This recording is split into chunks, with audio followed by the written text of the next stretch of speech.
names of the children of Israel, 12 according to their names, like engravings of a signet, all one with their name, according to the 12 tribes. And they made upon the breastplate chains at the end, wreathen work of pure gold.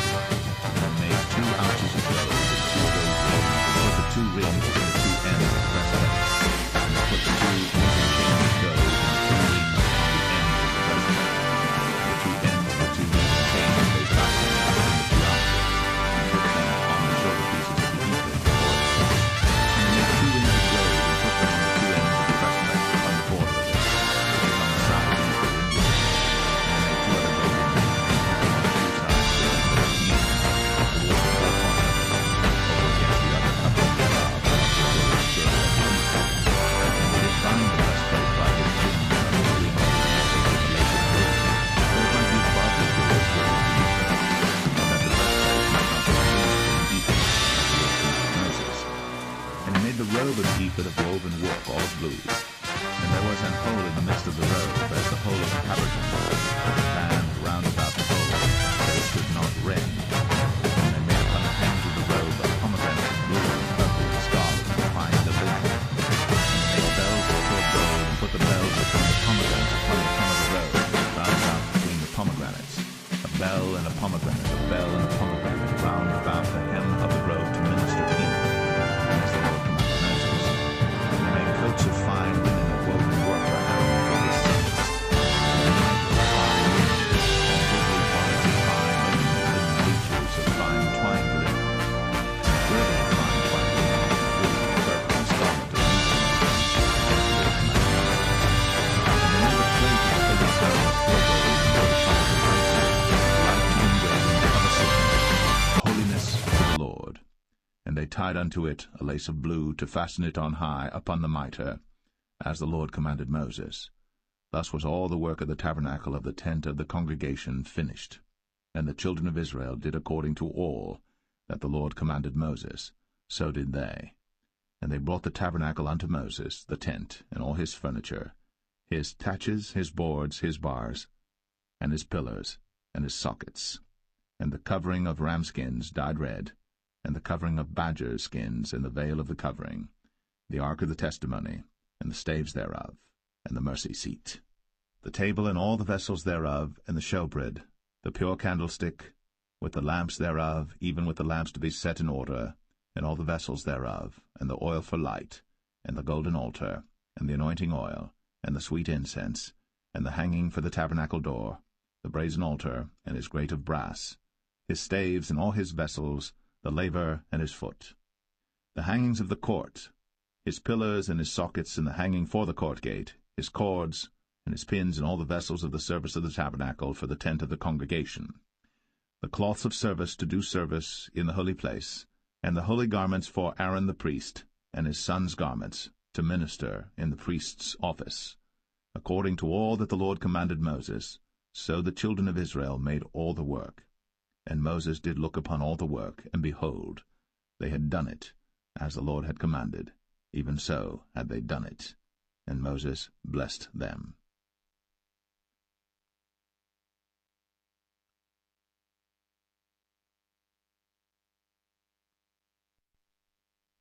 Exodus 40. And the Lord spake unto Moses, saying, On the 1st day of the 1st month shalt thou set up the tabernacle of the tent of the congregation. And thou shalt put therein the ark of the testimony, and cover the ark with the veil. And thou shalt bring in the table, and set in order the things that are to be set in order upon it. And thou shalt bring in the candlestick, and light the lamps thereof. And thou shalt set the altar of gold for the incense before the ark of the testimony, and put the hanging of the door to the tabernacle. And thou shalt set the altar of the burnt offering before the door of the tabernacle of the tent of the congregation. And thou shalt set the laver between the tent of the congregation and the altar, and shalt put water therein. And thou shalt set up the court round about, and hang up the hanging at the court gate. And thou shalt take the anointing oil, and anoint the tabernacle, and all that is therein, and shalt hallow it, and all the vessels thereof, and it shall be holy. And thou shalt anoint the altar of the burnt offering, and all his vessels, and sanctify the altar, and it shall be an altar most holy. And thou shalt anoint the laver and his foot, and sanctify it, And thou shalt bring Aaron and his sons unto the door of the tabernacle of the congregation, and wash them with water. And thou shalt put upon Aaron the holy garments, and anoint him, and sanctify him, that he may minister unto me in the priest's office. And thou shalt bring his sons, and clothe them with coats. And thou shalt anoint them, as thou didst anoint their father, that they may minister unto me in the priest's office, for their anointing shall surely be an everlasting priesthood throughout their generations. Thus did Moses. According to all that the Lord commanded him, so did he. And it came to pass in the 1st month, in the 2nd year, on the 1st day of the month, that the tabernacle was reared up. And Moses reared up the tabernacle, and fastened his sockets, and set up the boards thereof, and put in the bars thereof, and reared up his pillars. And he spread abroad the tent over the tabernacle, and put the covering of the tent above upon it, as the Lord commanded Moses. And he took and put the testimony into the ark, and set the staves on the ark, and put the mercy seat above upon the ark. And he brought the ark into the tabernacle, and set up the veil of the covering, and covered the ark of the testimony, as the Lord commanded Moses. And he put the table in the tent of the congregation upon the side of the tabernacle northward without the veil. And he set the bread in order upon it before the Lord, as the Lord had commanded Moses. And he put the candlestick in the tent of the congregation over against the table on the side of the tabernacle southward. And he lighted the lamps before the Lord, as the Lord commanded Moses. And he put the golden altar in the tent of the congregation before the veil. And he burnt sweet incense thereon, as the Lord commanded Moses. And he set up the hanging at the door of the tabernacle. And he put the altar of burnt offering by the door of the tabernacle of the tent of the congregation, and offered upon it the burnt offering and the meat offering, as the Lord commanded Moses. And he set the laver between the tent of the congregation and the altar, and put water there to wash withal. And Moses and Aaron and his sons washed their hands, and their feet thereat, when they went into the tent of the congregation, and when they came near unto the altar, they washed, as the Lord commanded Moses. And he reared up the court round about the tabernacle and the altar, and set up the hanging of the court gate. So Moses finished the work. Then a cloud covered the tent of the congregation, and the glory of the Lord filled the tabernacle. And Moses was not able to enter into the tent of the congregation, because the cloud abode thereon, and the glory of the Lord filled the tabernacle. And when the cloud was taken up from over the tabernacle, the children of Israel went onward in all their journeys. But if the cloud were not taken up, then they journeyed not till the day that it was taken up. For the cloud of the Lord was upon the tabernacle by day, and fire was on it by night, in the sight of all the house of Israel, throughout all their journeys.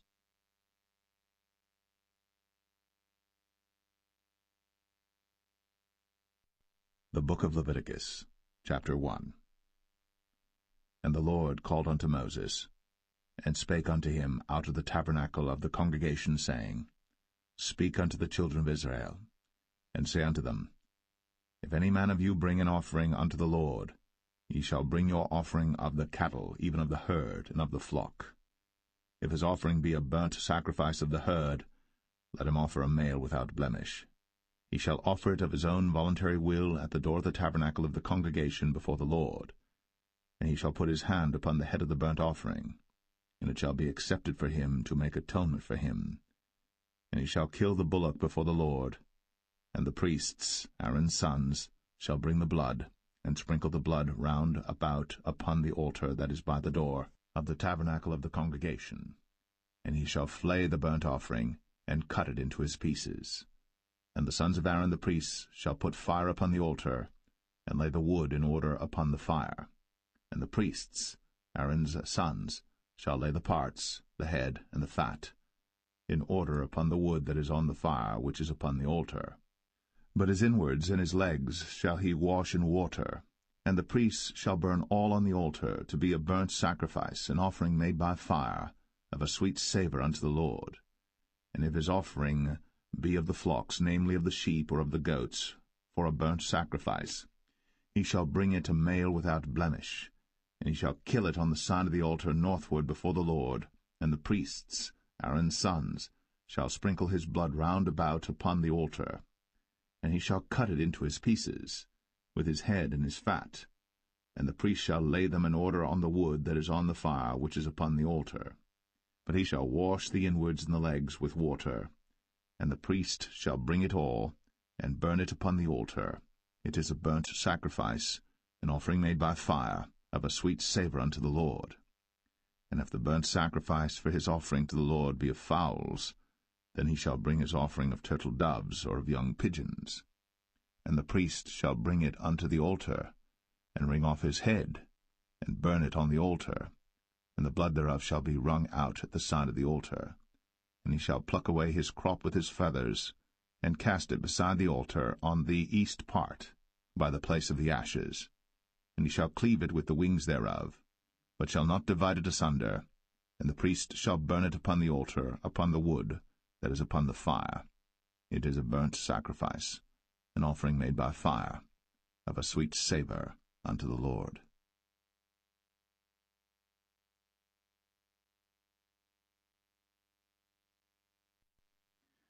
Leviticus 2.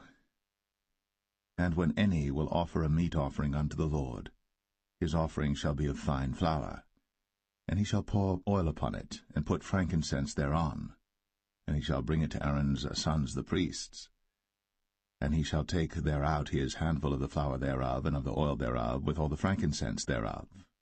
And the priests shall burn the memorial of it upon the altar, to be an offering made by fire, of a sweet savour unto the Lord.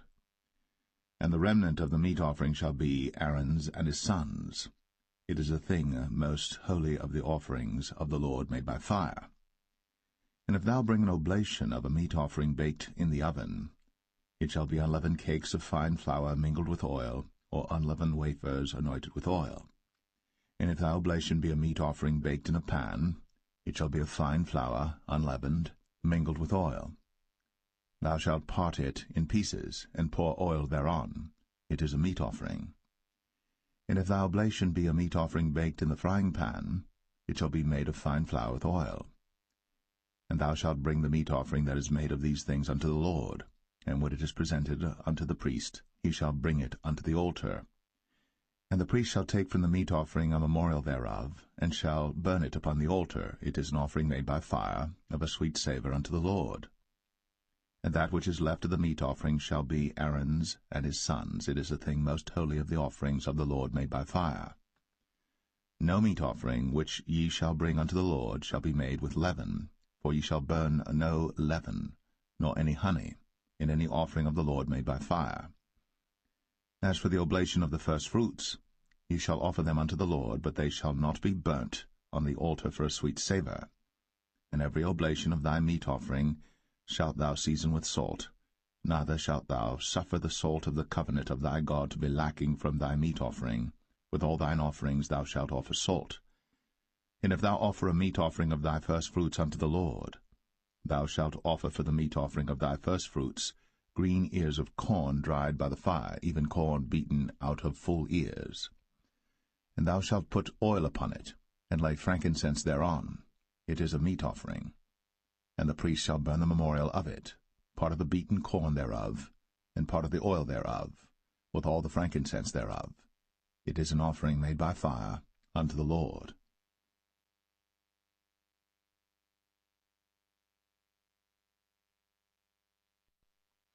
Leviticus 3. And if his oblation be a sacrifice of peace offering, if he offer it of the herd, whether it be a male or female, he shall offer it without blemish before the Lord. And he shall lay his hand upon the head of his offering, and kill it at the door of the tabernacle of the congregation. And Aaron's sons the priests shall sprinkle the blood upon the altar round about. And he shall offer of the sacrifice of the peace offering an offering made by fire unto the Lord, the fat that covereth the inwards, and all the fat that is upon the inwards, and the 2 kidneys, and the fat that is on them, which is by the flanks, and the caul above the liver, with the kidneys, it shall he take away. And Aaron's sons shall burn it on the altar upon the burnt sacrifice which is upon the wood that is on the fire. It is an offering made by fire, of a sweet savour unto the Lord. And if his offering for a sacrifice of peace offering unto the Lord be of the flock, male or female, he shall offer it without blemish. If he offer a lamb for his offering, Then shall he offer it before the Lord. And he shall lay his hand upon the head of his offering, and kill it before the tabernacle of the congregation. And Aaron's sons shall sprinkle the blood thereof round about upon the altar.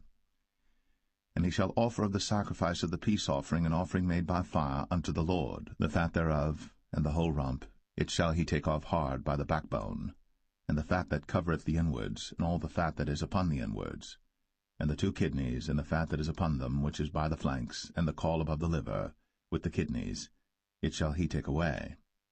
And the priest shall burn it upon the altar. It is the food of the offering made by fire unto the Lord. And if his offering be a goat, then he shall offer it before the Lord.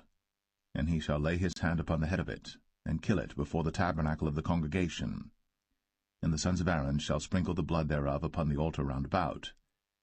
And he shall offer thereof his offering, even an offering made by fire unto the Lord, the fat that covereth the inwards, and all the fat that is upon the inwards, and the 2 kidneys, and the fat that is upon them, which is by the flanks, and the caul above the liver, with the kidneys, it shall he take away.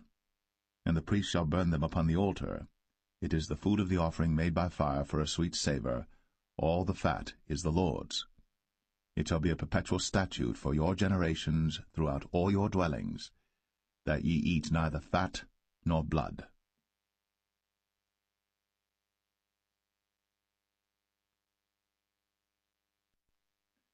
Leviticus 4. And the Lord spake unto Moses, saying, Speak unto the children of Israel, saying, If a soul shall sin through ignorance against any of the commandments of the Lord, concerning things which ought not to be done, and shall do against any of them, if the priest that is anointed do sin according to the sin of the people, then let him bring for his sin which he hath sinned a young bullock without blemish unto the Lord for a sin offering. And he shall bring the bullock unto the door of the tabernacle of the congregation before the Lord, and shall lay his hand upon the bullock's head, and kill the bullock before the Lord. And the priest that is anointed shall take of the bullock's blood, and bring it to the tabernacle of the congregation. And the priest shall dip his finger in the blood, and sprinkle of the blood 7 times before the Lord, before the veil of the sanctuary. And the priest shall put some of the blood upon the horns of the altar of sweet incense before the Lord, which is in the tabernacle of the congregation, and shall pour all the blood of the bullock at the bottom of the altar of the burnt offering, which is at the door of the tabernacle of the congregation. And he shall take off from it all the fat of the bullock for the sin offering, the fat that covereth the inwards, and all the fat that is upon the inwards, and the 2 kidneys, and the fat that is upon them, which is by the flanks, and the caul above the liver, with the kidneys, it shall he take away, as it was taken off from the bullock of the sacrifice of peace offerings. And the priest shall burn them upon the altar of the burnt offering. And the skin of the bullock, and all his flesh, with his head, and with his legs, and his inwards, and his dung, even the whole bullock shall he carry forth without the camp unto a clean place, where the ashes are poured out, and burn him on the wood with fire. Where the ashes are poured out shall he be burnt. And if the whole congregation of Israel sin through ignorance, and the thing be hid from the eyes of the assembly, and they have done somewhat against any of the commandments of the Lord concerning things which should not be done, and are guilty, when the sin which they have sinned against it is known, then the congregation shall offer a young bullock for the sin, and bring him before the tabernacle of the congregation. And the elders of the congregation shall lay their hands upon the head of the bullock before the Lord, and the bullock shall be killed before the Lord. And the priest that is anointed shall bring of the bullock's blood to the tabernacle of the congregation. And the priest shall dip his finger in some of the blood, and sprinkle it 7 times before the Lord, even before the veil.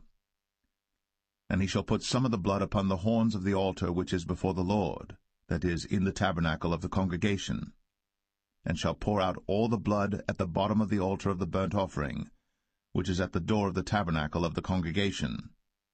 And he shall take all his fat from him, and burn it upon the altar.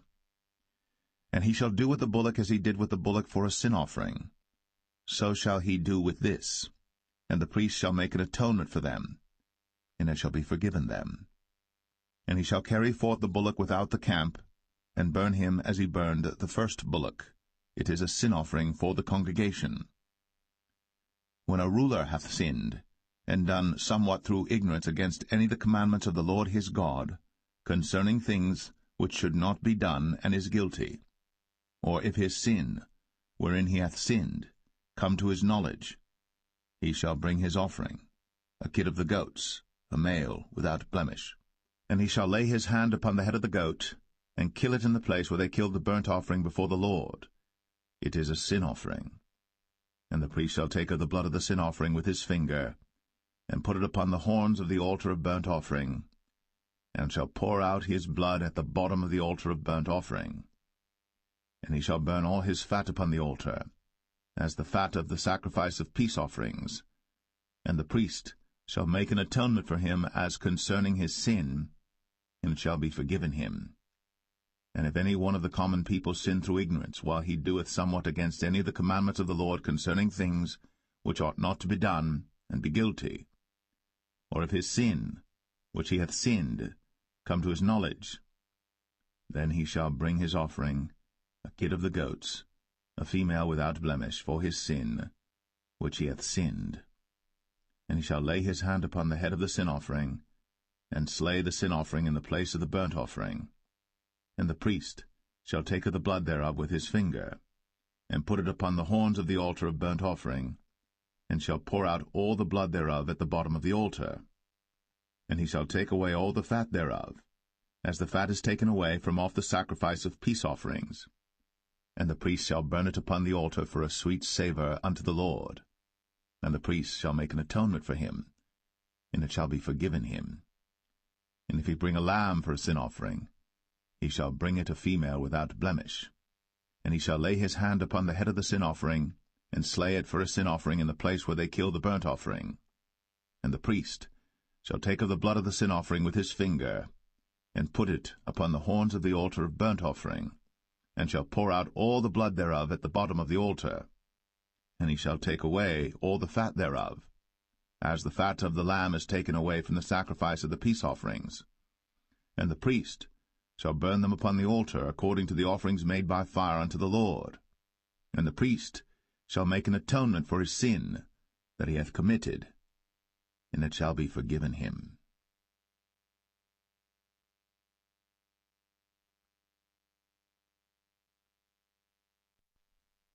Leviticus 5. And if a soul sin, and hear the voice of swearing, and is a witness, whether he hath seen or known of it, if he do not utter it, then he shall bear his iniquity. Or if a soul touch any unclean thing, whether it be a carcass of an unclean beast, or a carcass of unclean cattle, or the carcass of unclean creeping things, and if it be hidden from him, he also shall be unclean and guilty. Or if he touch the uncleanness of man, whatsoever uncleanness it be that a man shall be defiled withal, and it be hid from him, when he knoweth of it, then he shall be guilty. Or if a soul swear, pronouncing with his lips to do evil, or to do good, whatsoever it be that a man shall pronounce with an oath, and it be hid from him, when he knoweth of it, then he shall be guilty in one of these. And it shall be, when he shall be guilty in one of these things, that he shall confess that he hath sinned in that thing. And he shall bring his trespass offering unto the Lord for his sin which he hath sinned, a female from the flock, a lamb or a kid of the goats, for a sin offering, and the priest shall make an atonement for him concerning his sin. And if he be not able to bring a lamb, then he shall bring for his trespass which he hath committed 2 turtle doves, or 2 young pigeons unto the Lord, one for a sin offering, and the other for a burnt offering. And he shall bring them unto the priest, who shall offer that which is for the sin offering first, and wring off his head from his neck, but shall not divide it asunder. And he shall sprinkle of the blood of the sin offering upon the side of the altar, and the rest of the blood shall be wrung out at the bottom of the altar. It is a sin offering. And he shall offer the second for a burnt offering according to the manner, and the priest shall make an atonement for him for his sin which he hath sinned, and it shall be forgiven him. But if he be not able to bring 2 turtle doves or 2 young pigeons, then he that sinned shall bring for his offering the 10th part of an ephah of fine flour, for a sin offering. He shall put no oil upon it, neither shall he put any frankincense thereon, for it is a sin offering. Then shall he bring it to the priest, and the priest shall take his handful of it, even a memorial thereof, and burn it on the altar, according to the offerings made by fire unto the Lord. It is a sin offering. And the priest shall make an atonement for him as touching his sin that he hath sinned in one of these, and it shall be forgiven him. And the remnant shall be the priest's, as a meat offering.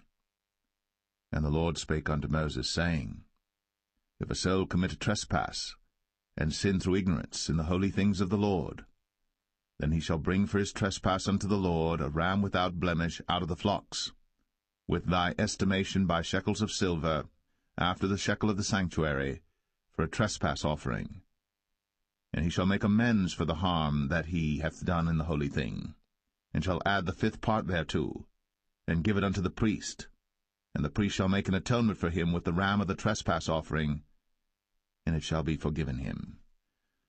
And if a soul sin, and commit any of these things which are forbidden to be done by the commandments of the Lord, though he wist it not, yet is he guilty, and shall bear his iniquity. And he shall bring a ram without blemish out of the flock, with thy estimation, for a trespass offering unto the priest. And the priest shall make an atonement for him concerning his ignorance, wherein he erred and wist it not, and it shall be forgiven him. It is a trespass offering. He hath certainly trespassed against the Lord.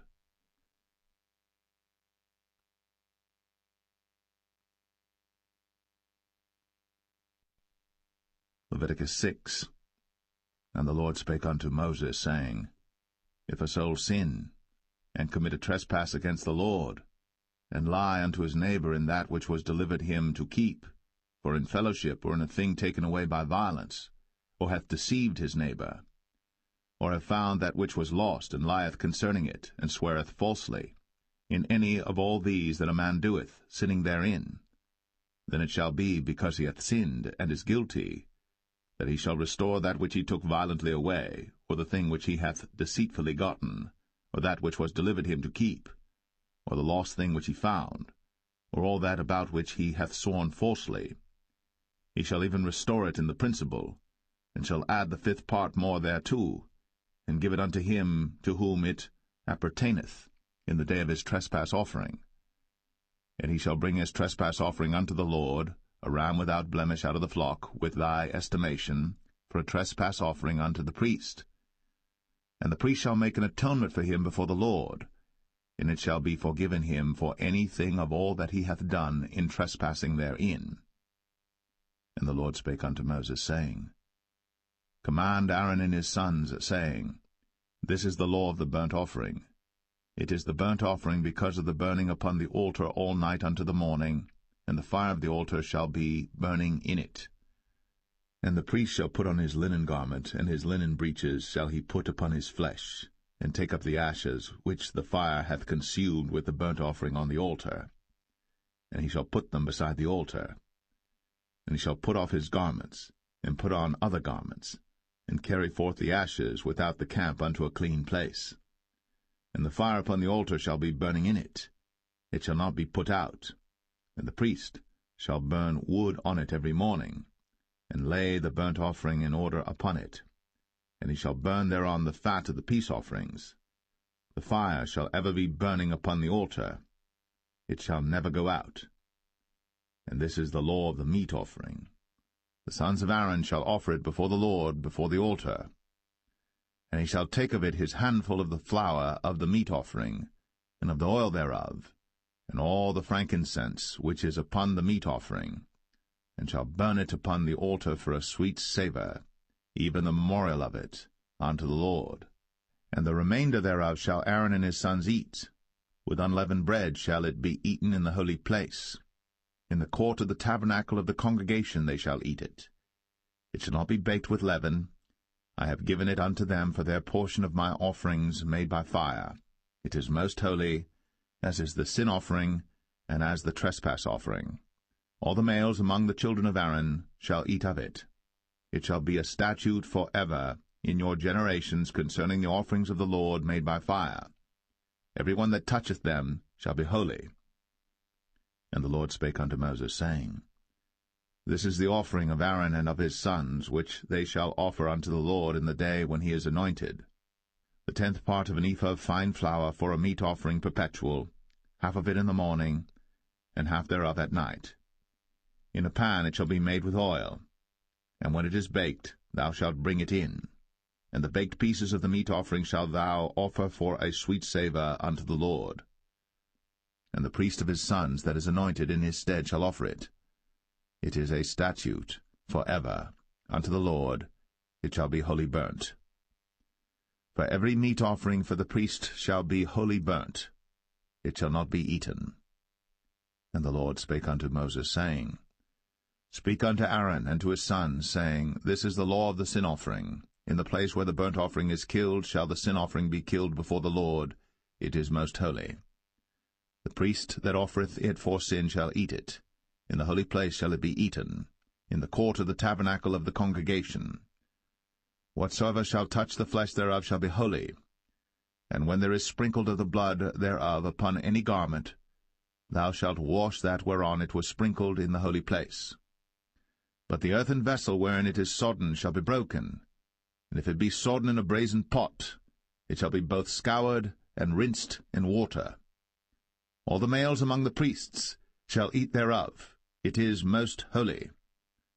And no sin offering whereof any of the blood is brought into the tabernacle of the congregation to reconcile with all in the holy place shall be eaten.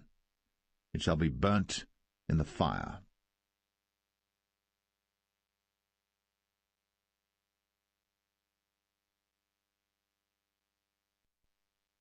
Leviticus 7. Likewise, this is the law of the trespass offering. It is most holy. In the place where they kill the burnt offering shall they kill the trespass offering, and the blood thereof shall he sprinkle round about upon the altar. And he shall offer of it all the fat thereof, the rump, and the fat that covereth the inwards, and the 2 kidneys, and the fat that is on them, which is by the flanks, and the caul that is above the liver, with the kidneys, it shall he take away. And the priest shall burn them upon the altar for an offering made by fire unto the Lord. It is a trespass offering. Every male among the priests shall eat thereof. It shall be eaten in the holy place. It is most holy. As the sin offering is, so is the trespass offering. There is one law for them. The priest that maketh atonement therewith shall have it. And the priest that offereth any man's burnt offering, even the priest, shall have to himself the skin of the burnt offering which he hath offered. And all the meat offering that is baked in the oven, and all that is dressed in the frying pan, and in the pan, shall be the priest's that offereth it. And every meat offering mingled with oil and dry shall all the sons of Aaron have, one as much as another. And this is the law of the sacrifice of peace offerings which he shall offer unto the Lord. If he offer it for a thanksgiving, then he shall offer with the sacrifice of thanksgiving unleavened cakes mingled with oil, and unleavened wafers anointed with oil, and cakes mingled with oil of fine flour fried. Besides the cakes, he shall offer for his offering leavened bread with the sacrifice of thanksgiving of his peace offerings, and of it he shall offer one out of the whole oblation for an heave offering unto the Lord, and it shall be the priest's that sprinkleth the blood of the peace offerings. And the flesh of the sacrifice of his peace offerings for thanksgiving shall be eaten the same day that it is offered. He shall not leave any of it until the morning. But if the sacrifice of his offering be a vow or a voluntary offering, it shall be eaten the same day that he offereth his sacrifice, and on the morrow also the remainder of it shall be eaten. But the remainder of the flesh of the sacrifice on the 3rd day shall be burnt with fire. And if any of the flesh of the sacrifice of his peace offerings be eaten at all on the 3rd day, it shall not be accepted, neither shall it be imputed unto him that offereth it. It shall be an abomination, and the soul that eateth of it shall bear his iniquity. And the flesh that toucheth any unclean thing shall not be eaten. It shall be burnt with fire. And as for the flesh, all that be clean shall eat thereof. But the soul that eateth of the flesh of the sacrifice of peace offerings, that pertain unto the Lord, having his uncleanness upon him, even that soul, shall be cut off from his people. Moreover, the soul that shall touch any unclean thing, as the uncleanness of man, or any unclean beast, or any abominable unclean thing, and eat of the flesh of the sacrifice of peace offerings, which pertain unto the Lord, even that soul shall be cut off from his people. And the Lord spake unto Moses, saying, Speak unto the children of Israel, saying, Ye shall eat no manner of fat, of ox, or of sheep, or of goat, and the fat of the beast that dieth of itself, and the fat of that which is torn with beasts, may be used in any other use, but ye shall in no wise eat of it. For whosoever eateth the fat of the beast, of which men offer an offering made by fire unto the Lord, even the soul that eateth it shall be cut off from his people. Moreover, ye shall eat no manner of blood, whether it be of fowl or of beast, in any of your dwellings. Whatsoever soul it be that eateth any manner of blood, even that soul shall be cut off from his people. And the Lord spake unto Moses, saying, Speak unto the children of Israel, saying, He that offereth the sacrifice of his peace offerings unto the Lord shall bring his oblation unto the Lord the sacrifice of his peace offerings. His own hands shall bring the offerings of the Lord made by fire, the fat with the breast. It shall he bring, that the breast may be waved for a wave offering before the Lord. And the priest shall burn the fat upon the altar, but the breast shall be Aaron's and his sons'. And the right shoulder shall ye give unto the priest for an heave offering of the sacrifices of your peace offerings. He among the sons of Aaron, that offereth the blood of the peace offerings, and the fat, shall have the right shoulder for his part. For the wave breast, and the heave shoulder, have I taken of the children of Israel, from off the sacrifices of their peace offerings, and have given them unto Aaron the priest, and unto his sons by a statute for ever from among the children of Israel. This is the portion of the anointing of Aaron, and of the anointing of his sons, out of the offerings of the Lord made by fire, in the day when he presented them to minister unto the Lord in the priest's office, which the Lord commanded to be given them of the children of Israel, in the day that he anointed them, by a statute for ever throughout their generations. This is the law of the burnt offering, of the meat offering, and of the sin offering, and of the trespass offering, and of the consecrations, and of the sacrifice of the peace offerings, which the Lord commanded Moses in Mount Sinai, in the day that he commanded the children of Israel to offer their oblations unto the Lord, in the wilderness of Sinai.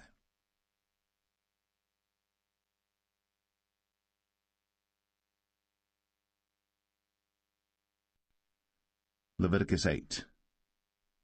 And the Lord spake unto Moses, saying, Take Aaron and his sons with him, and the garments and the anointing oil, and a bullock for the sin offering, and 2 rams, and a basket of unleavened bread.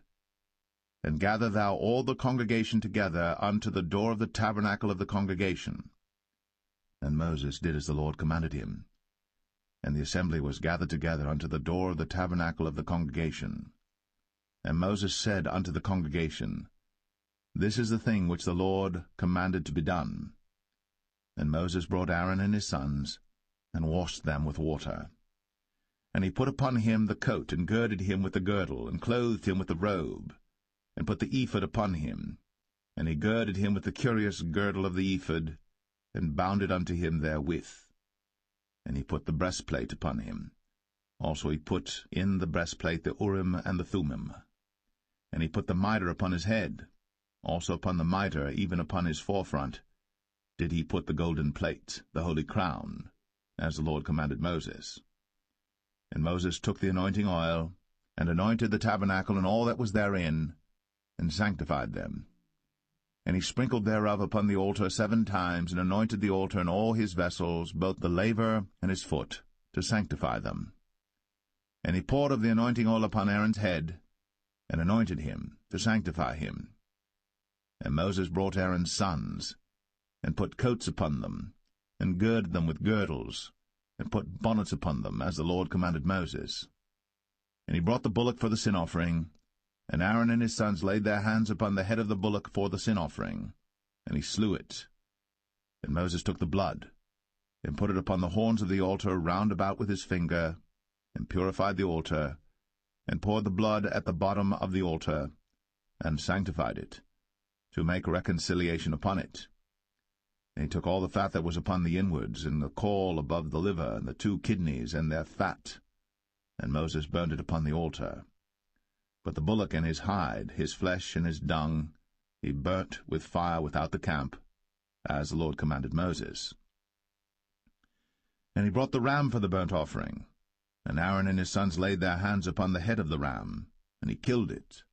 And Moses sprinkled the blood upon the altar round about, and he cut the ram into pieces. And Moses burnt the head, and the pieces, and the fat. And he washed the inwards and the legs in water. And Moses burnt the whole ram upon the altar. It was a burnt sacrifice for a sweet savour, and an offering made by fire unto the Lord, as the Lord commanded Moses. And he brought the other ram, the ram of consecration. And Aaron and his sons laid their hands upon the head of the ram, and he slew it. And Moses took of the blood of it, and put it upon the tip of Aaron's right ear, and upon the thumb of his right hand, and upon the great toe of his right foot.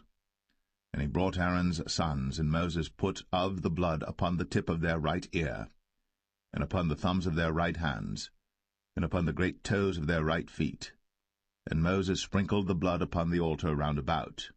And he took the fat, and the rump, and all the fat that was upon the inwards, and the caul above the liver, and the 2 kidneys and their fat, and the right shoulder, and out of the basket of unleavened bread that was before the Lord, he took 1 unleavened cake, and a cake of oiled bread, and 1 wafer, and put them on the fat, and upon the right shoulder, and he put all upon Aaron's hands, and upon his sons' hands, and waved them for a wave offering before the Lord. And Moses took them from off their hands, and burnt them on the altar upon the burnt offering. They were consecrations for a sweet savour. It is an offering made by fire unto the Lord. And Moses took the breast, and waved it for a wave offering before the Lord. For of the ram of consecration it was Moses' part, as the Lord commanded Moses. And Moses took of the anointing oil, and of the blood which was upon the altar, and sprinkled it upon Aaron, and upon his garments, and upon his sons, and upon his sons' garments with him, and sanctified Aaron, and his garments, and his sons' garments with him. And Moses said unto Aaron and to his sons, Boil the flesh at the door of the tabernacle of the congregation, and there eat it with the bread that is in the basket of consecrations, as I commanded, saying, Aaron and his sons shall eat it. And that which remaineth of the flesh and of the bread shall ye burn with fire. And ye shall not go out of the door of the tabernacle of the congregation in 7 days, until the days of your consecration be at an end. For 7 days shall he consecrate you. As he hath done this day, so the Lord hath commanded to do, to make an atonement for you. Therefore shall ye abide at the door of the tabernacle of the congregation day and night, 7 days, and keep the charge of the Lord, that ye die not, for so I am commanded. So Aaron and his sons did all things which the Lord commanded by the hand of Moses.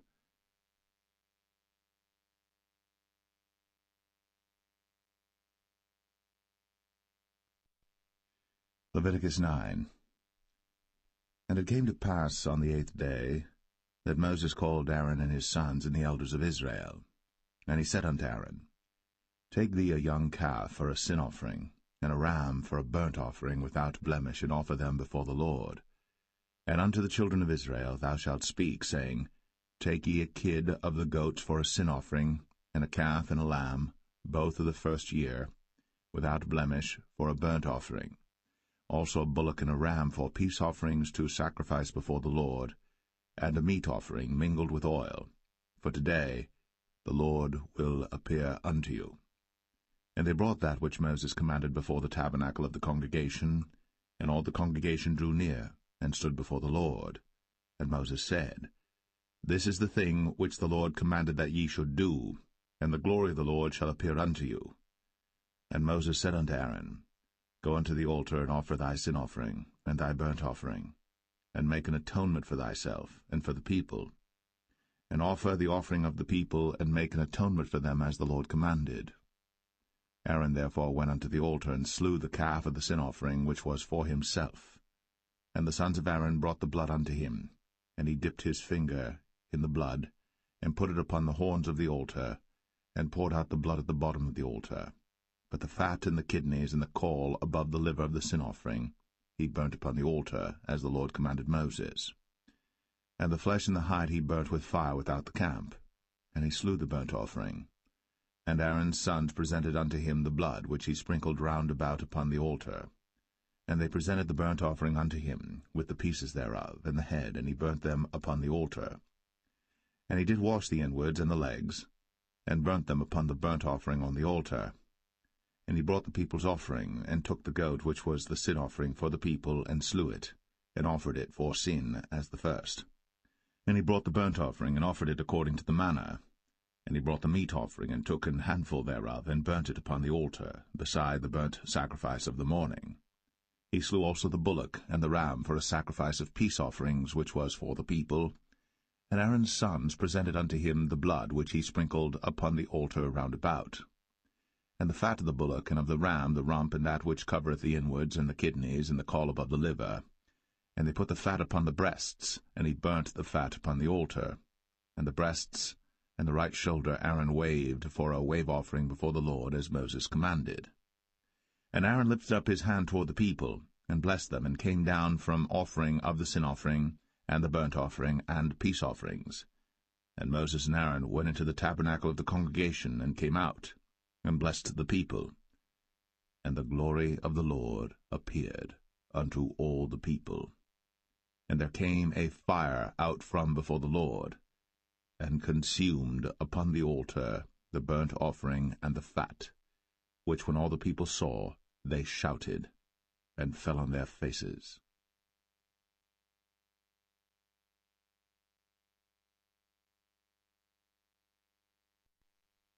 Leviticus 10.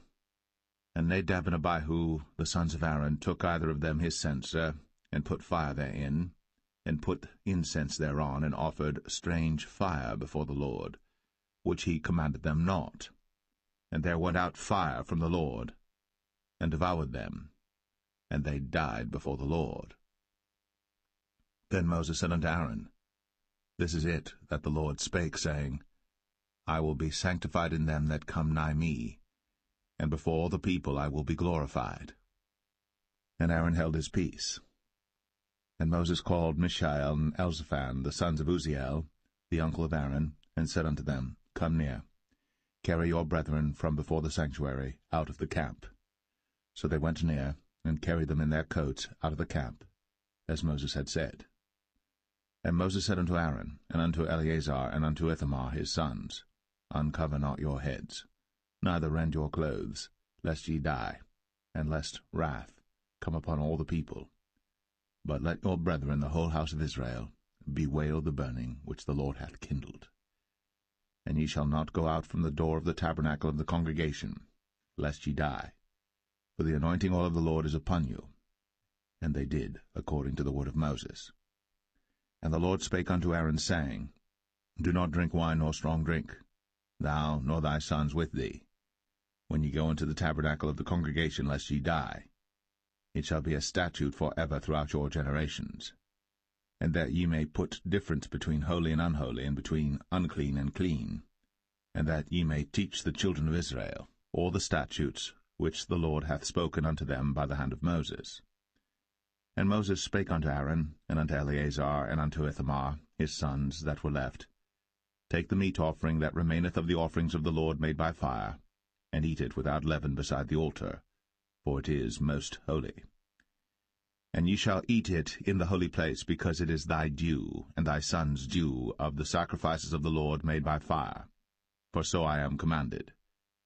And the wave breast and heave shoulder shall ye eat in a clean place, thou and thy sons, and thy daughters with thee, for they be thy due, and thy son's due, which are given out of the sacrifices of peace offerings of the children of Israel. The heave-shoulder and the wave-breast shall they bring with the offerings made by fire of the fat, to wave it for a wave offering before the Lord, and it shall be thine, and thy sons with thee, by a statute for ever, as the Lord hath commanded. And Moses diligently sought the goat of the sin offering, and behold, it was burnt. And he was angry with Eleazar and Ithamar, the sons of Aaron, which were left alive, saying, Wherefore have ye not eaten the sin offering in the holy place, seeing it is most holy? And God hath given it you to bear the iniquity of the congregation, to make atonement for them before the Lord. Behold, the blood of it was not brought in within the holy place. Ye should indeed have eaten it in the holy place, as I commanded. And Aaron said unto Moses, Behold, this day have they offered their sin offering and their burnt offering before the Lord. And such things have befallen me. And if I had eaten the sin offering today, should it have been accepted in the sight of the Lord? And when Moses heard that, he was content.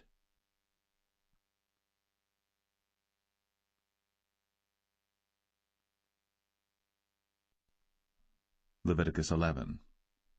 And the Lord spake unto Moses and to Aaron, saying unto them, Speak unto the children of Israel, saying, These are the beasts, which ye shall eat among all the beasts that are on the earth. Whatsoever parteth the hoof, and is cloven-footed, and cheweth the cud, among the beasts, that shall ye eat. Nevertheless these shall ye not eat of them that chew the cud, or of them that divide the hoof, as the camel, because he cheweth the cud, but divideth not the hoof, he is unclean unto you. And the coney, because he cheweth the cud, but divideth not the hoof, he is unclean unto you. And the hare, because he cheweth the cud, but divideth not the hoof, he is unclean unto you. And the swine, though he divide the hoof, and be cloven-footed, yet he cheweth not the cud, he is unclean to you. Of their flesh shall ye not eat, and their carcass shall ye not touch, they are unclean to you. These shall ye eat of all that are in the waters. Whatsoever hath fins and scales in the waters, in the seas, and in the rivers, them shall ye eat.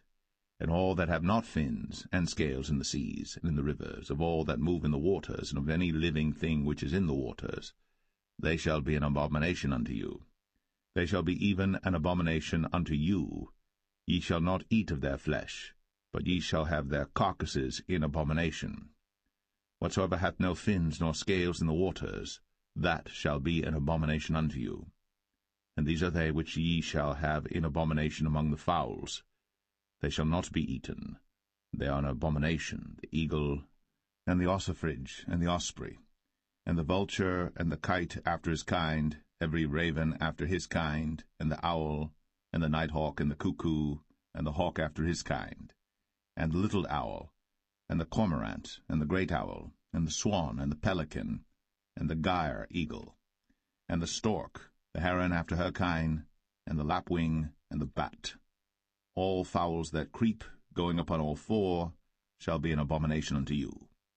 Yet these may ye eat of every flying creeping thing that goeth upon all four, which have legs above their feet, to leap withal upon the earth. Even these of them ye may eat.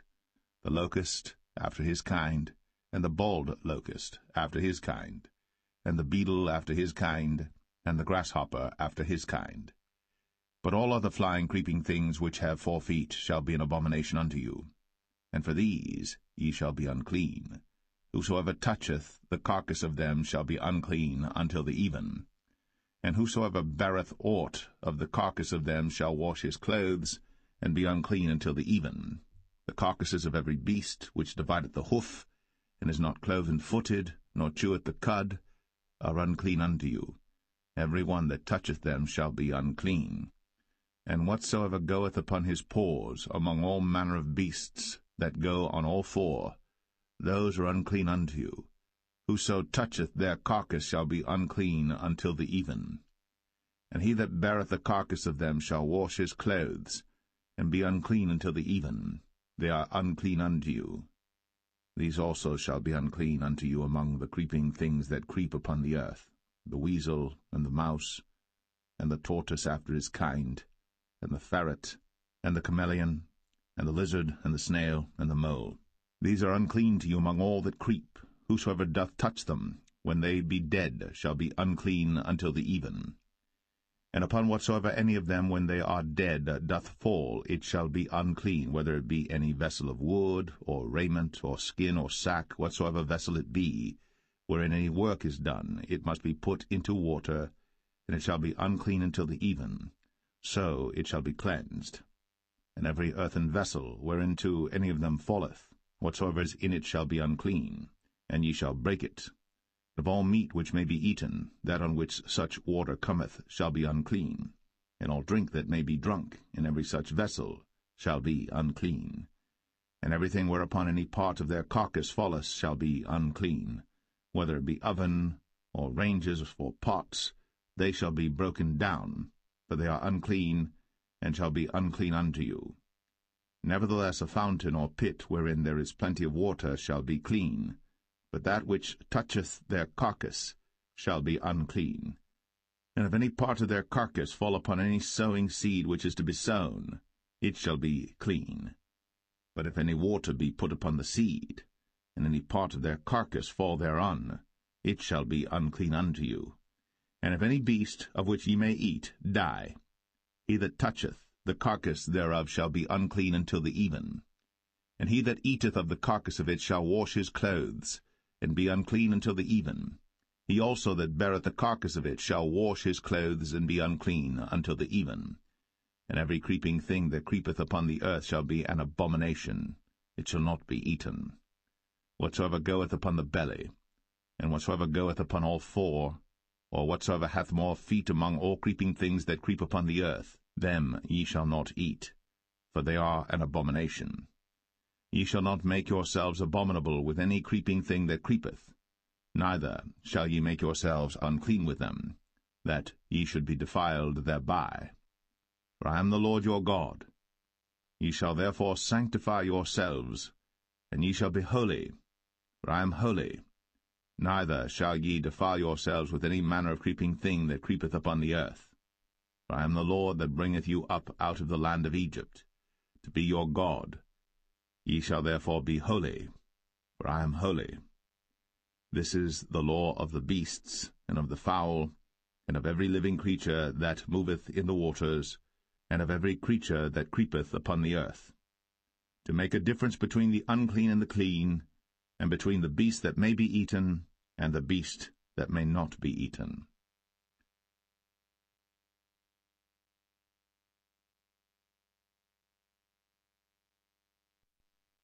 Leviticus 12. And the Lord spake unto Moses, saying, Speak unto the children of Israel, saying, If a woman have conceived seed, and born a man-child, then she shall be unclean 7 days, according to the days of the separation for her infirmity shall she be unclean. And in the 8th day the flesh of his foreskin shall be circumcised, and she shall then continue in the blood of her purifying 33 days. She shall touch no hallowed thing, nor come into the sanctuary until the days of her purifying be fulfilled. And if she bear a maid child, then she shall be unclean 2 weeks, as in her separation, and she shall continue in the blood of her purifying 66 days. And when the days of her purifying are fulfilled, for a son or for a daughter, she shall bring a lamb of the first year for a burnt offering, and a young pigeon, or a turtle dove, for a sin offering, unto the door of the tabernacle of the congregation, unto the priest, who shall offer it before the Lord, and make an atonement for her, and she shall be cleansed from the issue of her blood. This is the law for her that hath borne a male or a female. And if she be not able to bring a lamb, then she shall bring 2 turtles or 2 young pigeons, the one for the burnt offering and the other for a sin offering, and the priest shall make an atonement for her, and she shall be clean.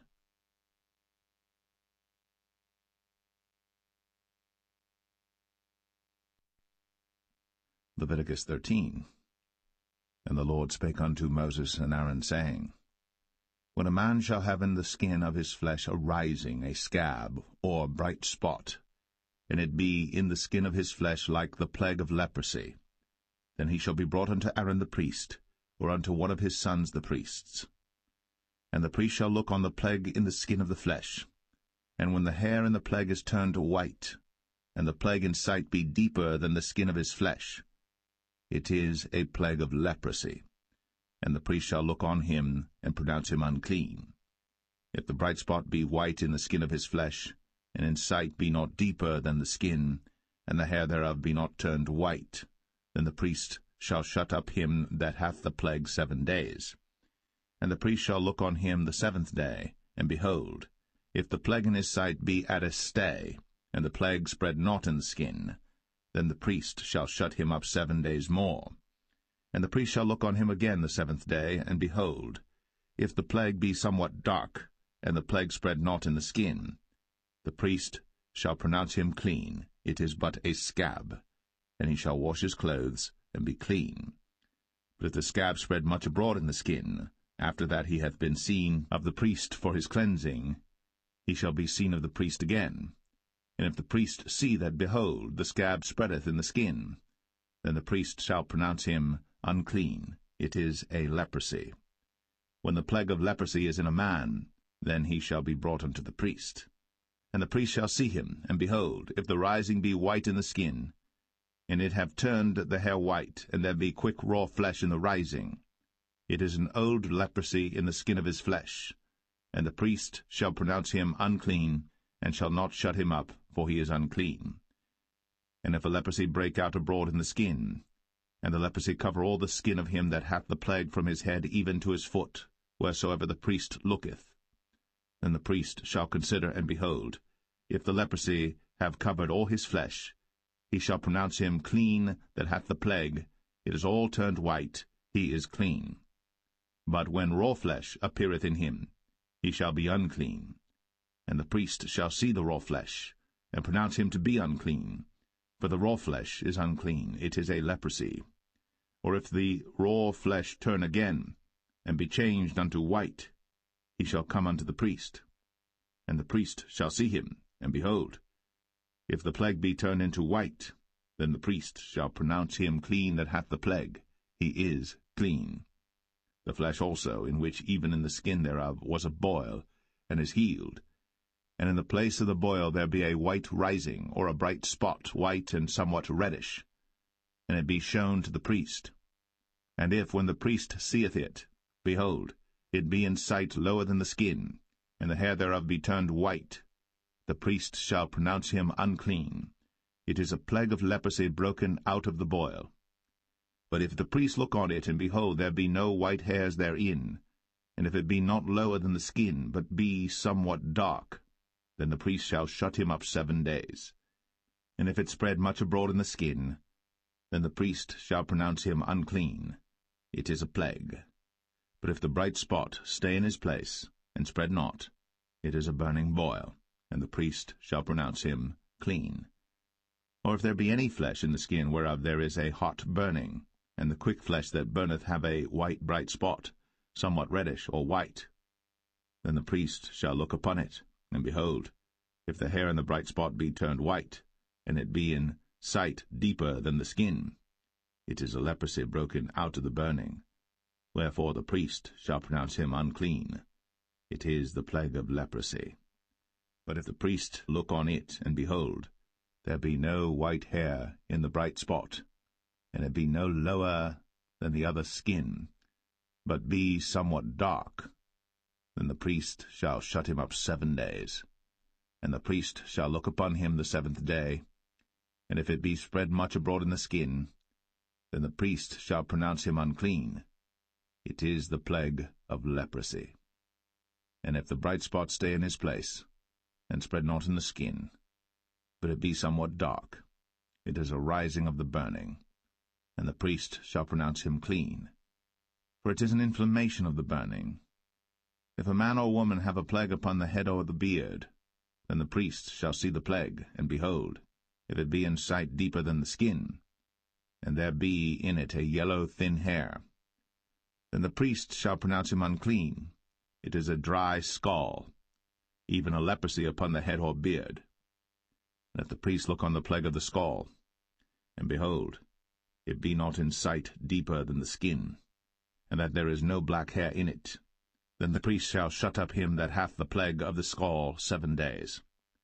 And in the 7th day The priest shall look on the plague, and behold, if the skull spread not, and there be in it no yellow hair, and the skull be not in sight deeper than the skin, he shall be shaven, but the skull shall he not shave, and the priest shall shut up him that hath the skull 7 days more.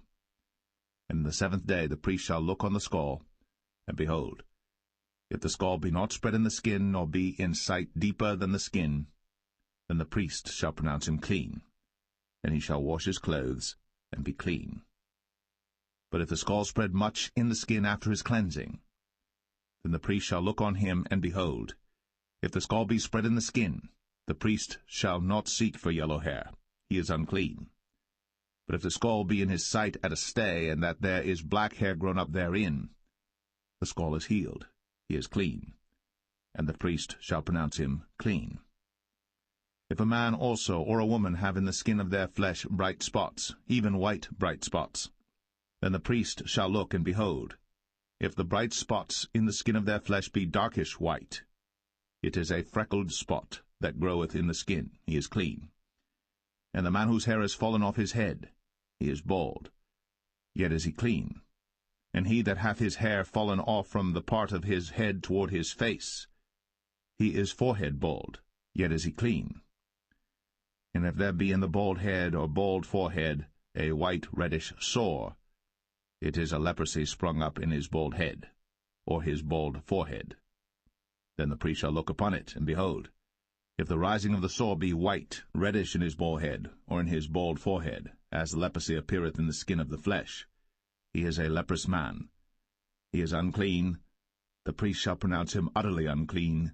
His plague is in his head. And the leper in whom the plague is, his clothes shall be rent, and his head bare, and he shall put a covering upon his upper lip, and shall cry, Unclean, unclean. All the days wherein the plague shall be in him, he shall be defiled. He is unclean. He shall dwell alone. Without the camp shall his habitation be. The garment also that the plague of leprosy is in, whether it be a woolen garment or a linen garment, whether it be in the warp or woof of linen or of woolen, whether in a skin or in anything made of skin, and if the plague be greenish or reddish in the garment or in the skin, either in the warp or in the woof or in anything of skin, it is a plague of leprosy, and shall be shown unto the priest. And the priest shall look upon the plague, and shut up it that hath the plague 7 days. And he shall look on the plague on the 7th day, if the plague be spread in the garment, either in the warp, or in the woof, or in a skin, or in any work that is made of skin, the plague is a fretting leprosy, it is unclean. He shall therefore burn the garment, whether warp or woof, in woolen or in linen, or anything of skin, wherein the plague is, for it is a fretting leprosy, it shall be burnt in the fire. And if the priest shall look, and behold, the plague be not spread in the garment, either in the warp or in the woof, or in anything of skin, then the priest shall command that they wash the thing wherein the plague is, and he shall shut it up 7 days more. And the priest shall look on the plague, after that it is washed, and behold, if the plague have not changed his colour, and the plague be not spread, it is unclean. Thou shalt burn it in the fire. It is fret inward, whether it be bare within or without. And if the priest look, and behold, the plague be somewhat dark after the washing of it, then he shall rend it out of the garment, or out of the skin, or out of the warp, or out of the woof. And if it appear still in the garment, either in the warp or in the woof, or in anything of skin, it is a spreading plague. Thou shalt burn that wherein the plague is, with fire. And the garment, either warp or woof, or whatsoever thing of skin it be, which thou shalt wash, if the plague be departed from them, then it shall be washed the 2nd time, and shall be clean.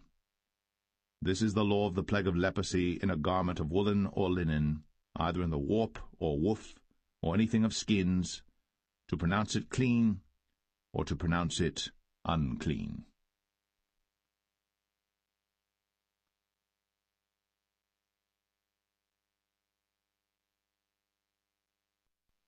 Leviticus 14. And the Lord spake unto Moses, saying, This shall be the law of the leper in the day of his cleansing. He shall be brought unto the priest. And the priest shall go forth out of the camp, And the priest shall look, and behold, if the plague of leprosy be healed in the leper, then shall the priest command to take for him that is to be cleansed 2 birds alive and clean, and cedar wood, and scarlet and hyssop. And the priest shall command that one of the birds be killed in an earthen vessel over running water. As for the living bird, he shall take it, and the cedar wood, and the scarlet, and the hyssop, and shall dip them and the living bird in the blood of the bird that was killed over the running water. And he shall sprinkle upon him that is to be cleansed from the leprosy 7 times, and shall pronounce him clean, and shall let the living bird loose into the open field. And he that is to be cleansed shall wash his clothes, and shave off all his hair, and wash himself in water, that he may be clean. And after that he shall come into the camp, and shall tarry abroad out of his tent 7 days. But it shall be on the 7th day that he shall shave all his hair off his head, and his beard, and his eyebrows. Even all his hair he shall shave off. And he shall wash his clothes. Also he shall wash his flesh in water, and he shall be clean. And on the 8th day he shall take 2 he-lambs without blemish, and 1 ewe-lamb of the 1st year without blemish, and 3/10 deals of fine flour for a meat offering, mingled with oil, and 1 log of oil. And the priest that maketh him clean shall present the man that is to be made clean, and those things before the Lord, at the door of the tabernacle of the congregation. And the priest shall take 1 he-lamb, and offer him for a trespass offering, and the log of oil, and wave them for a wave offering before the Lord. And he shall slay the lamb in the place where he shall kill the sin offering and the burnt offering in the holy place. For as the sin offering is the priest's, so is the trespass offering. It is most holy. And the priest shall take some of the blood of the trespass offering, and the priest shall put it upon the tip of the right ear of him that is to be cleansed, and upon the thumb of his right hand, and upon the great toe of his right foot. And the priest shall take some of the log of oil, and pour it into the palm of his own left hand. And the priest shall dip his right finger in the oil that is in his left hand, and shall sprinkle of the oil with his finger 7 times before the Lord. And of the rest of the oil that is in his hand shall the priest put upon the tip of the right ear of him that is to be cleansed, and upon the thumb of his right hand, and upon the great toe of his right foot, upon the blood of the trespass offering. And the remnant of the oil that is in the priest's hand he shall pour upon the head of him that is to be cleansed, and the priest shall make an atonement for him before the Lord. And the priest shall offer the sin offering, and make an atonement for him that is to be cleansed from his uncleanness. And afterward he shall kill the burnt offering. And the priest shall offer the burnt offering and the meat offering upon the altar. And the priest shall make an atonement for him, and he shall be clean. And if he be poor, and cannot get so much, then he shall take 1 lamb for a trespass offering to be waved, to make an atonement for him, and 1/10 deal of fine flour mingled with oil for a meat offering, and a log of oil, and 2 turtle doves, or 2 young pigeons, such as he is able to get, and the one shall be a sin offering, and the other a burnt offering. And he shall bring them on the 8th day for his cleansing unto the priest, unto the door of the tabernacle of the congregation before the Lord. And the priest shall take the lamb of the trespass offering, and the log of oil, and the priest shall wave them for a wave offering before the Lord. And he shall kill the lamb of the trespass offering, and the priest shall take some of the blood of the trespass offering, and put it upon the tip of the right ear of him that is to be cleansed, and upon the thumb of his right hand, and upon the great toe of his right foot. And the priest shall pour of the oil into the palm of his own left hand. And the priest shall sprinkle with his right finger some of the oil that is in his left hand 7 times before the Lord. And the priest shall put of the oil that is in his hand upon the tip of the right ear of him that is to be cleansed, and upon the thumb of his right hand, and upon the great toe of his right foot, upon the place of the blood of the trespass offering. And the rest of the oil that is in the priest's hand he shall put upon the head of him that is to be cleansed, to make an atonement for him before the Lord. And he shall offer the one of the turtle doves, or of the young pigeons, such as he can get, even such as he is able to get, the one for a sin offering, and the other for a burnt offering, with the meat offering. And the priest shall make an atonement for him that is to be cleansed before the Lord. This is the law of him in whom is the plague of leprosy, whose hand is not able to get that which pertaineth to his cleansing. And the Lord spake unto Moses and unto Aaron, saying, When ye be come into the land of Canaan, which I give to you for a possession, and I put the plague of leprosy in a house of the land of your possession, and he that owneth the house shall come and tell the priest, saying, It seemeth to me there is as it were a plague in the house. Then the priest shall command that they empty the house, before the priest go into it to see the plague, that all that is in the house be not made unclean, and afterward the priest shall go in to see the house. And he shall look on the plague, and behold, if the plague be in the walls of the house with hollow strakes, greenish or reddish, which in sight are lower than the wall, then the priest shall go out of the house to the door of the house, and shut up the house 7 days. And the priest shall come again the 7th day, and shall look, and behold, if the plague be spread in the walls of the house, then the priest shall command that they take away the stones in which the plague is, and they shall cast them into an unclean place without the city. And he shall cause the house to be scraped within round about, and they shall pour out the dust that they scrape off without the city into an unclean place. And they shall take other stones, and put them in the place of those stones. And he shall take other mortar, and shall plaster the house. And if the plague come again and break out in the house, after that he hath taken away the stones, and after he hath scraped the house, and after it is plastered, then the priest shall come and look, and behold, if the plague be spread in the house, it is a fretting leprosy in the house, it is unclean.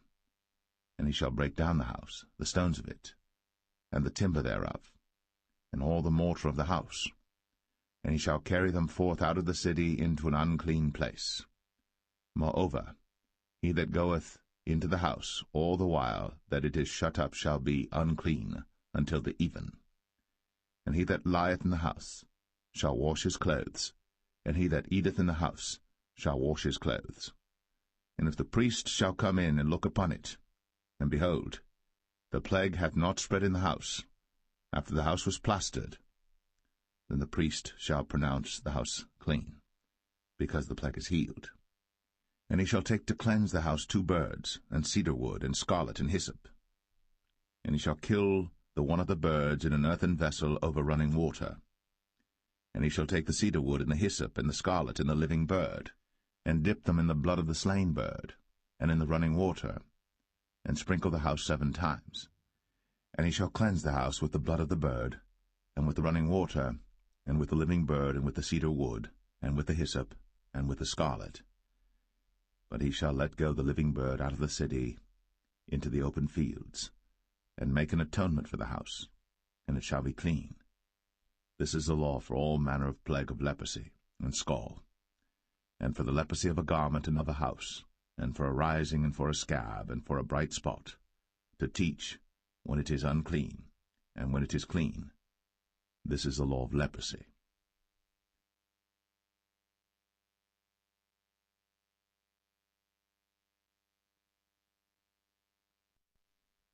Leviticus 15. And the Lord spake unto Moses and to Aaron, saying, Speak unto the children of Israel, and say unto them, When any man hath a running issue out of his flesh, because of his issue he is unclean. And this shall be his uncleanness in his issue, whether his flesh run with his issue, or his flesh be stopped from his issue, it is his uncleanness. Every bed whereon he lieth that hath the issue is unclean, and everything whereon he sitteth shall be unclean. And whosoever toucheth his bed shall wash his clothes, and bathe himself in water, and be unclean until the even. And he that sitteth on anything whereon he sat that hath the issue shall wash his clothes, and bathe himself in water, and be unclean until the even. And he that toucheth the flesh of him that hath the issue shall wash his clothes, and bathe himself in water, and be unclean until the even. And if he that hath the issue spit upon him that is clean, then he shall wash his clothes, and bathe himself in water, and be unclean until the even. And what saddle soever he rideth upon that hath the issue shall be unclean. And whosoever toucheth anything that was under him shall be unclean until the even. And he that beareth any of those things shall wash his clothes, and bathe himself in water, and be unclean until the even. And whomsoever he toucheth that hath the issue, and hath not rinsed his hands in water, he shall wash his clothes, and bathe himself in water, and be unclean until the even. And the vessel of earth that he toucheth, which hath the issue, shall be broken, and every vessel of wood shall be rinsed in water.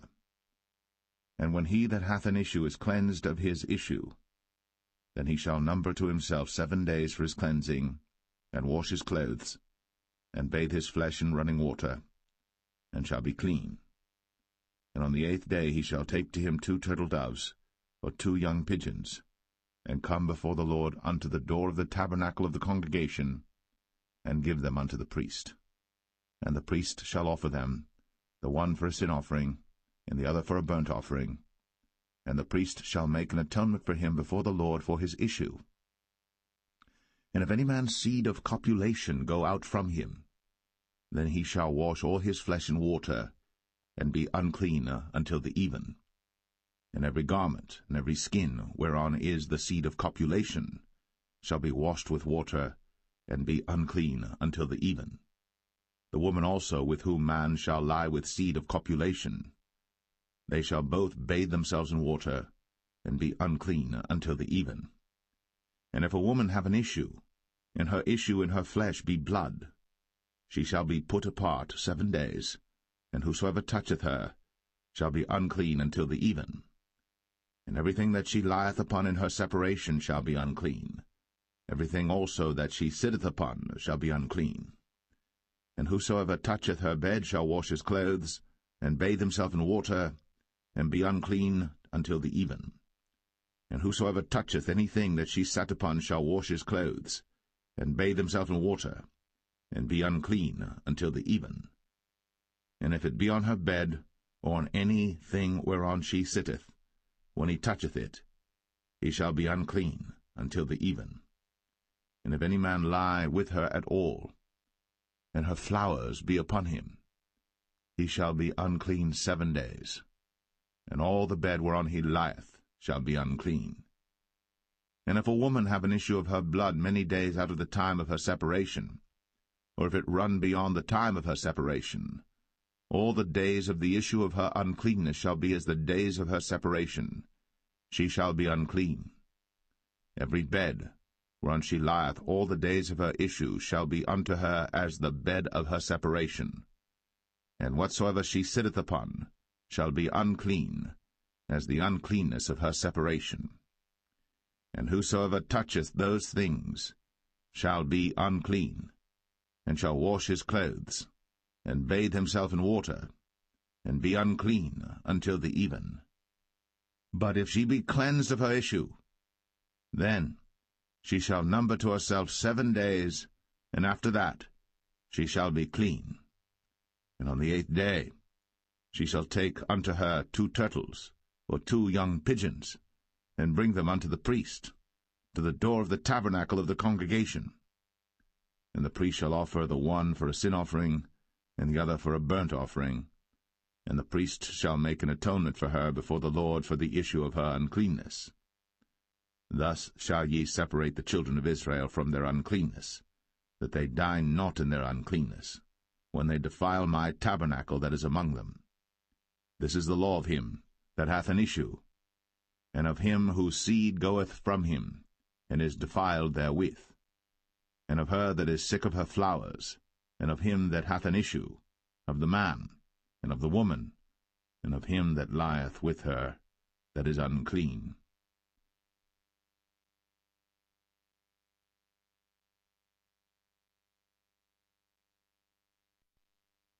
Leviticus 16. And the Lord spake unto Moses after the death of the 2 sons of Aaron, when they offered before the Lord and died. And the Lord said unto Moses, Speak unto Aaron thy brother, that he come not at all times into the holy place within the veil before the mercy seat, which is upon the ark, that he die not. For I will appear in the cloud upon the mercy seat. Thus shall Aaron come into the holy place, with a young bullock for a sin offering, and a ram for a burnt offering. He shall put on the holy linen coat, and he shall have the linen breeches upon his flesh, and shall be girded with a linen girdle, and with the linen mitre shall he be attired. These are holy garments. Therefore shall he wash his flesh in water, and so put them on. And he shall take of the congregation of the children of Israel 2 kids of the goats for a sin offering, and 1 ram for a burnt offering. And Aaron shall offer his bullock of the sin offering which is for himself, and make an atonement for himself, and for his house. And he shall take the 2 goats and present them before the Lord at the door of the tabernacle of the congregation. And Aaron shall cast lots upon the 2 goats, 1 lot for the Lord, and the other lot for the scapegoat. And Aaron shall bring the goat upon which the Lord's lot fell, and offer him for a sin offering. But the goat on which the lot fell to be the scapegoat shall be presented alive before the Lord, to make an atonement with him, and to let him go for a scapegoat into the wilderness. And Aaron shall bring the bullock of the sin offering which is for himself, and shall make an atonement for himself, and for his house, and shall kill the bullock of the sin offering which is for himself. And he shall take a censer full of burning coals of fire from off the altar before the Lord, and his hands full of sweet incense beaten small, and bring it within the veil. And he shall put the incense upon the fire before the Lord, that the cloud of the incense may cover the mercy seat that is upon the testimony, that he die not. And he shall take of the blood of the bullock, and sprinkle it with his finger upon the mercy seat eastward, and before the mercy seat shall he sprinkle of the blood with his finger 7 times. Then shall he kill the goat of the sin offering that is for the people, and bring his blood within the veil, and do with that blood as he did with the blood of the bullock, and sprinkle it upon the mercy seat, and before the mercy seat. And he shall make an atonement for the holy place, because of the uncleanness of the children of Israel, and because of their transgressions and all their sins. And so shall he do for the tabernacle of the congregation that remaineth among them in the midst of their uncleanness. And there shall be no man in the tabernacle of the congregation when he goeth in to make an atonement in the holy place, until he come out, and have made an atonement for himself, and for his household, and for all the congregation of Israel. And he shall go out unto the altar that is before the Lord, and make an atonement for it, and shall take of the blood of the bullock, and of the blood of the goat, and put it upon the horns of the altar round about. And he shall sprinkle of the blood upon it with his finger 7 times, and cleanse it, and hallow it from the uncleanness of the children of Israel. And when he hath made an end of reconciling the holy place, and the tabernacle of the congregation, and the altar, he shall bring the live goat. And Aaron shall lay both his hands upon the head of the live goat, and confess over him all the iniquities of the children of Israel, and all their transgressions and all their sins, putting them upon the head of the goat, and shall send him away by the hand of a fit man into the wilderness. And the goat shall bear upon him all their iniquities unto a land not inhabited. And he shall let go the goat in the wilderness. And Aaron shall come into the tabernacle of the congregation, and shall put off the linen garments, which he put on when he went into the holy place, and shall leave them there.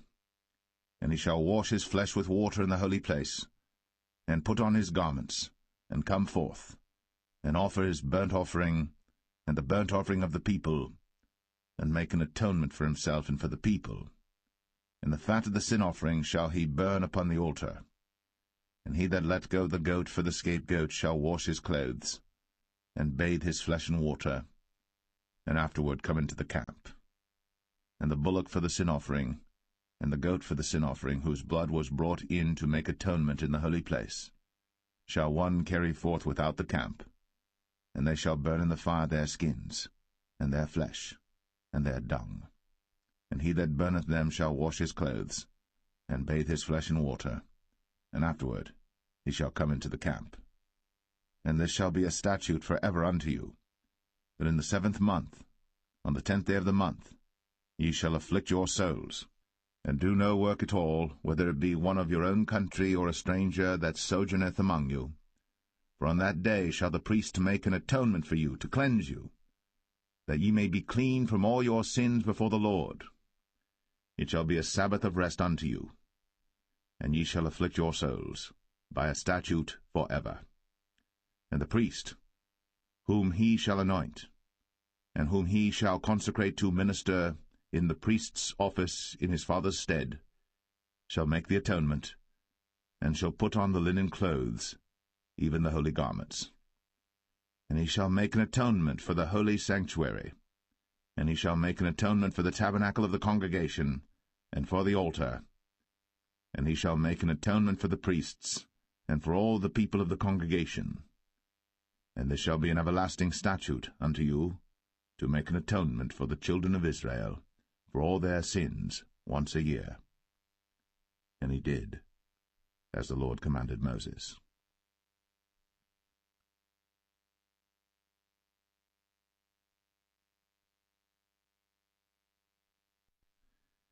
Leviticus 17. And the Lord spake unto Moses, saying, Speak unto Aaron, and unto his sons, and unto all the children of Israel, and say unto them, This is the thing which the Lord hath commanded, saying, What man soever there be of the house of Israel that killeth an ox, or lamb, or goat, in the camp, or that killeth it out of the camp, and bringeth it not unto the door of the tabernacle of the congregation to offer an offering unto the Lord before the tabernacle of the Lord, blood shall be imputed unto that man. He hath shed blood, and that man shall be cut off from among his people. To the end that the children of Israel may bring their sacrifices which they offer in the open field, even that they may bring them unto the Lord, unto the door of the tabernacle of the congregation, unto the priest, and offer them for peace offerings unto the Lord. And the priest shall sprinkle the blood upon the altar of the Lord at the door of the tabernacle of the congregation, and burn the fat for a sweet savour unto the Lord. And they shall no more offer their sacrifices unto devils, after whom they have gone a-whoring. This shall be a statute for ever unto them throughout their generations. And thou shalt say unto them, Whatsoever man there be of the house of Israel, or of the strangers which sojourn among you, that offereth a burnt offering or sacrifice, and bringeth it not unto the door of the tabernacle of the congregation, to offer it unto the Lord, even that man shall be cut off from among his people. And whatsoever man there be of the house of Israel, or of the strangers that sojourn among you, that eateth any manner of blood, I will even set my face against that soul that eateth blood, and will cut him off from among his people. For the life of the flesh is in the blood, and I have given it to you upon the altar to make an atonement for your souls. For it is the blood that maketh an atonement for the soul. Therefore I said unto the children of Israel, No soul of you shall eat blood, neither shall any stranger that sojourneth among you eat blood. And whatsoever man there be of the children of Israel, or of the strangers that sojourn among you, which hunteth and catcheth any beast or fowl that may be eaten, he shall even pour out the blood thereof, and cover it with dust. For it is the life of all flesh, the blood of it is for the life thereof. Therefore I said unto the children of Israel, Ye shall eat the blood of no manner of flesh, for the life of all flesh is the blood thereof. Whosoever eateth it shall be cut off. And every soul that eateth that which died of itself, or that which was torn with beasts, whether it be one of your own country or a stranger, he shall both wash his clothes, and bathe himself in water, and be unclean until the even. Then shall he be clean. But if he wash them not, nor bathe his flesh, then he shall bear his iniquity.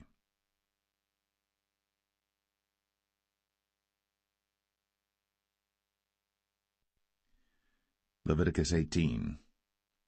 And the Lord spake unto Moses, saying, Speak unto the children of Israel, and say unto them, I am the Lord your God.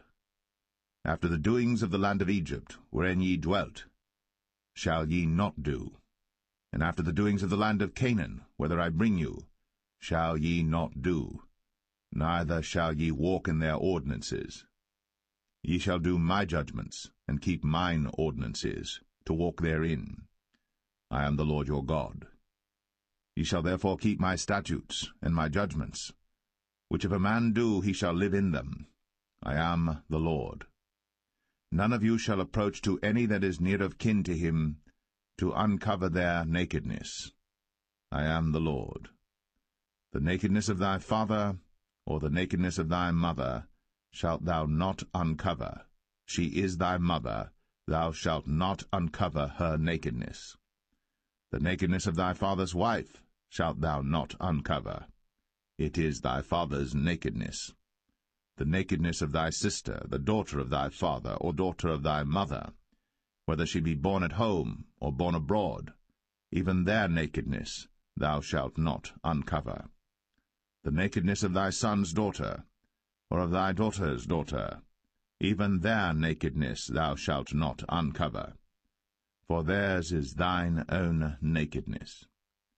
The nakedness of thy father's wife's daughter, begotten of thy father, she is thy sister, thou shalt not uncover her nakedness.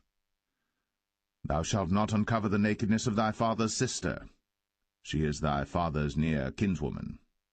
Thou shalt not uncover the nakedness of thy mother's sister, for she is thy mother's near kinswoman. Thou shalt not uncover the nakedness of thy father's brother. Thou shalt not approach to his wife, she is thine aunt. Thou shalt not uncover the nakedness of thy daughter-in-law, she is thy son's wife.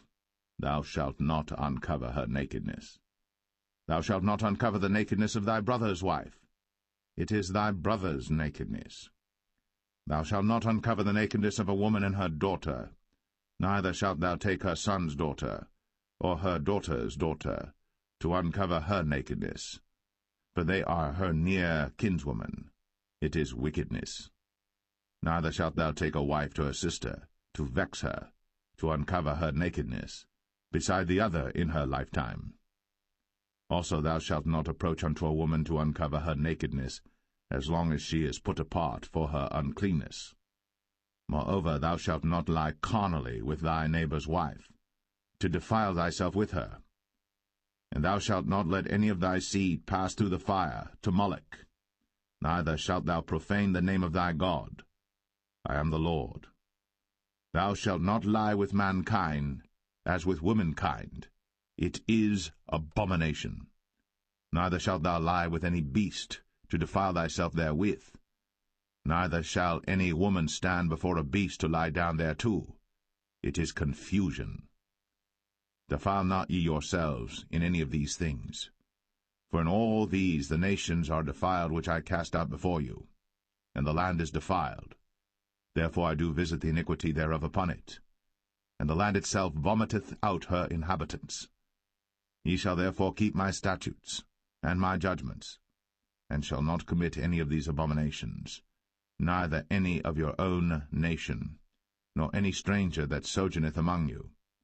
For all these abominations have the men of the land done, which were before you, and the land is defiled, that the land spew not you out also, when ye defile it, as it spewed out the nations that were before you. For whosoever shall commit any of these abominations, even the souls that commit them, shall be cut off from among their people. Therefore shall ye keep mine ordinance, that ye commit not any one of these abominable customs, which were committed before you, and that ye defile not yourselves therein.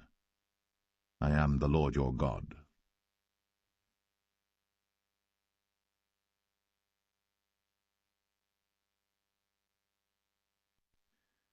Leviticus 19. And the Lord spake unto Moses, saying, Speak unto all the congregation of the children of Israel, and say unto them, Ye shall be holy, for I, the Lord your God, am holy. Ye shall fear every man his mother, and his father, and keep my Sabbaths. I am the Lord your God. Turn ye not unto idols, nor make to yourselves molten gods. I am the Lord your God. And if ye offer a sacrifice of peace offerings unto the Lord, ye shall offer it at your own will. It shall be eaten the same day ye offer it, and on the morrow. And if aught remain until the third day, it shall be burnt in the fire. And if it be eaten at all on the third day, it is abominable, it shall not be accepted. Therefore every one that eateth it shall bear his iniquity, because he hath profaned the hallowed thing of the Lord, and that so shall be cut off from among his people. And when ye reap the harvest of your land, thou shalt not wholly reap the corners of thy field, neither shalt thou gather the gleanings of thy harvest. And thou shalt not glean thy vineyard, neither shalt thou gather every grape of thy vineyard. Thou shalt leave them for the poor and stranger. I am the Lord your God. Ye shall not steal, neither deal falsely, neither lie one to another. And ye shall not swear by my name falsely, neither shalt thou profane the name of thy God. I am the Lord.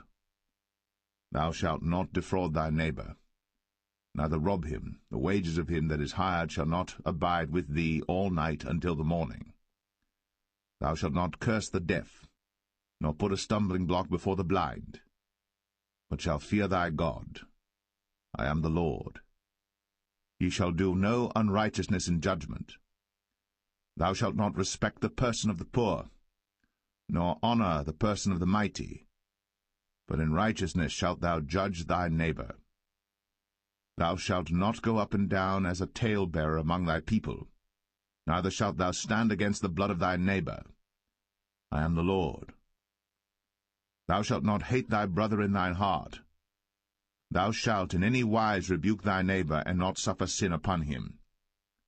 Thou shalt not avenge, nor bear any grudge against the children of thy people, but thou shalt love thy neighbor as thyself. I am the Lord. Ye shall keep my statutes. Thou shalt not let thy cattle gender with a diverse kind. Thou shalt not sow thy field with mingled seed, neither shall a garment mingled of linen and woolen come upon thee. And whosoever lieth carnally with a woman that is a bondmaid, betrothed to an husband, and not at all redeemed, nor freedom given her, she shall be scourged. They shall not be put to death, because she was not free. And he shall bring his trespass offering unto the Lord, unto the door of the tabernacle of the congregation, even a ram for a trespass offering.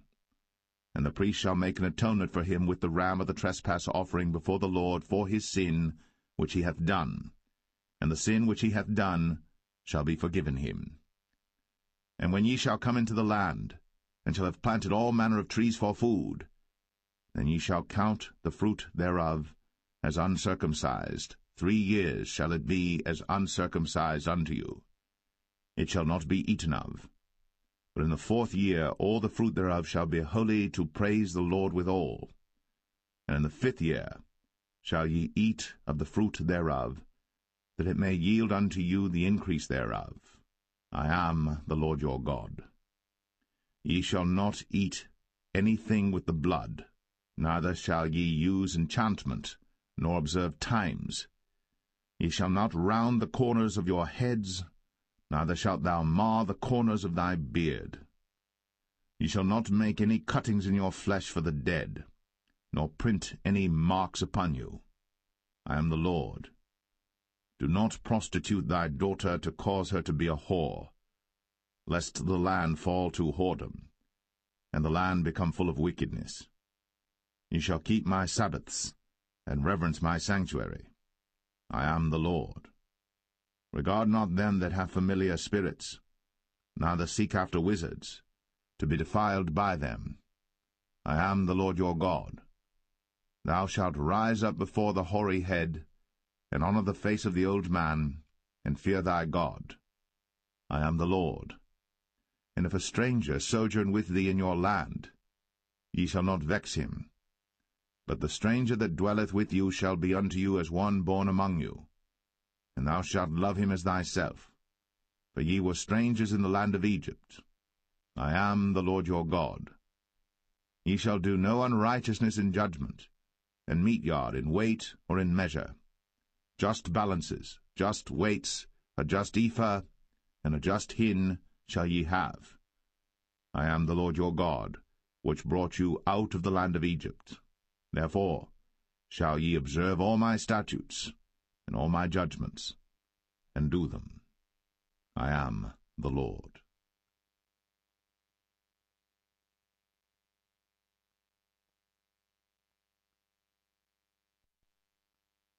Leviticus 20. And the Lord spake unto Moses, saying, Again, thou shalt say to the children of Israel, Whosoever he be of the children of Israel, or of the strangers that sojourn in Israel, that giveth any of his seed unto Moloch, he shall surely be put to death. The people of the land shall stone him with stones. And I will set my face against that man, and will cut him off from among his people, because he hath given of his seed unto Moloch, to defile my sanctuary, and to profane my holy name. And if the people of the land do any ways hide their eyes from the man, when he giveth of his seed unto Moloch, and kill him not, then I will set my face against that man, and against his family, and will cut him off, and all that go a-whoring after him, to commit whoredom with Moloch from among their people. And the soul that turneth after such as have familiar spirits, and after wizards, to go a-whoring after them, I will even set my face against that soul, and will cut him off from among his people. Sanctify yourselves, therefore, and be ye holy, for I am the Lord your God. And ye shall keep my statutes, and do them. I am the Lord which sanctify you. For every one that curseth his father or his mother shall be surely put to death. He hath cursed his father or his mother, his blood shall be upon him. And the man that committeth adultery with another man's wife, even he that committeth adultery with his neighbour's wife, the adulterer and the adulteress, shall surely be put to death. And the man that lieth with his father's wife hath uncovered his father's nakedness. Both of them shall surely be put to death. Their blood shall be upon them. And if a man lie with his daughter-in-law, both of them shall surely be put to death. They have wrought confusion. Their blood shall be upon them. If a man also lie with mankind, as he lieth with a woman, both of them have committed an abomination. They shall surely be put to death. Their blood shall be upon them. And if a man take a wife and her mother, it is wickedness. They shall be burnt with fire, both he and they, that there be no wickedness among you. And if a man lie with a beast, he shall surely be put to death, and ye shall slay the beast. And if a woman approach unto any beast, and lie down thereto, thou shalt kill the woman and the beast. They shall surely be put to death. Their blood shall be upon them. And if a man shall take his sister, his father's daughter, or his mother's daughter, and see her nakedness, and she see his nakedness, it is a wicked thing, and they shall be cut off in the sight of their people. He hath uncovered his sister's nakedness, he shall bear his iniquity. And if a man shall lie with a woman having her sickness, and shall uncover her nakedness, he hath discovered her fountain, and she hath uncovered the fountain of her blood, and both of them shall be cut off from among their people. And thou shalt not uncover the nakedness of thy mother's sister, nor of thy father's sister, for he uncovereth his near kin, they shall bear their iniquity. And if a man shall lie with his uncle's wife, he hath uncovered his uncle's nakedness, they shall bear their sin, they shall die childless. And if a man shall take his brother's wife, it is an unclean thing. He hath uncovered his brother's nakedness, they shall be childless. Ye shall therefore keep all my statutes and all my judgments, and do them, that the land, whither I bring you to dwell therein, spew you not out. And ye shall not walk in the manners of the nation, which I cast out before you. For they committed all these things, and therefore I abhorred them.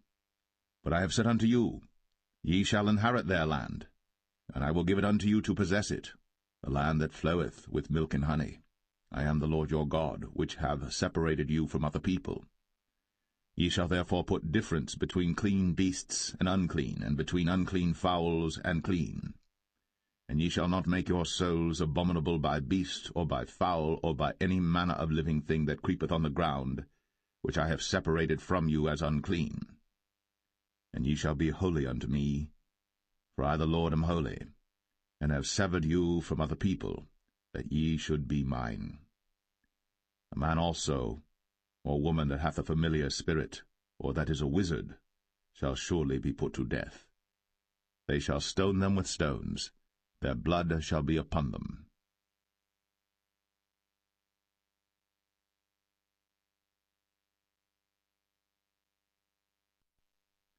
Leviticus 21. And the Lord said unto Moses, Speak unto the priests, the sons of Aaron, and say unto them, There shall none be defiled for the dead among his people. But for his kin that is near unto him, that is, for his mother, and for his father, and for his son, and for his daughter, and for his brother, and for his sister a virgin, that is nigh unto him, which hath had no husband, for her may he be defiled. But he shall not defile himself, being a chief man among his people, to profane himself. They shall not make baldness upon their head, neither shall they shave off the corner of their beard, nor make any cuttings in their flesh. They shall be holy unto their God, and not profane the name of their God, for the offerings of the Lord made by fire, and the bread of their God they do offer, therefore they shall be holy. They shall not take a wife that is a whore, or profane, neither shall they take a woman put away from her husband, for he is holy unto his God. Thou shalt sanctify him therefore, for he offereth the bread of thy God. He shall be holy unto thee. For I, the Lord, which sanctify you, am holy. And the daughter of any priest, if she profane herself by playing the whore, she profaneth her father. She shall be burnt with fire. And he that is the high priest among his brethren, upon whose head the anointing oil was poured, and that is consecrated to put on the garments, shall not uncover his head nor rend his clothes. Neither shall he go into any dead body, nor defile himself for his father, or for his mother. Neither shall he go out of the sanctuary, nor profane the sanctuary of his God. For the crown of the anointing oil of his God is upon him. I am the Lord. And he shall take a wife in her virginity, a widow, or a divorced woman, or profane, or an harlot. These shall he not take, but he shall take a virgin of his own people to wife. Neither shall he profane his seed among his people, for I the Lord do sanctify him. And the Lord spake unto Moses, saying, Speak unto Aaron, saying, Whosoever he be of thy seed in their generations that hath any blemish, let him not approach to offer the bread of his God. For whatsoever man he be that hath a blemish, he shall not approach, a blind man, or a lame, or he that hath a flat nose, or anything superfluous, or a man that is broken-footed, or broken-handed, or crooked-backed, or a dwarf, or that hath a blemish in his eye, or be scurvy, or scabbed, or hath his stones broken. No man that hath a blemish of the seed of Aaron the priest shall come nigh to offer the offerings of the Lord made by fire. He hath a blemish. He shall not come nigh to offer the bread of his God. He shall eat the bread of his God, both of the most holy and of the holy. Only he shall not go in unto the veil, nor come nigh unto the altar, because he hath a blemish, that he profane not my sanctuaries. For I the Lord do sanctify them. And Moses told it unto Aaron and to his sons, and unto all the children of Israel.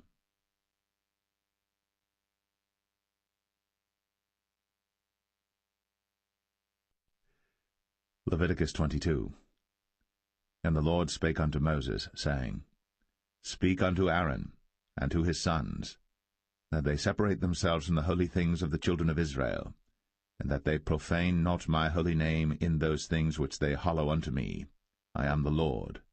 Say unto them, Whosoever he be of all your seed among your generations, that goeth unto the holy things, which the children of Israel hallow unto the Lord, having his uncleanness upon him, that soul shall be cut off from my presence.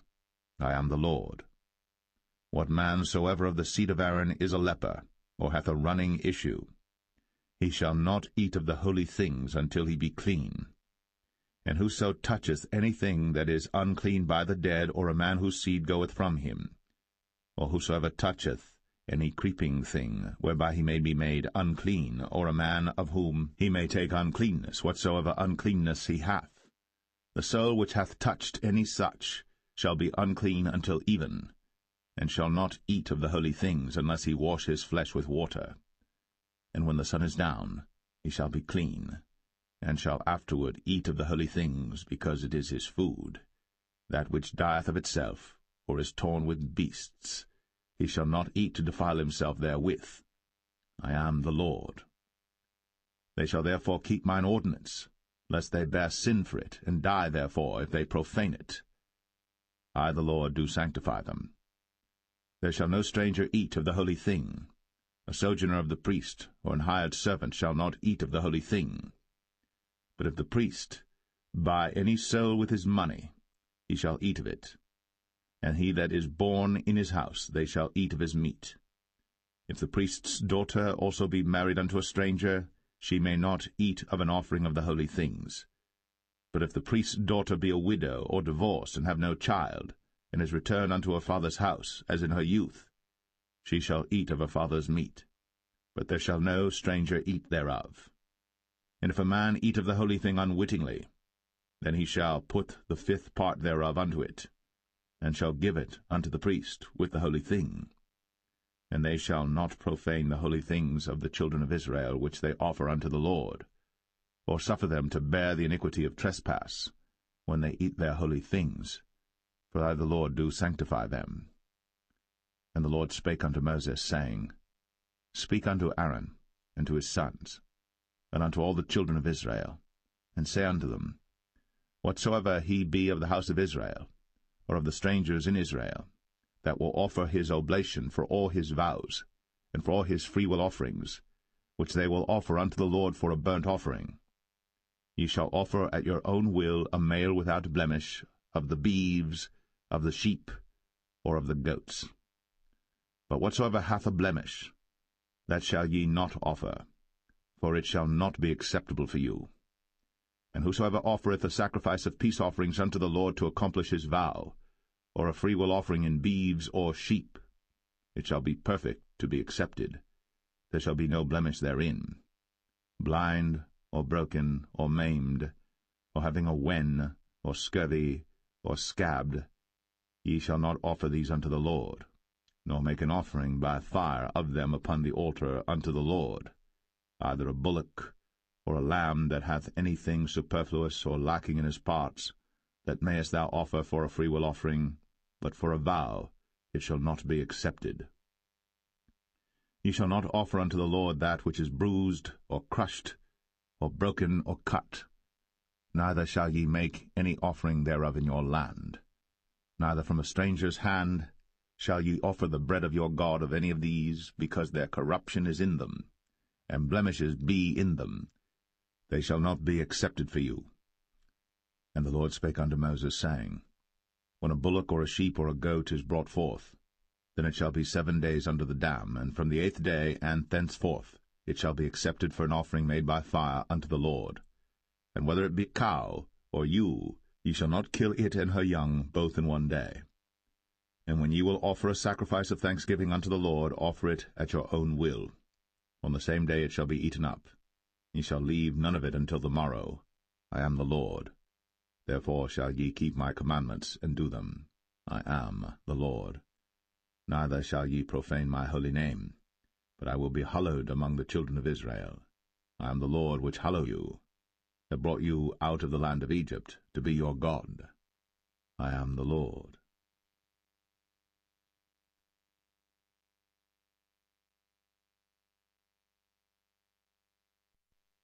Leviticus 23. And the Lord spake unto Moses, saying, Speak unto the children of Israel, and say unto them, Concerning the feasts of the Lord, which ye shall proclaim to be holy convocations, even these are my feasts. 6 days shall work be done, but the 7th day is the Sabbath of rest, and holy convocation. Ye shall do no work therein. It is the Sabbath of the Lord in all your dwellings. These are the feasts of the Lord, even holy convocations, which ye shall proclaim in their seasons. In the 14th day of the 1st month at even is the Lord's Passover, and on the 15th day of the same month is the feast of unleavened bread unto the Lord. 7 days ye must eat unleavened bread. In the 1st day ye shall have an holy convocation. Ye shall do no servile work therein. But ye shall offer an offering made by fire unto the Lord 7 days. In the 7th day is an holy convocation. Ye shall do no servile work therein. And the Lord spake unto Moses, saying, Speak unto the children of Israel, and say unto them, When ye be come into the land which I give unto you, and shall reap the harvest thereof, Then ye shall bring a sheaf of the firstfruits of your harvest unto the priest. And he shall wave the sheaf before the Lord, to be accepted for you. On the morrow after the Sabbath the priest shall wave it. And ye shall offer that day, when ye wave the sheaf, an he-lamb without blemish of the first year for a burnt offering unto the Lord. And the meat offering thereof shall be 2/10 deals of fine flour mingled with oil, an offering made by fire unto the Lord for a sweet savour. And the drink offering thereof shall be of wine, the 4th part of an hin. And ye shall eat neither bread, nor parched corn, nor green ears, until the selfsame day that ye have brought an offering unto your God. It shall be a statute for ever throughout your generations in all your dwellings. And ye shall count unto you from the morrow after the Sabbath, from the day that ye brought the sheaf of the wave offering, 7 Sabbaths shall be complete. Even unto the morrow, after the 7th Sabbath, shall ye number 50 days. And ye shall offer a new meat offering unto the Lord. Ye shall bring out of your habitations 2 wave loaves of 2/10 deals. They shall be of fine flour. They shall be baked with leaven. They are the firstfruits unto the Lord. And ye shall offer with the bread 7 lambs without blemish of the first year, and 1 young bullock, and 2 rams. They shall be for a burnt offering unto the Lord, with their meat offering, and their drink offerings, even an offering made by fire of sweet savour unto the Lord. Then ye shall sacrifice 1 kid of the goats for a sin offering, and 2 lambs of the first year for a sacrifice of peace offerings. And the priest shall wave them with the bread of the firstfruits for a wave offering before the Lord. With the 2 lambs they shall be holy to the Lord for the priests. And ye shall proclaim on the selfsame day that it may be an holy convocation unto you. Ye shall do no servile work therein. It shall be a statute for ever in all your dwellings throughout your generations. And when ye reap the harvest of your land, thou shalt not make clean riddance of the corners of thy field when thou reapest, neither shalt thou gather any gleanings of thy harvest. Thou shalt leave them unto the poor, and to the stranger. I am the Lord your God. And the Lord spake unto Moses, saying, Speak unto the children of Israel, saying, In the 7th month, in the 1st day of the month, shall ye have a Sabbath, a memorial of blowing of trumpets, and holy convocation. Ye shall do no servile work therein, but ye shall offer an offering made by fire unto the Lord. And the Lord spake unto Moses, saying, Also on the 10th day of this 7th month there shall be a day of atonement. It shall be an holy convocation unto you. And ye shall afflict your souls, and offer an offering made by fire unto the Lord. And ye shall do no work in that same day. For it is a day of atonement, to make an atonement for you before the Lord your God. For whatsoever soul it be that shall not be afflicted in that same day, he shall be cut off from among his people. And whatsoever soul it be that doeth any work in that same day, the same soul will I destroy from among his people. Ye shall do no manner of work. It shall be a statute for ever throughout your generations in all your dwellings. It shall be unto you a Sabbath of rest. And ye shall afflict your souls. In the 9th day of the month at even, from even unto even shall ye celebrate your Sabbath. And the Lord spake unto Moses, saying, Speak unto the children of Israel, saying, The 15th day of this 7th month shall be the feast of tabernacles for 7 days unto the Lord. On the 1st day shall be an holy convocation. Ye shall do no servile work therein. 7 days ye shall offer an offering made by fire unto the Lord. On the 8th day shall be an holy convocation unto you. And ye shall offer an offering made by fire unto the Lord. It is a solemn assembly. And ye shall do no servile work therein. These are the feasts of the Lord which ye shall proclaim to be holy convocations, to offer an offering made by fire unto the Lord, a burnt offering, and a meat offering, a sacrifice, and drink offerings, everything upon his day.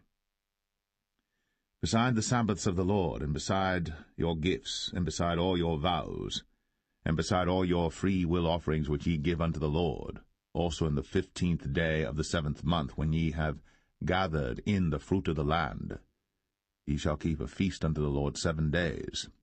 On the 1st day shall be a Sabbath, and on the 8th day shall be a Sabbath. And ye shall take you on the first day the boughs of goodly trees, branches of palm trees, and the boughs of thick trees, and willows of the brook. And ye shall rejoice before the Lord your God 7 days. And ye shall keep it a feast unto the Lord 7 days in the year. It shall be a statute for ever in your generations. Ye shall celebrate it in the 7th month. Ye shall dwell in booths 7 days. All that are Israelites born shall dwell in booths.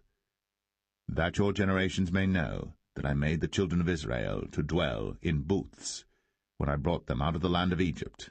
I am the Lord your God. And Moses declared unto the children of Israel the feasts of the Lord.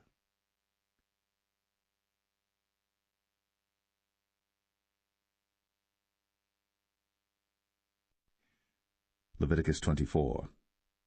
And the Lord spake unto Moses, saying, Command the children of Israel, that they bring unto thee pure oil olive beaten for the light, to cause the lamps to burn continually.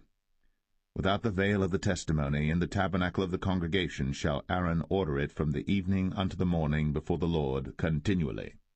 It shall be a statute for ever in your generations. He shall order the lamps upon the pure candlestick before the Lord continually. And thou shalt take fine flour, and bake 12 cakes thereof. 2/10 deals shall be in 1 cake. And thou shalt set them in 2 rows, 6 in a row, upon the pure table before the Lord. And thou shalt put pure frankincense upon each row, that it may be on the bread for a memorial, even an offering made by fire unto the Lord. Every Sabbath he shall set it in order before the Lord continually, being taken from the children of Israel by an everlasting covenant. And it shall be Aaron's and his sons, and they shall eat it in the holy place. For it is most holy unto him of the offerings of the Lord made by fire, by a perpetual statute. And the son of an Israelitish woman, whose father was an Egyptian, went out among the children of Israel. And this son of the Israelitish woman and a man of Israel strove together in the camp. And the Israelitish woman's son blasphemed the name of the Lord, and cursed. And they brought him unto Moses. And his mother's name was Shilemeth, the daughter of Dibri of the tribe of Dan. And they put him in ward, that the mind of the Lord might be shown them. And the Lord spake unto Moses, saying, Bring forth him that hath cursed without the camp, and let all that heard him lay their hands upon his head, and let all the congregation stone him. And thou shalt speak unto the children of Israel, saying, Whosoever curseth his God shall bear his sin. And he that blasphemeth the name of the Lord, he shall surely be put to death. And all the congregation shall certainly stone him, as well the stranger, as he that is born in the land, when he blasphemeth the name of the Lord, shall be put to death. And he that killeth any man shall surely be put to death. And he that killeth a beast shall make it good, beast for beast. And if a man cause a blemish in his neighbor, as he hath done, so shall it be done to him. Breach for breach, eye for eye, tooth for tooth. As he hath caused a blemish in a man, so shall it be done to him again. And he that killeth a beast, he shall restore it. And he that killeth a man, he shall be put to death. Ye shall have one manner of law, as well for the stranger as for one of your own country, for I am the Lord your God. And Moses spake to the children of Israel, that they should bring forth him that had cursed out of the camp, and stone him with stones.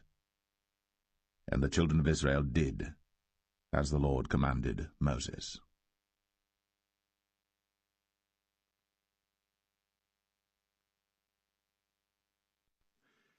Leviticus 25.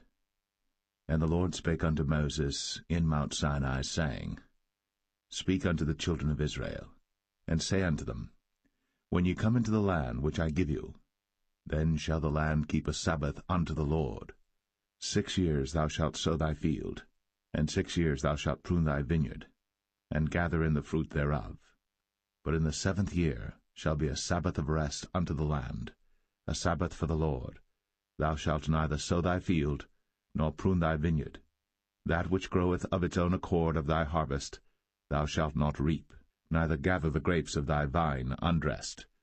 For it is a year of rest unto the land, and the Sabbath of the land shall be meat for you, for thee and for thy servant, and for thy maid, and for thy hired servant, and for thy stranger that sojourneth with thee, and for thy cattle, and for the beast that are in thy land shall all the increase thereof be meat.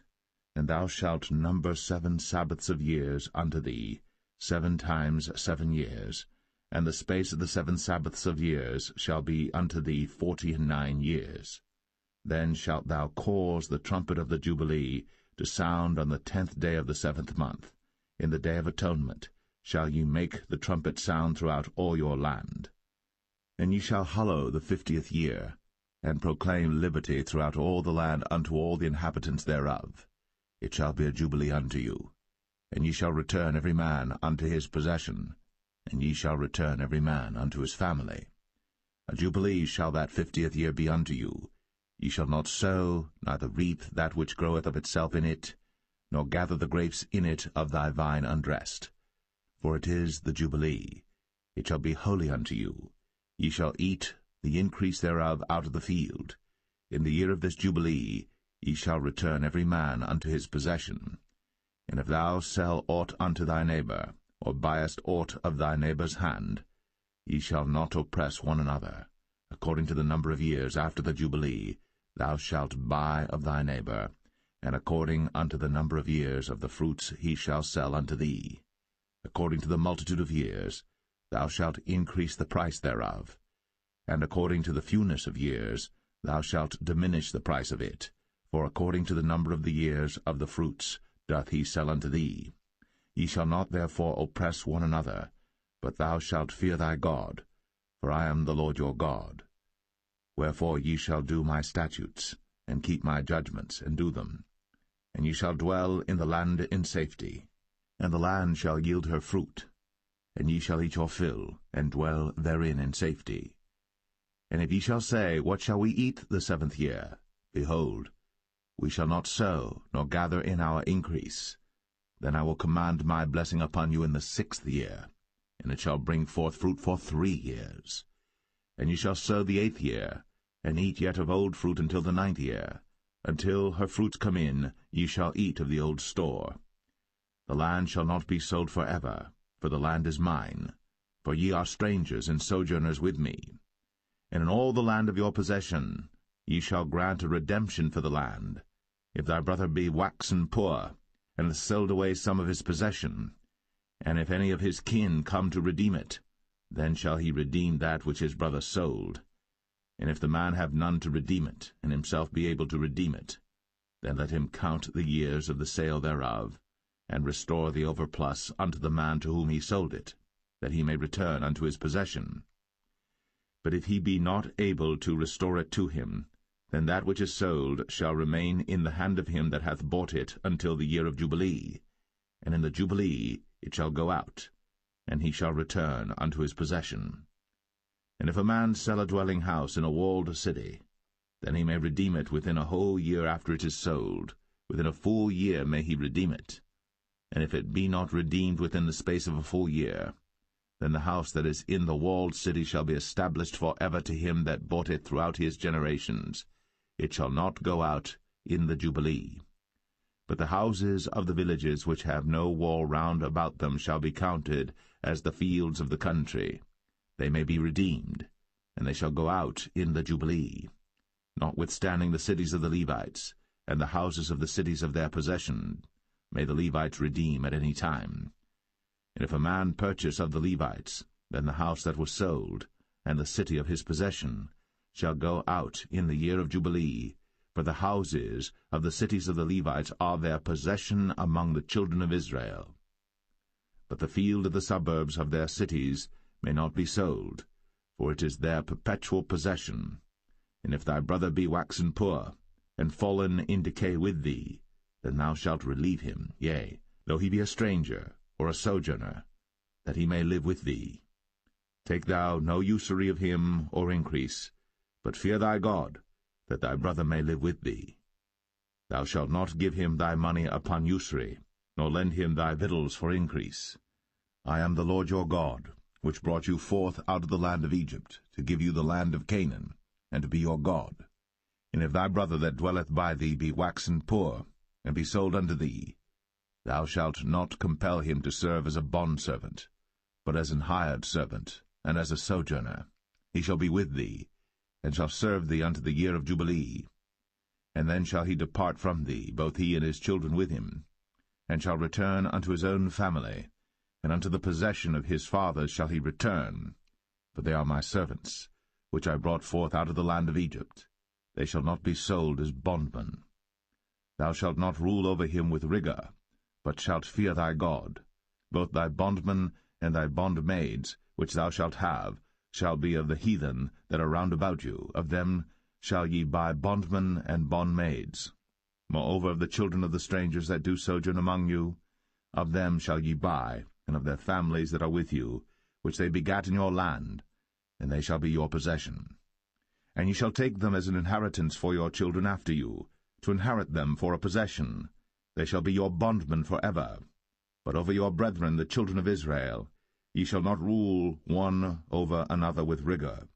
And if a sojourner or stranger wax rich by thee, and thy brother that dwelleth by him wax poor, and sell himself unto the stranger or sojourner by thee, or to the stock of the stranger's family, after that he is sold, he may be redeemed again. One of his brethren may redeem him. Either his uncle or his uncle's son may redeem him, or any that is nigh of kin unto him of his family may redeem him, or if he be able, he may redeem himself.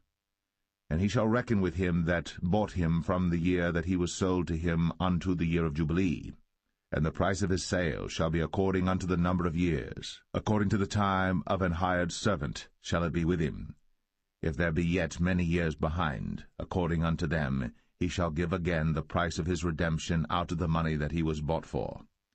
And if there remain but few years unto the year of Jubilee, then he shall count with him, and according unto his years shall he give him again the price of his redemption. And as a yearly hired servant shall he be with him, and the other shall not rule with rigor over him in thy sight. And if he be not redeemed in these years, then he shall go out in the year of Jubilee, both he and his children with him. For unto me the children of Israel are servants. They are my servants whom I brought forth out of the land of Egypt. I am the Lord your God.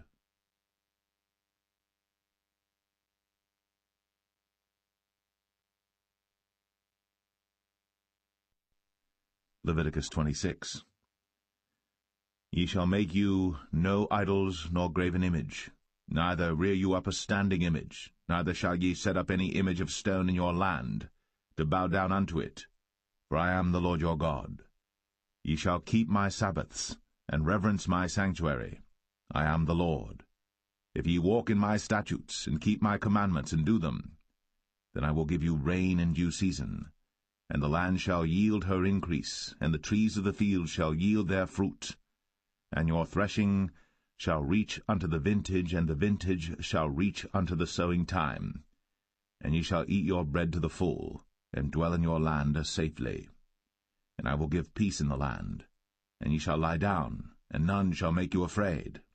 And I will rid evil beasts out of the land, neither shall the sword go through your land. And ye shall chase your enemies, and they shall fall before you by the sword. And 5 of you shall chase 100, and 100 of you shall put 10,000 to flight, and your enemies shall fall before you by the sword. For I will have respect unto you, and make you fruitful, and multiply you, and establish my covenant with you. And ye shall eat old store, and bring forth the old because of the new. And I will set my tabernacle among you, and my soul shall not abhor you. And I will walk among you, and will be your God, and ye shall be my people. I am the Lord your God, which brought you forth out of the land of Egypt, that ye should not be their bondmen. And I have broken the bands of your yoke, and made you go upright. But if ye will not hearken unto me, and will not do all these commandments, and if ye shall despise my statutes, or if your soul abhor my judgments, so that ye will not do all my commandments, but that ye break my covenant, I also will do this unto you. I will even appoint over you terror, consumption, and the burning ague, that shall consume the eyes, and cause sorrow of heart. And ye shall sow your seed in vain, for your enemies shall eat it. And I will set my face against you, and ye shall be slain before your enemies. They that hate you shall reign over you, and ye shall flee when none pursueth you. And if ye will not yet for all this hearken unto me, then I will punish you 7 times more for your sins. And I will break the pride of your power, and I will make your heaven as iron, and your earth as brass. And your strength shall be spent in vain. For your land shall not yield her increase, neither shall the trees of the land yield their fruits. And if ye walk contrary unto me, and will not hearken unto me, I will bring 7 times more plagues upon you according to your sins. I will also send wild beasts among you, which shall rob you of your children, and destroy your cattle, and make you few in number, and your highways shall be desolate. And if ye will not be reformed by me by these things, but will walk contrary unto me, then will I also walk contrary unto you, and will punish you yet 7 times for your sins. And I will bring a sword upon you, that shall avenge the quarrel of my covenant. And when ye are gathered together within your cities, I will send the pestilence among you, and ye shall be delivered into the hand of the enemy. And when I have broken the staff of your bread, 10 women shall bake your bread in one oven, and they shall deliver you your bread again by weight, and ye shall eat and not be satisfied. And if ye will not for all this hearken unto me, but walk contrary unto me, then I will walk contrary unto you also in fury, and I, even I, will chastise you 7 times for your sins. And ye shall eat the flesh of your sons, and the flesh of your daughters shall ye eat. And I will destroy your high places, and cut down your images, and cast your carcasses upon the carcasses of your idols. And my soul shall abhor you. And I will make your cities waste, and bring your sanctuaries unto desolation, and I will not smell the savour of your sweet odours. And I will bring the land into desolation, and your enemies which dwell therein shall be astonished at it. And I will scatter you among the heathen, and will draw out a sword after you, and your land shall be desolate, and your cities waste. Then shall the land enjoy her Sabbaths, as long as it lieth desolate, and ye be in your enemy's land. Even then shall the land rest, and enjoy her Sabbaths. As long as it lieth desolate it shall rest, because it did not rest in your Sabbaths, when ye dwelt upon it. And upon them that are left alive of you I will send a faintness into their hearts in the lands of their enemies, and the sound of a shaken leaf shall chase them, and they shall flee, as fleeing from a sword, and they shall fall when none pursueth. And they shall fall one upon another, as it were before a sword, when none pursueth. And ye shall have no power to stand before your enemies, and ye shall perish among the heathen. And the land of your enemies shall eat you up, and they that are left of you shall pine away in their iniquity in your enemies' lands, and also in the iniquities of their fathers shall they pine away with them, if they shall confess their iniquity, and the iniquity of their fathers, with their trespass which they trespassed against me, and that also they have walked contrary unto me, and that I also have walked contrary unto them, and have brought them into the land of their enemies. If then their uncircumcised hearts be humbled, and they then accept of the punishment of their iniquity, then will I remember my covenant with Jacob, and also my covenant with Isaac, and also my covenant with Abraham will I remember, and I will remember the land. The land also shall be left of them, and shall enjoy her Sabbaths, while she lieth desolate without them. And they shall accept of the punishment of their iniquity, even because they despised my judgments, and because their soul abhorred my statutes. And yet for all that, when they be in the land of their enemies, I will not cast them away, neither will I abhor them to destroy them utterly, and to break my covenant with them, for I am the Lord their God. But I will for their sakes remember the covenant of their ancestors, whom I brought forth out of the land of Egypt, in the sight of the heathen, that I might be their God. I am the Lord. These are the statutes and judgments and laws which the Lord made between him and the children of Israel in Mount Sinai by the hand of Moses.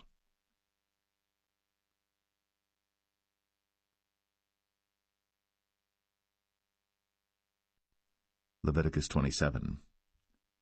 And the Lord spake unto Moses, saying, Speak unto the children of Israel, and say unto them, When a man shall make a singular vow, the person shall be for the Lord by thy estimation.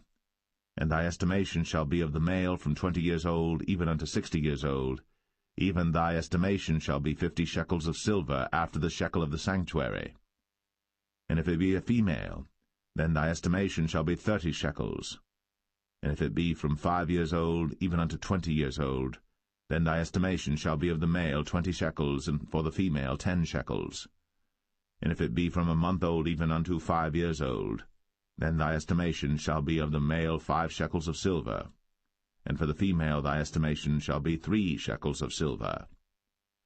And if it be from 60 years old and above, if it be a male, then thy estimation shall be 15 shekels, and for the female 10 shekels. But if he be poorer than thy estimation, then he shall present himself before the priest, and the priest shall value him, according to his ability that vowed shall the priest value him. And if it be a beast, whereof men bring an offering unto the Lord, all that any man giveth of such unto the Lord shall be holy. He shall not alter it, nor change it, a good for a bad, or a bad for a good. And if he shall at all change beast for beast, then it and the exchange thereof shall be holy. And if it be any unclean beast, of which they do not offer a sacrifice unto the Lord, then he shall present the beast before the priest. And the priest shall value it, whether it be good or bad, as thou valuest it, who art the priest, so shall it be. But if he will at all redeem it, then he shall add a 5th part thereof unto thy estimation. And when a man shall sanctify his house to be holy unto the Lord, then the priest shall estimate it, whether it be good or bad, as the priest shall estimate it, so shall it stand. And if he that sanctified it will redeem his house, then he shall add the 5th part of the money of thy estimation unto it, and it shall be his. And if a man shall sanctify unto the Lord some part of a field of his possession, then thy estimation shall be according to the seed thereof, and homer of barley seed shall be valued at 50 shekels of silver. If he sanctify his field from the year of Jubilee according to thy estimation, it shall stand. But if he sanctify his field after the Jubilee, then the priest shall reckon unto him the money according to the years that remain, even unto the year of the Jubilee, and it shall be abated from thy estimation.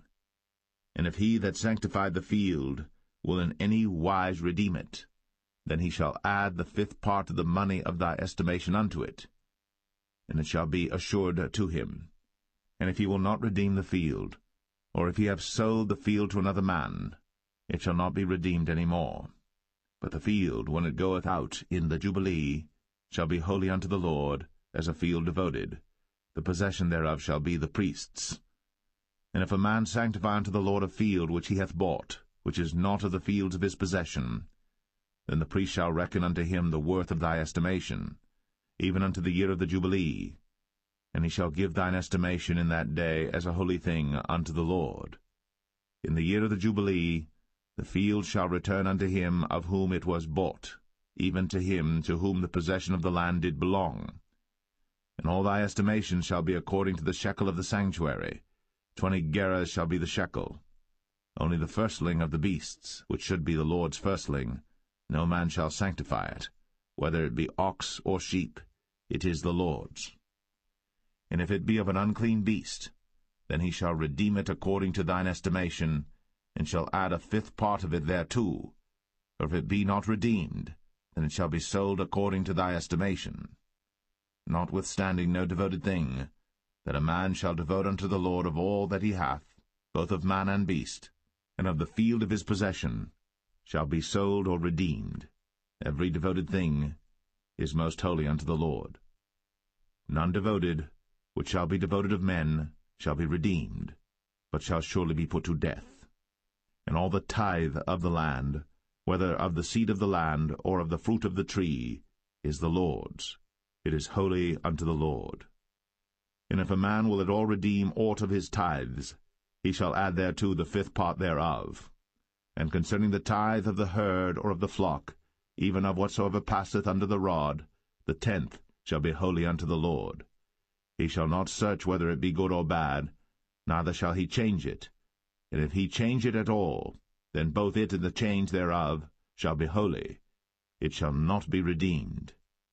These are the commandments which the Lord commanded Moses for the children of Israel in Mount Sinai.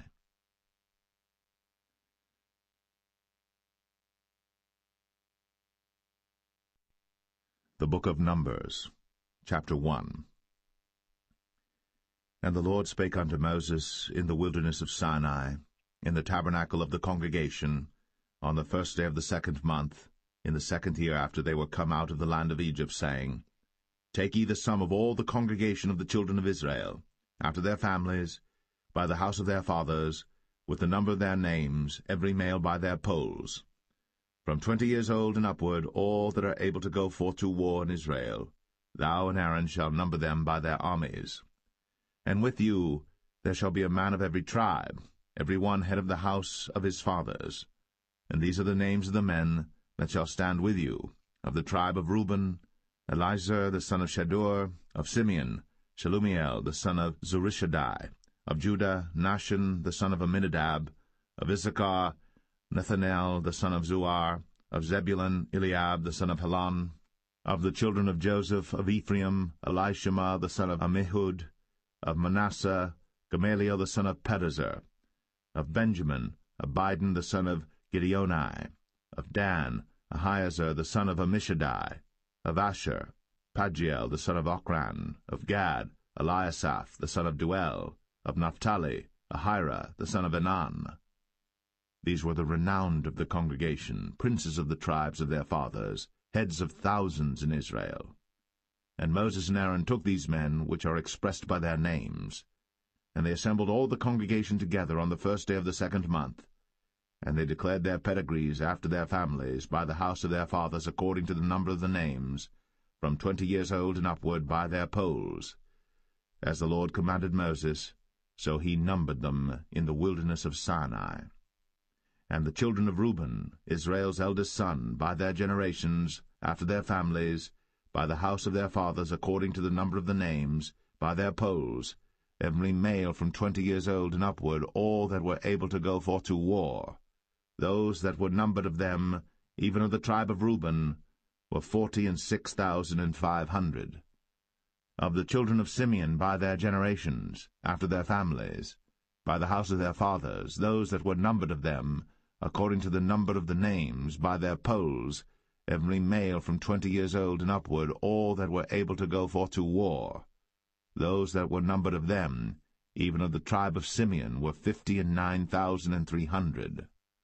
Of the children of Gad, by their generations, after their families, by the house of their fathers, according to the number of the names, from 20 years old and upward, all that were able to go forth to war. Those that were numbered of them, even of the tribe of Gad, were 45,650. Of the children of Judah, by their generations, after their families, by the house of their fathers, according to the number of the names, from 20 years old and upward, all that were able to go forth to war. Those that were numbered of them, even of the tribe of Judah, were 314,600. Of the children of Issachar, by their generations, after their families, by the house of their fathers, according to the number of the names, from 20 years old and upward, all that were able to go forth to war. Those that were numbered of them, even of the tribe of Issachar, were 54,400.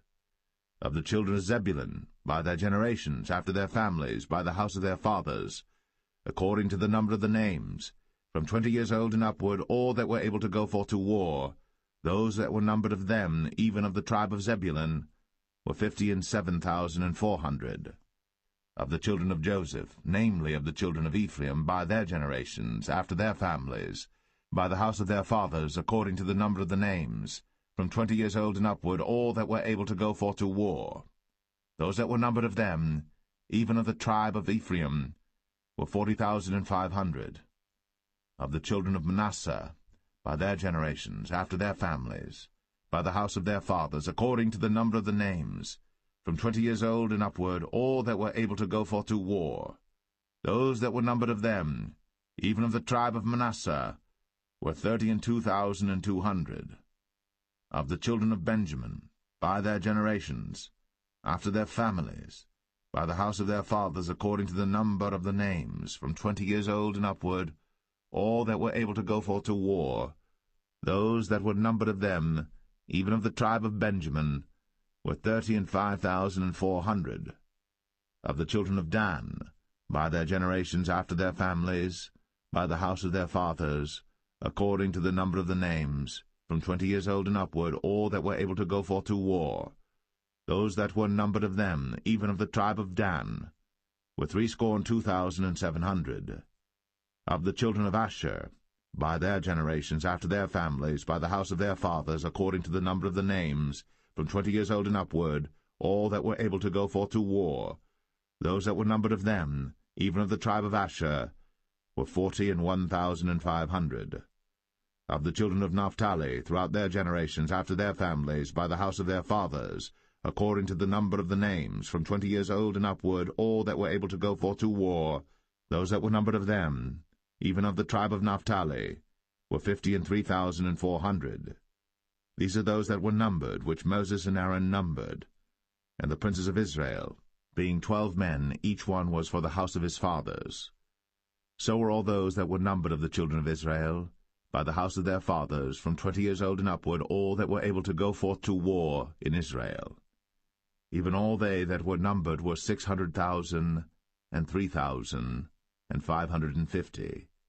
But the Levites after the tribe of their fathers were not numbered among them. For the Lord had spoken unto Moses, saying, Only thou shalt not number the tribe of Levi, neither take the sum of them among the children of Israel. But thou shalt appoint the Levites over the tabernacle of testimony, and over all the vessels thereof, and over all things that belong to it. They shall bear the tabernacle, and all the vessels thereof, and they shall minister unto it, and shall encamp round about the tabernacle. And when the tabernacle setteth forward, the Levites shall take it down. And when the tabernacle is to be pitched, the Levites shall set it up, and the stranger that cometh nigh shall be put to death. And the children of Israel shall pitch their tents, every man by his own camp, and every man by his own standard throughout their hosts. But the Levites shall pitch round about the tabernacle of testimony, that there be no wrath upon the congregation of the children of Israel. And the Levites shall keep the charge of the tabernacle of testimony. And the children of Israel did, according to all that the Lord commanded Moses. So did they.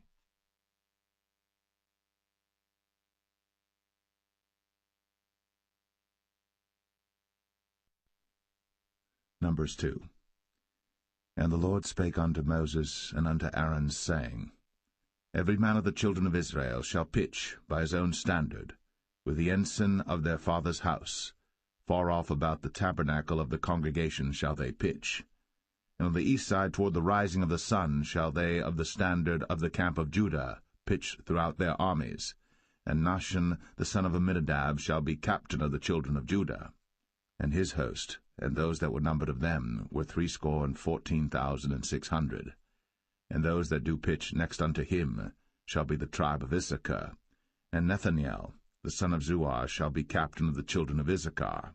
And his host, and those that were numbered thereof, were 54,400. Then the tribe of Zebulun, and Eliab the son of Helon, shall be captain of the children of Zebulun. And his host, and those that were numbered thereof, were 57,400. All that were numbered in the camp of Judah were 100,000 and 80,000 and 6,400 throughout their armies. These shall first set forth. On the south side shall be the standard of the camp of Reuben, according to their armies, and the captain of the children of Reuben shall be Elizur, the son of Shedeur. And his host, and those that were numbered thereof, were 46,500. And those which pitched by him shall be the tribe of Simeon. And the captain of the children of Simeon shall be Shelumiel, the son of Zerushadai. And his host, and those that were numbered of them, were 59,300. Then the tribe of Gad, and the captain of the sons of Gad shall be Eliasaph, the son of Ruel. And his host, and those that were numbered of them, were 45,650. All that were numbered in the camp of Reuben were 150 and 1,450 throughout their armies, and they shall set forth in the second rank. Then the tabernacle of the congregation shall set forward with the camp of the Levites, in the midst of the camp, as they encamp, so shall they set forward, every man in his place by their standards.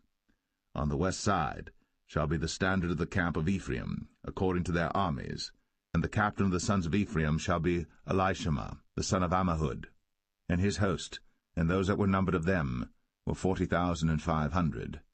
And by him shall be the tribe of Manasseh, and the captain of the children of Manasseh shall be Gamaliel, the son of Pedazur, and his host, and those that were numbered of them, were 32,200. Then the tribe of Benjamin, and the captain of the sons of Benjamin shall be Abidan, the son of Gideoni, and his host, and those that were numbered of them, were 35,400. All that were numbered of the camp of Ephraim were 100,000 and 8,000 and 100 throughout their armies, and they shall go forward in the third rank. The standard of the camp of Dan shall be on the north side by their armies, and the captain of the children of Dan shall be Ahiezer, the son of Ammishaddai, and his host, and those that were numbered of them, were 62,700. And those that encamp by him shall be the tribe of Asher, and the captain of the children of Asher shall be Pagiel, the son of Ochran, and his host, and those that were numbered of them were 41,500. Then the tribe of Naphtali, and the captain of the children of Naphtali shall be Ahira, the son of Enan, and his host, and those that were numbered of them were 53,400. All they that were numbered in the camp of Dan were 100,050 and 7,600. They shall go hindmost with their standards. These are those which were numbered of the children of Israel, by the house of their fathers.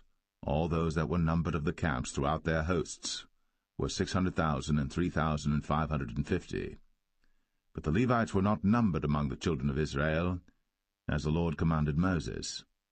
And the children of Israel did according to all that the Lord commanded Moses. So they pitched by their standards, and so they set forward, every one after their families, according to the house of their fathers.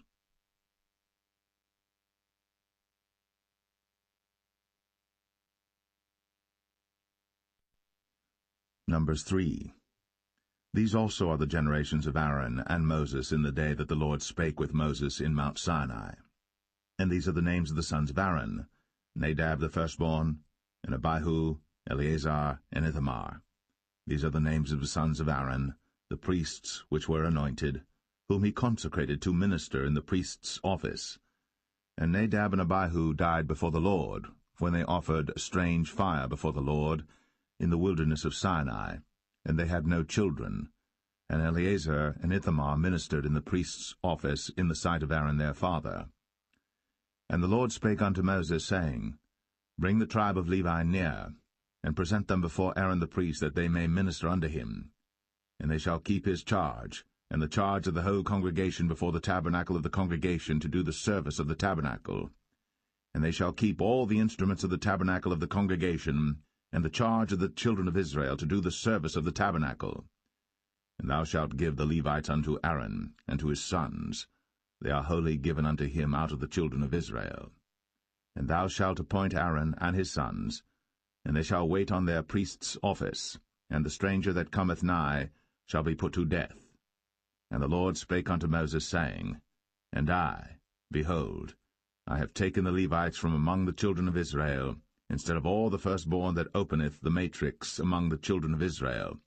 Therefore the Levites shall be mine. Because all the firstborn are mine, for on the day that I smote all the firstborn in the land of Egypt, I hallowed unto me all the firstborn in Israel, both man and beast. Mine shall they be.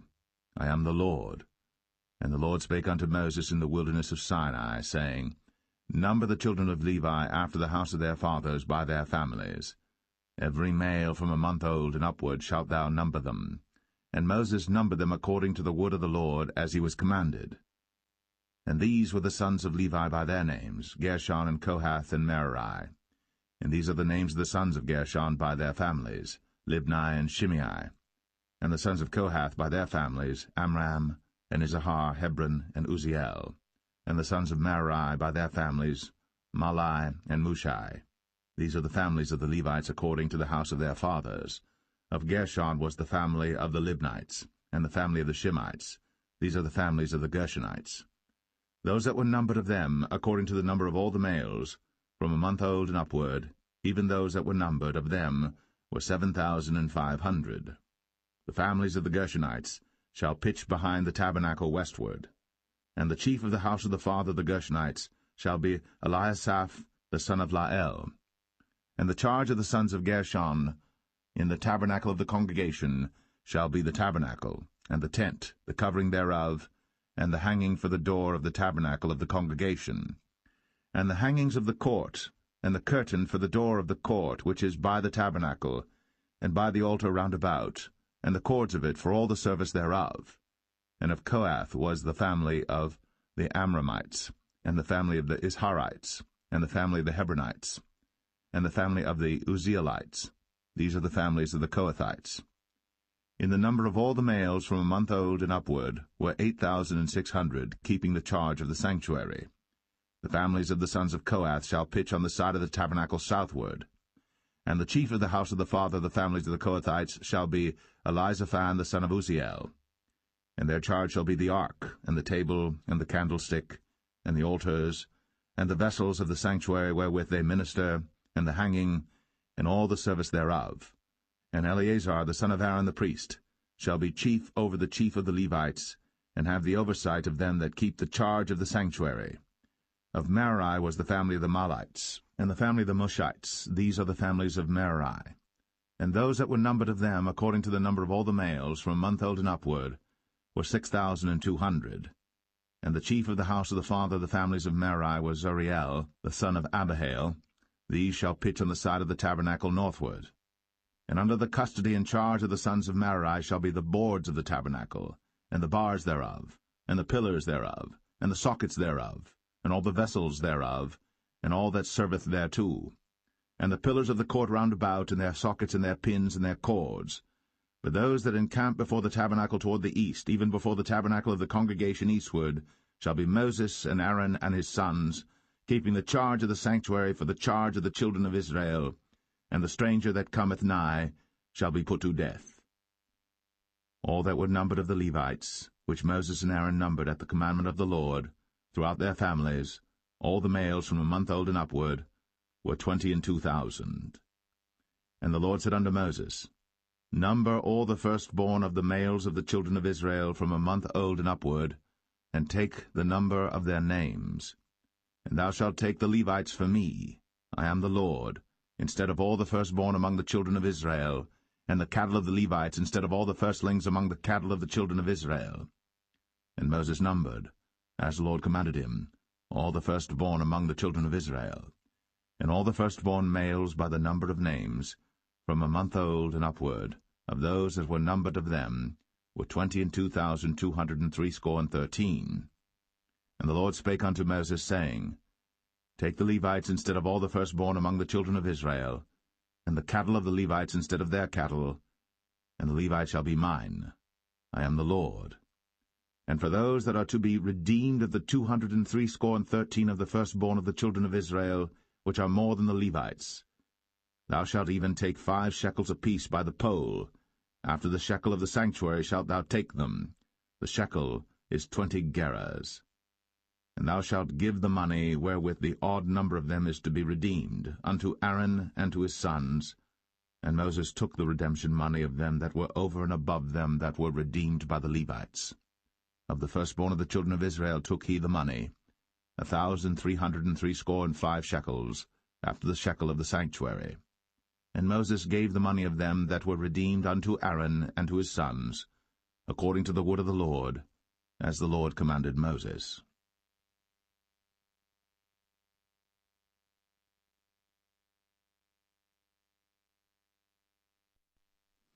Numbers 4. And the Lord spake unto Moses and unto Aaron, saying, Take the sum of the sons of Kohath from among the sons of Levi after their families, by the house of their fathers, from 30 years old and upward, even until 50 years old, all that enter into the host, to do the work in the tabernacle of the congregation. This shall be the service of the sons of Kohath in the tabernacle of the congregation about the most holy things. And when the camp setteth forward, Aaron shall come, and his sons, and they shall take down the covering veil, and cover the ark of the testimony with it, and shall put thereon the covering of badgers' skins, and shall spread over it a cloth wholly of blue, and shall put in the staves thereof. And upon the table of showbread they shall spread a cloth of blue, and put thereon the dishes, and the spoons, and the bowls, and covers to cover withal, and the continual bread shall be thereon. And they shall spread upon them a cloth of scarlet, and cover the same with the covering of badgers' skins, and shall put in the staves thereof. And they shall take a cloth of blue, and cover the candlestick of the light, and his lamps, and his tongs, and his snuff dishes, and all the oil vessels thereof, wherewith they minister unto it. And they shall put it and all the vessels thereof within a covering of badgers' skins, and shall put it upon a bar. And upon the golden altar they shall spread a cloth of blue, and cover it with a covering of badgers' skins, and shall put to the staves thereof.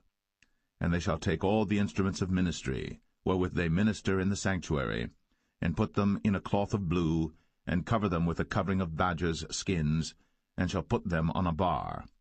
And they shall take away the ashes from the altar, and spread a purple cloth thereon.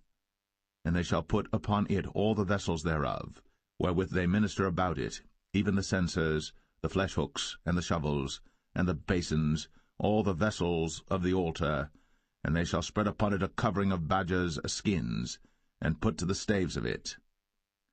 And when Aaron and his sons have made an end of covering the sanctuary, and all the vessels of the sanctuary as the camp is to set forward, after that the sons of Kohath shall come to bear it. But they shall not touch any holy thing, lest they die. These things are the burden of the sons of Kohath in the tabernacle of the congregation. And to the office of Eleazar the son of Aaron the priest pertaineth the oil for the light, and the sweet incense, and the daily meat offering, and the anointing oil, and the oversight of all the tabernacle, and of all that therein is, in the sanctuary, and in the vessels thereof. And the Lord spake unto Moses and unto Aaron, saying, Cut ye not off the tribe of the families of the Kohathites from among the Levites, but thus do unto them, that they may live and not die, when they approach unto the most holy things. Aaron and his sons shall go in, and appoint them every one to his service and to his burden. But they shall not go in to see when the holy things are covered, lest they die.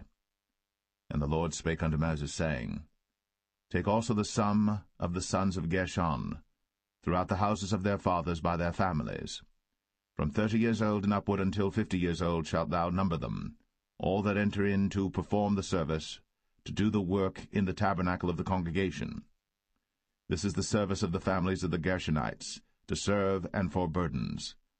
And they shall bear the curtains of the tabernacle, and the tabernacle of the congregation, his covering, and the covering of the badger skins that is above upon it, and the hanging for the door of the tabernacle of the congregation, and the hangings of the court, and the hanging for the door of the gate of the court, which is by the tabernacle, and by the altar round about, and their cords, and all the instruments of their service, and all that is made for them, so shall they serve.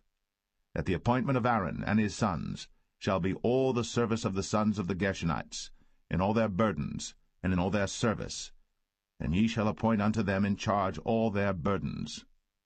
This is the service of the families of the sons of Gershon, in the tabernacle of the congregation, and their charge shall be under the hand of Ithamar the son of Aaron the priest. As for the sons of Merari, thou shalt number them after their families by the house of their fathers. From 30 years old and upward, even unto 50 years old, shalt thou number them, every one that entereth into the service, to do the work of the tabernacle of the congregation. And this is the charge of their burden, according to all their service in the tabernacle of the congregation, the boards of the tabernacle, and the bars thereof, and the pillars thereof, and sockets thereof. and the pillars of the court round about, and their sockets, and their pins, and their cords, with all their instruments, and with all their service. And by name ye shall reckon the instruments of the charge of their burden. This is the service of the families of the sons of Merari, according to all their service, in the tabernacle of the congregation under the hand of Ithamar the son of Aaron the priest. And Moses and Aaron, and the chief of the congregation numbered the sons of the Kohathites after their families, and after the house of their fathers, from 30 years old and upward, even unto 50 years old, every one that entereth into the service, for the work in the tabernacle of the congregation. And those that were numbered of them by their families were 2,750. These were they that were numbered of the families of the Kohathites, all that might do service in the tabernacle of the congregation, which Moses and Aaron did number, according to the commandment of the Lord, by the hand of Moses. And those that were numbered of the sons of Gershon throughout their families and by the house of their fathers, from 30 years old and upward, even unto 50 years old, every one that entereth into the service, for the work in the tabernacle of the congregation, even those that were numbered of them throughout their families by the house of their fathers, were 2,630. These are they that were numbered of the families of the sons of Gershon, of all that might do service in the tabernacle of the congregation, whom Moses and Aaron did number according to the commandment of the Lord. And those that were numbered of the families of the sons of Merari, throughout their families by the house of their fathers, from 30 years old and upward, even unto 50 years old, every one that entereth into the service, for the work in the tabernacle of the congregation, even those that were numbered of them after their families were 3,200. These be those that were numbered of the families of the sons of Merari, whom Moses and Aaron numbered according to the word of the Lord by the hand of Moses. All those that were numbered of the Levites, whom Moses and Aaron and the chief of Israel numbered, after their families, and after the house of their fathers, from 30 years old and upward, even unto 50 years old, every one that came to do the service of the ministry, and the service of the burden in the tabernacle of the congregation. Even those that were numbered of them were 8,580. According to the commandment of the Lord they were numbered by the hand of Moses, every one according to his service, and according to his burden. Thus were they numbered of him, as the Lord commanded Moses.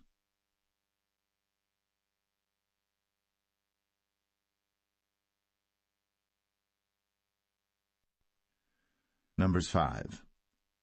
And the Lord spake unto Moses, saying, Command the children of Israel, that they put out of the camp every leper, and every one that hath an issue, and whosoever is defiled by the dead. Both male and female shall ye put out, without the camp shall ye put them, that they defile not their camps, in the midst whereof I dwell. And the children of Israel did so, and put them out without the camp, as the Lord spake unto Moses. So did the children of Israel. And the Lord spake unto Moses, saying, Speak unto the children of Israel, when a man or woman shall commit any sin that men commit, to do a trespass against the Lord, and that person be guilty, then they shall confess their sin which they have done, and he shall recompense his trespass with the principal thereof, and add unto it the 5th part thereof, and give it unto him against whom he hath trespassed.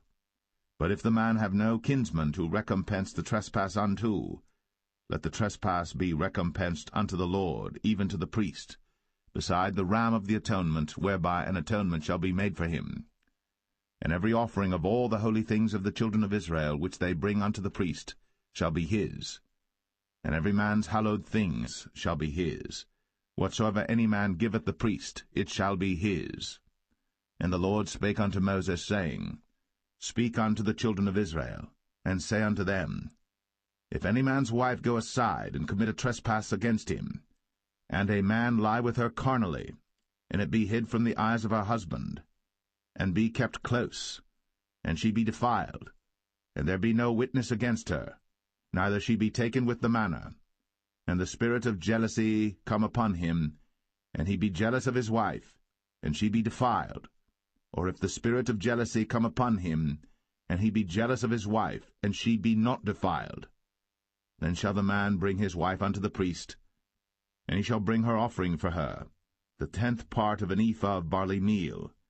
He shall pour no oil upon it, nor put frankincense thereon, For it is an offering of jealousy, an offering of memorial, bringing iniquity to remembrance.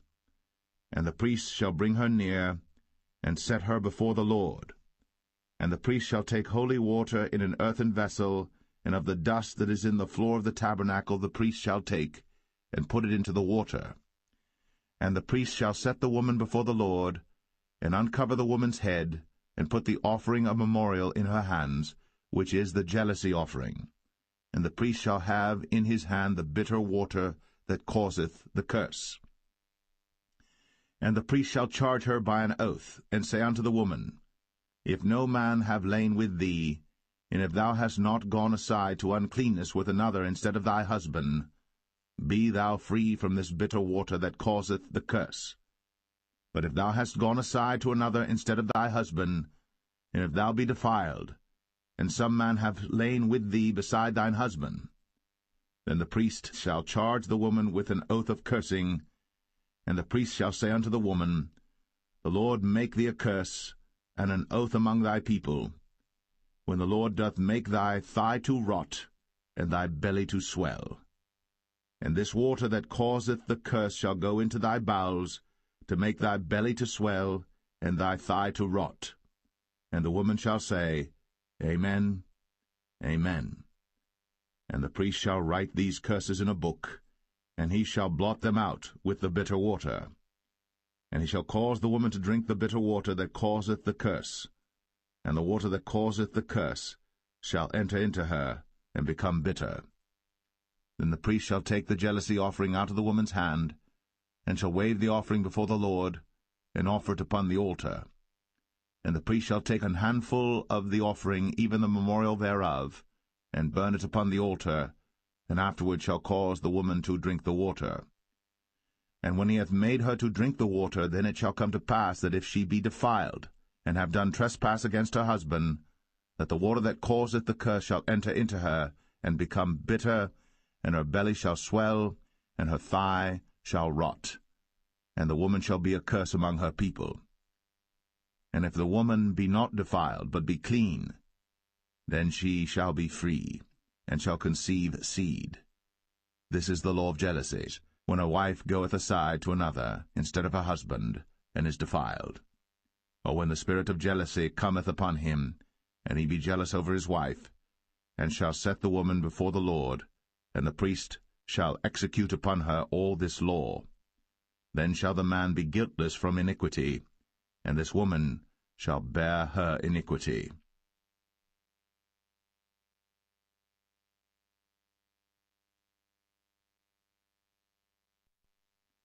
Number 6. And the Lord spake unto Moses, saying, Speak unto the children of Israel, and say unto them, When either man or woman shall separate themselves to vow a vow of a Nazarite, to separate themselves unto the Lord, he shall separate himself from wine and strong drink, and shall drink no vinegar of wine, or vinegar of strong drink. Neither shall he drink any liquor of grapes, nor eat moist grapes or dried. All the days of his separation shall he eat nothing that is made of the vine tree, from the kernels even to the husk. All the days of the vow of his separation there shall no razor come upon his head, until the days be fulfilled, in the which he separateth himself unto the Lord. He shall be holy, and shall let the locks of the hair of his head grow. All the days that he separateth himself unto the Lord, he shall come at no dead body. He shall not make himself unclean for his father, or for his mother, for his brother, or for his sister, when they die, because the consecration of his God is upon his head. All the days of his separation he is holy unto the Lord. And if any man die very suddenly by him, and he hath defiled the head of his consecration, then he shall shave his head in the day of his cleansing. On the 7th day shall he shave it. And on the 8th day he shall bring 2 turtles, or 2 young pigeons, to the priest, to the door of the tabernacle of the congregation, and the priest shall offer the one for a sin offering, and the other for a burnt offering, and make an atonement for him, for that he sinned by the dead, and shall hallow his head that same day. And he shall consecrate unto the Lord the days of his separation, and shall bring a lamb of the first year for a trespass offering, But the days that were before shall be lost, because his separation was defiled. And this is the law of the Nazarite. When the days of his separation are fulfilled, he shall be brought unto the door of the tabernacle of the congregation, and he shall offer his offering unto the Lord, one he-lamb of the first year without blemish for a burnt offering, and one ewe-lamb of the first year without blemish for a sin offering, and one ram without blemish for peace offerings, and a basket of unleavened bread, cakes of fine flour mingled with oil, and wafers of unleavened bread anointed with oil, and their meat offering, and their drink offerings. And the priest shall bring them before the Lord, and shall offer his sin offering and his burnt offering. And he shall offer the ram for a sacrifice of peace offerings unto the Lord, with the basket of unleavened bread. The priest shall offer also his meat offering and his drink offering.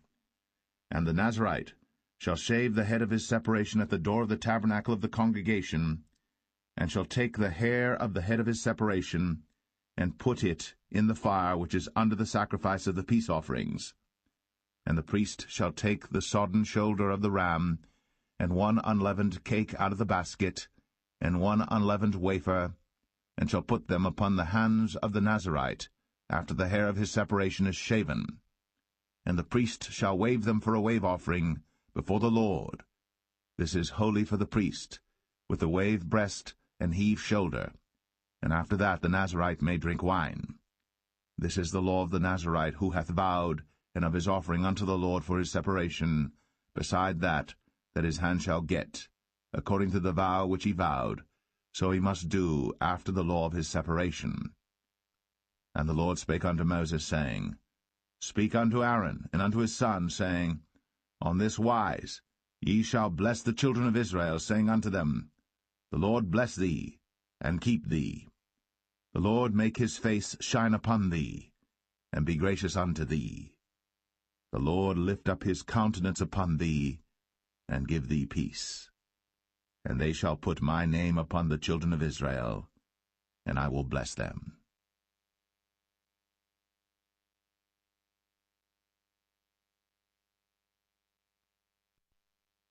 Number 7.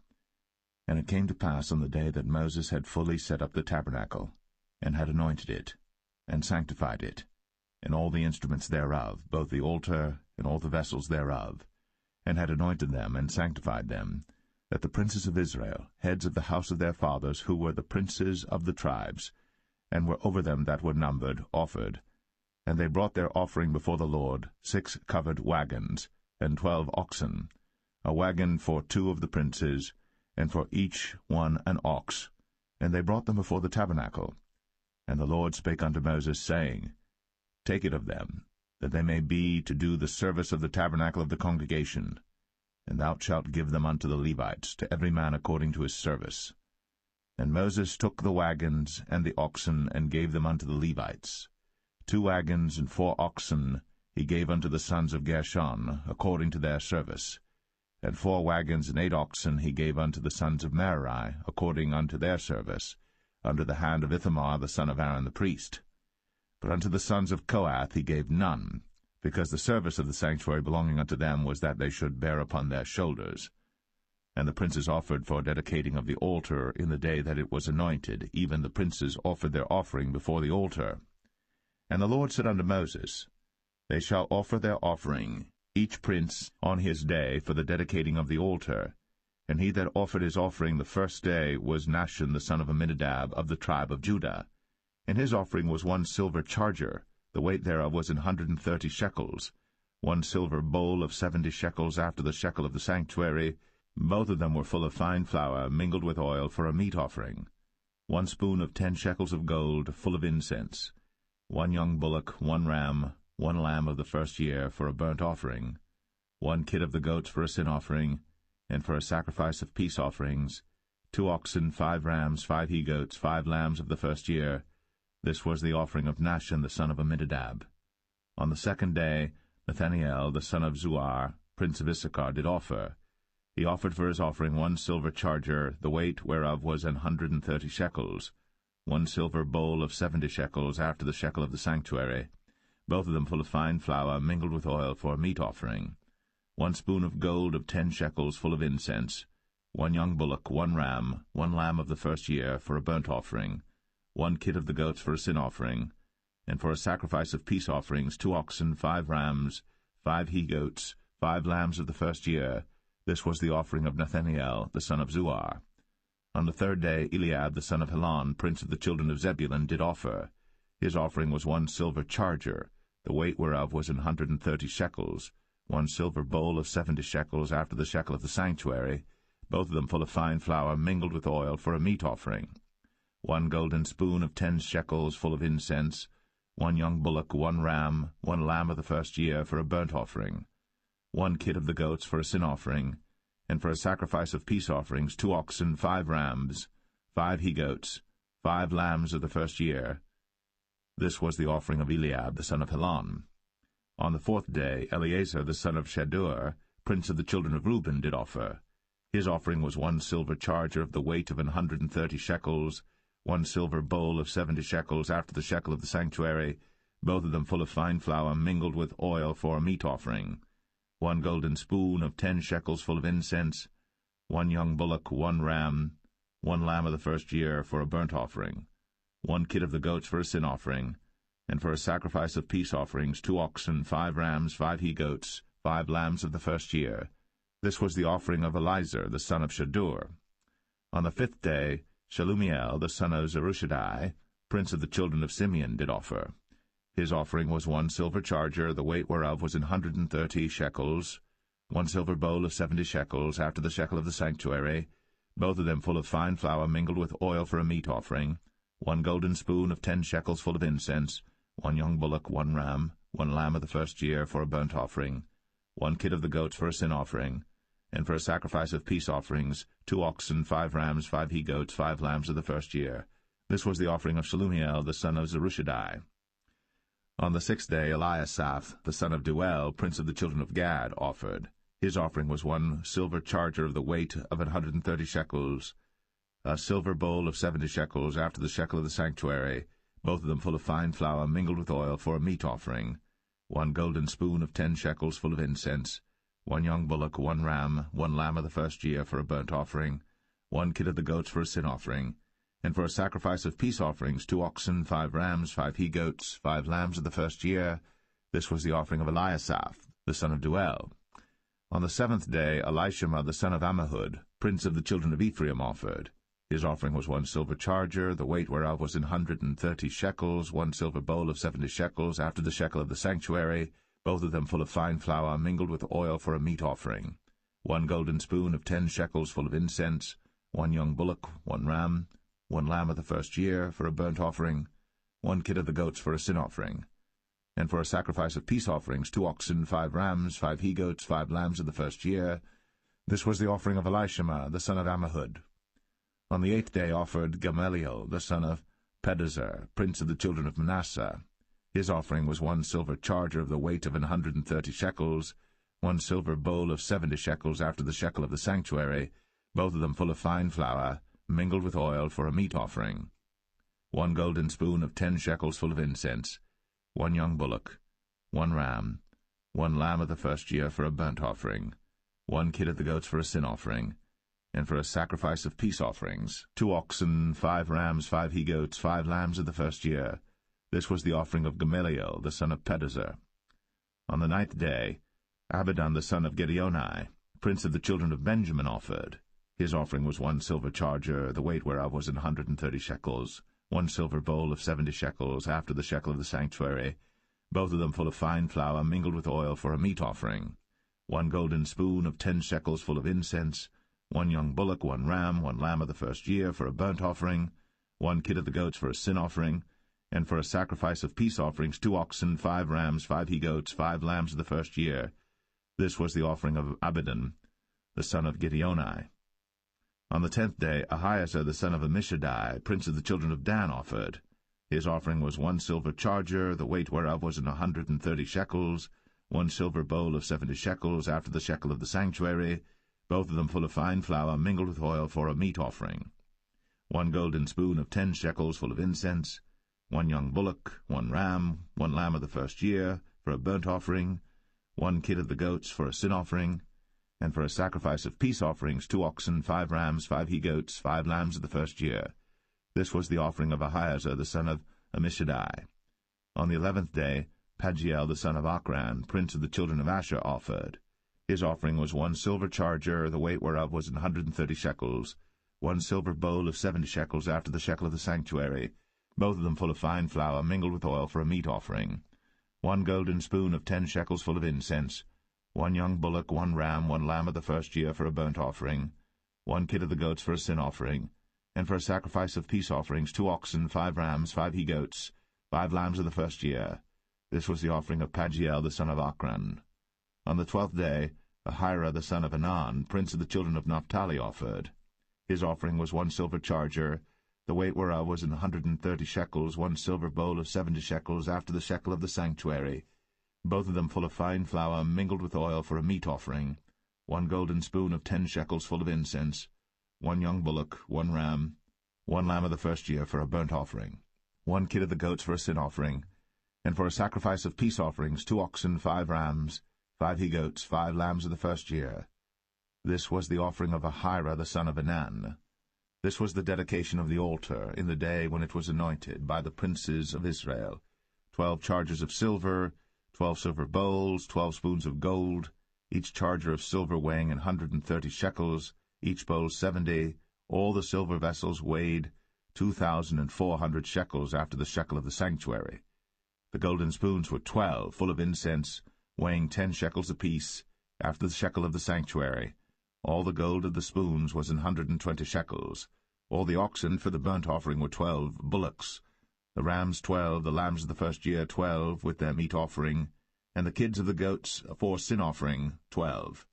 And all the oxen for the sacrifice of the peace offerings were 20 and 4 bullocks, the rams 60, the he-goats 60, the lambs of the first year 60. This was the dedication of the altar. After that it was anointed. And when Moses was gone into the tabernacle of the congregation to speak with him, then he heard the voice of one speaking unto him from off the mercy seat, that was upon the ark of testimony, from between the 2 cherubims, and he spake unto him.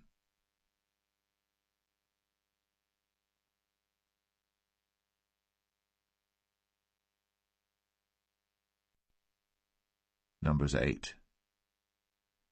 And the Lord spake unto Moses, saying, Speak unto Aaron, and say unto him, When thou lightest the lamps, the 7 lamps shall give light over against the candlestick. And Aaron did so. He lighted the lamps thereof over against the candlestick, as the Lord commanded Moses.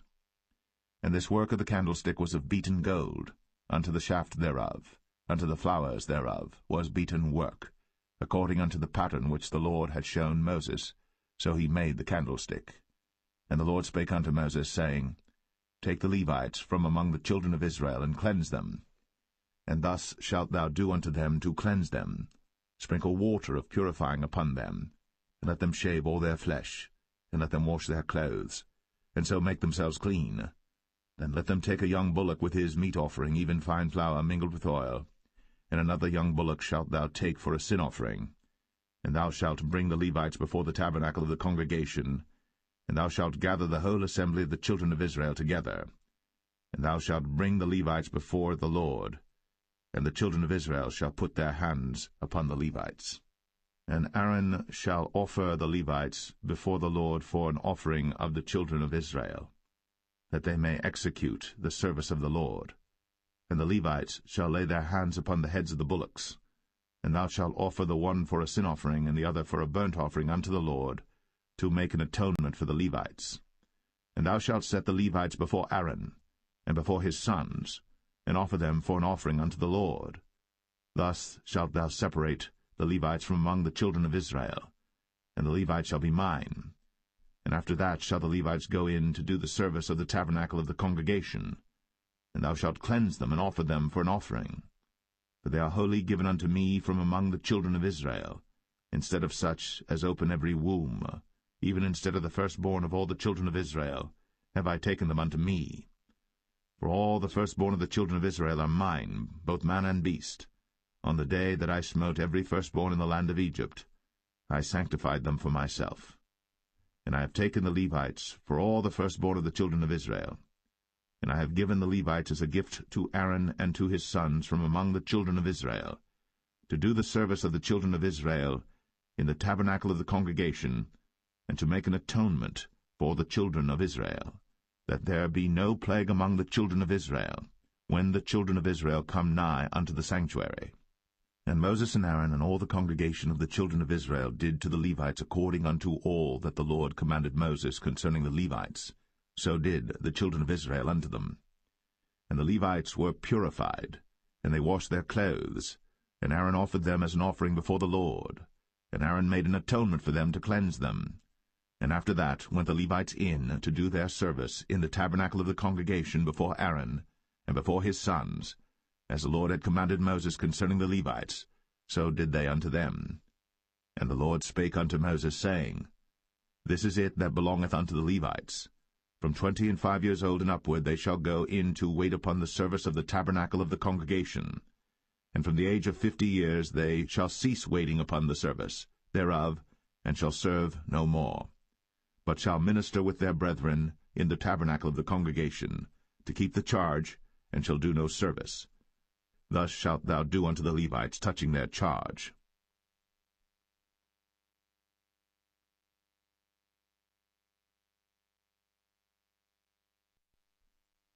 Numbers 9. And the Lord spake unto Moses in the wilderness of Sinai, in the first month of the 2nd year, after they were come out of the land of Egypt, saying, Let the children of Israel also keep the Passover at his appointed season.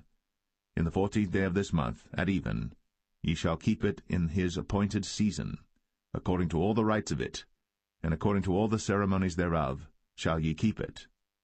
And Moses spake unto the children of Israel, that they should keep the Passover. And they kept the Passover on the 14th day of the first month, at even, in the wilderness of Sinai, according to all that the Lord commanded Moses, so did the children of Israel. And there were certain men who were defiled by the dead body of a man, that they could not keep the Passover on that day. And they came before Moses and before Aaron on that day. And those men said unto him, We are defiled by the dead body of a man. Wherefore are we kept back, that we may not offer an offering of the Lord in his appointed season among the children of Israel? And Moses said unto them, Stand still, and I will hear what the Lord will command concerning you. And the Lord spake unto Moses, saying, Speak unto the children of Israel, saying, If any man of you or of your posterity shall be unclean by reason of a dead body, or be in a journey afar off, yet he shall keep the Passover unto the Lord. The 14th day of the 2nd month at even they shall keep it, and eat it with unleavened bread and bitter herbs. They shall leave none of it unto the morning, nor break any bone of it. According to all the ordinances of the Passover they shall keep it. But the man that is clean, and is not in a journey, and forbeareth to keep the Passover, even the same soul shall be cut off from among his people, because he brought not the offering of the Lord in his appointed season. That man shall bear his sin. And if a stranger shall sojourn among you, and will keep the Passover unto the Lord, according to the ordinance of the Passover, and according to the manner thereof, so shall he do. Ye shall have one ordinance, both for the stranger and for him that was born in the land. And on the day that the tabernacle was reared up, the cloud covered the tabernacle, namely, the tent of the testimony. And at even there was upon the tabernacle as it were the appearance of fire until the morning. So it was always. The cloud covered it by day, and the appearance of fire by night. And when the cloud was taken up from the tabernacle, then after that the children of Israel journeyed. In the place where the cloud abode, there the children of Israel pitched their tents. At the commandment of the Lord the children of Israel journeyed, and at the commandment of the Lord they pitched. As long as the cloud abode upon the tabernacle they rested in their tents. And when the cloud tarried long upon the tabernacle many days, then the children of Israel kept the charge of the Lord, and journeyed not. And so it was, when the cloud was a few days upon the tabernacle, according to the commandment of the Lord, they abode in their tents, and according to the commandment of the Lord they journeyed. And so it was, when the cloud abode from even unto the morning, and that the cloud was taken up in the morning, then they journeyed. whether it was by day or by night, that the cloud was taken up, they journeyed, or whether it were 2 days, or a month, or a year, that the cloud tarried upon the tabernacle, remaining thereon. The children of Israel abode in their tents, and journeyed not. But when it was taken up, they journeyed. At the commandment of the Lord they rested in the tents, and at the commandment of the Lord they journeyed. They kept the charge of the Lord, at the commandment of the Lord, by the hand of Moses.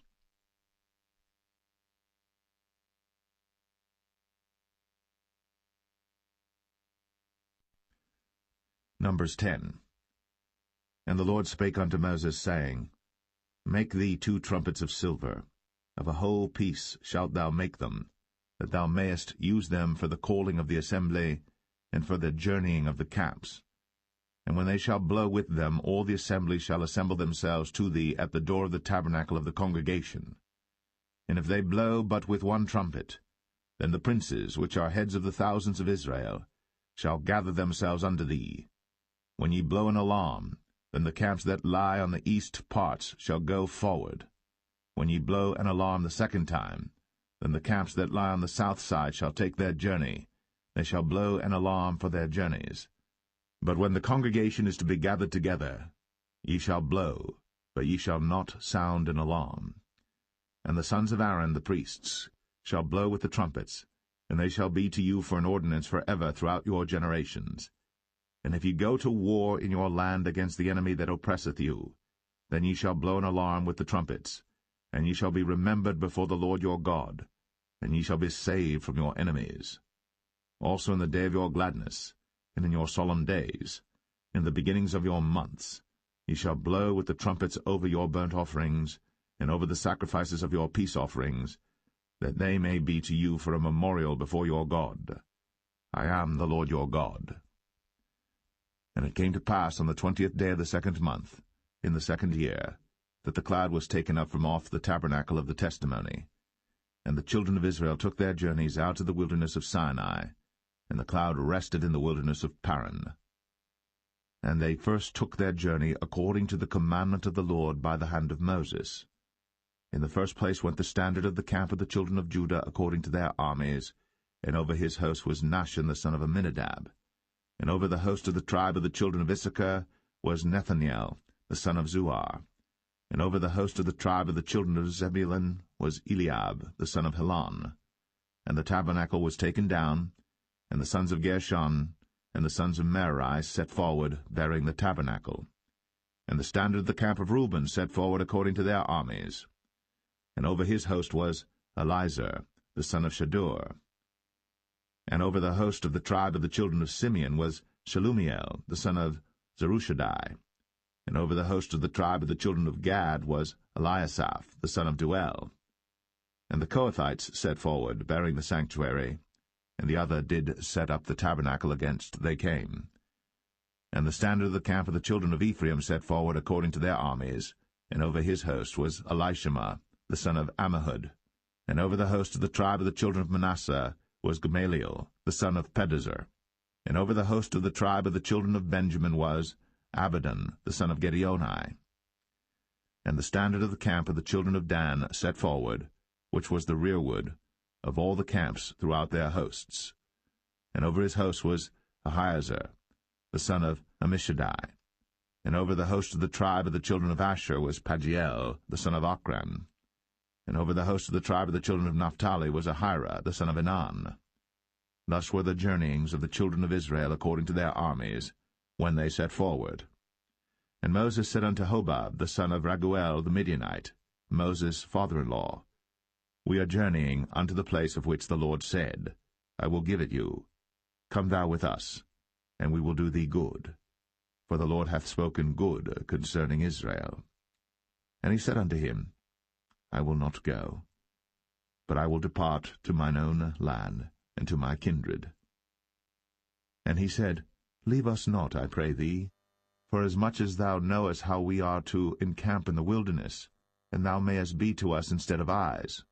And it shall be, if thou go with us, yea, it shall be that what goodness the Lord shall do unto us, the same will we do unto thee. And they departed from the mount of the Lord 3 days' journey.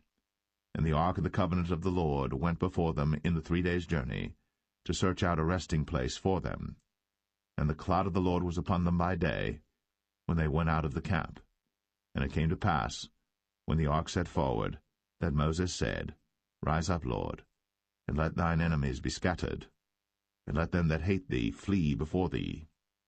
And when it rested, he said, Return, O Lord, unto the many thousands of Israel.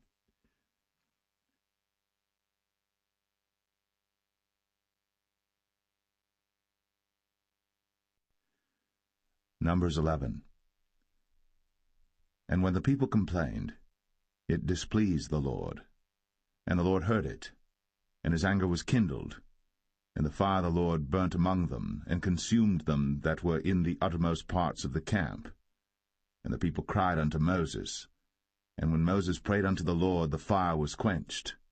And he called the name of the place Taberah, because the fire of the Lord burnt among them. And the mixed multitude that was among them fell a-lusting. And the children of Israel also wept again, and said, Who shall give us flesh to eat? We remember the fish which we did eat in Egypt freely, the cucumbers, and the melons, and the leeks, and the onions, and the garlic. But now our soul is dried away. There is nothing at all beside this manna before our eyes. And the manna was as coriander seed, and the color thereof as the color of bdellium. And the people went about, and gathered it, and ground it in mills, or beat it in a mortar, and baked it in pans, and made cakes of it. And the taste of it was as the taste of fresh oil. And when the dew fell upon the camp in the night, the manna fell upon it. Then Moses heard the people weep throughout their families, every man in the door of his tent. And the anger of the Lord was kindled greatly. Moses also was displeased. And Moses said unto the Lord, Wherefore hast thou afflicted thy servant? And wherefore have I not found favor in thy sight, that thou layest the burden of all this people upon me?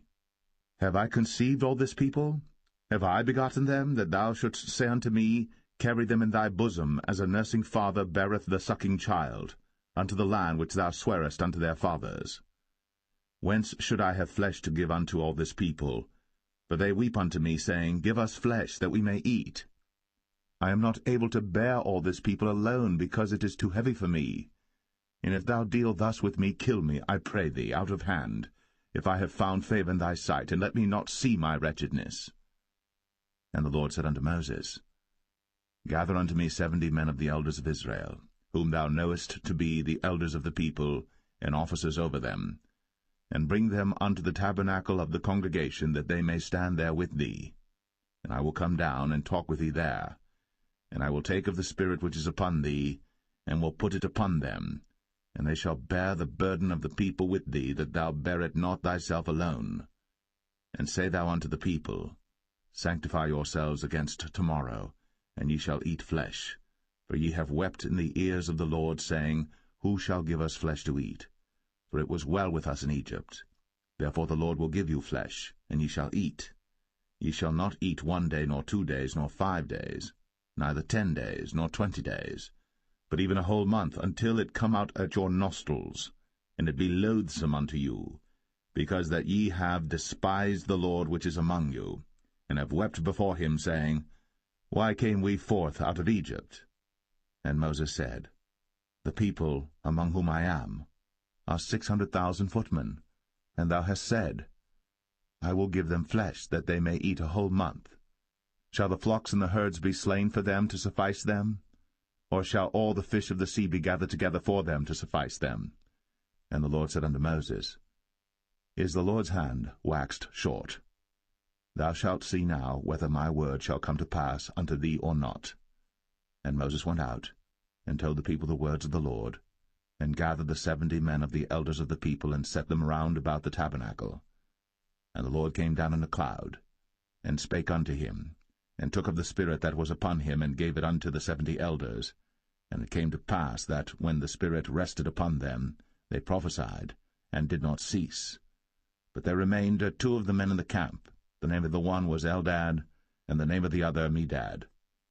And the Spirit rested upon them, and they were of them that were written, but went not out unto the tabernacle, and they prophesied in the camp.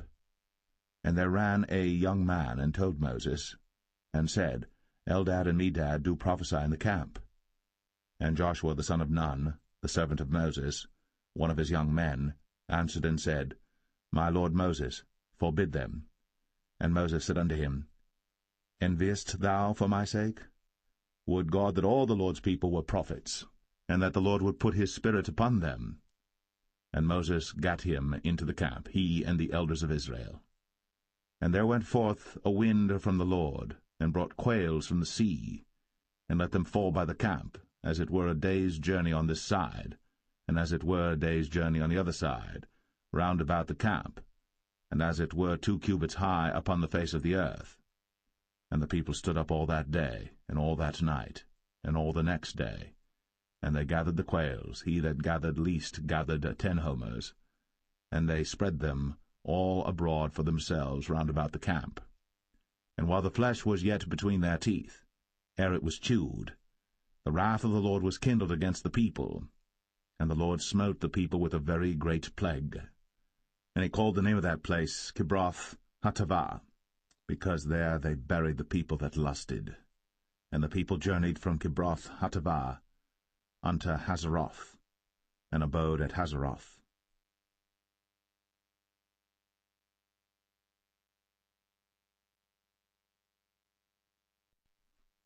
Numbers 12. And Miriam and Aaron spake against Moses because of the Ethiopian woman whom he had married, for he had married an Ethiopian woman. And they said, Hath the Lord indeed spoken only by Moses? Hath he not spoken also by us? And the Lord heard it. Now the man Moses was very meek, above all the men which are upon the face of the earth. And the Lord spake suddenly unto Moses, and unto Aaron, and unto Miriam, Come out ye 3 unto the tabernacle of the congregation. And they 3 came out. And the Lord came down in the pillar of the cloud, and stood in the door of the tabernacle, and called Aaron and Miriam, and they both came forth. And he said, Hear now my words. If there be a prophet among you, I the Lord will make myself known unto him in a vision, and will speak unto him in a dream. My servant Moses is not so, who is faithful in all mine house. With him will I speak mouth to mouth, even apparently, and not in dark speeches. And the similitude of the Lord shall he behold. Wherefore then were ye not afraid to speak against my servant Moses? And the anger of the Lord was kindled against them, and he departed. And the cloud departed from off the tabernacle, and behold, Miriam became leprous, white as snow. And Aaron looked upon Miriam, and behold, she was leprous. And Aaron said unto Moses, Alas, my Lord, I beseech thee, lay not the sin upon us, wherein we have done foolishly, and wherein we have sinned. Let her not be as one dead, of whom the flesh is half consumed, when he cometh out of his mother's womb. And Moses cried unto the Lord, saying, Heal her now, O God, I beseech thee. And the Lord said unto Moses, If her father had but spit in her face, should she not be ashamed 7 days? Let her be shut out from the camp 7 days, and after that let her be received in again. And Miriam was shut out from the camp 7 days. And the people journeyed not till Miriam was brought in again. And afterward the people removed from Hazeroth, and pitched in the wilderness of Paran.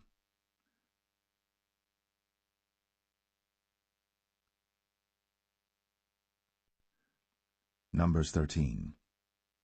And the Lord spake unto Moses, saying, Send thou men, that they may search the land of Canaan, which I give unto the children of Israel. Of every tribe of their fathers shall ye send a man, every one a ruler among them. And Moses, by the commandment of the Lord, sent them from the wilderness of Paran. All those men were heads of the children of Israel.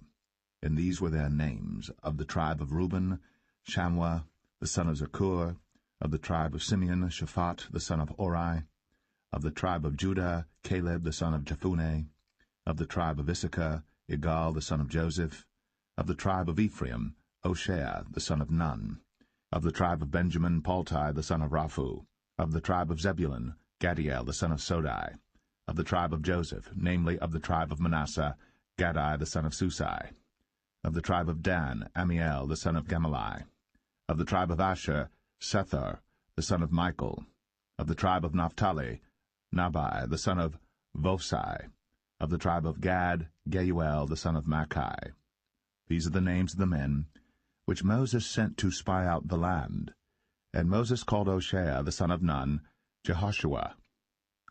And Moses sent them to spy out the land of Canaan, and said unto them, Get you up this way southward, and go up into the mountain, and see the land what it is, and the people that dwelleth therein, whether they be strong or weak, few or many, and what the land is that they dwell in, whether it be good or bad, and what cities they be that they dwell in, whether in tents or in strongholds, and what the land is, whether it be fat or lean, whether there be wood therein or not. And be ye of good courage, and bring of the fruit of the land. Now the time was the time of the first ripe grapes.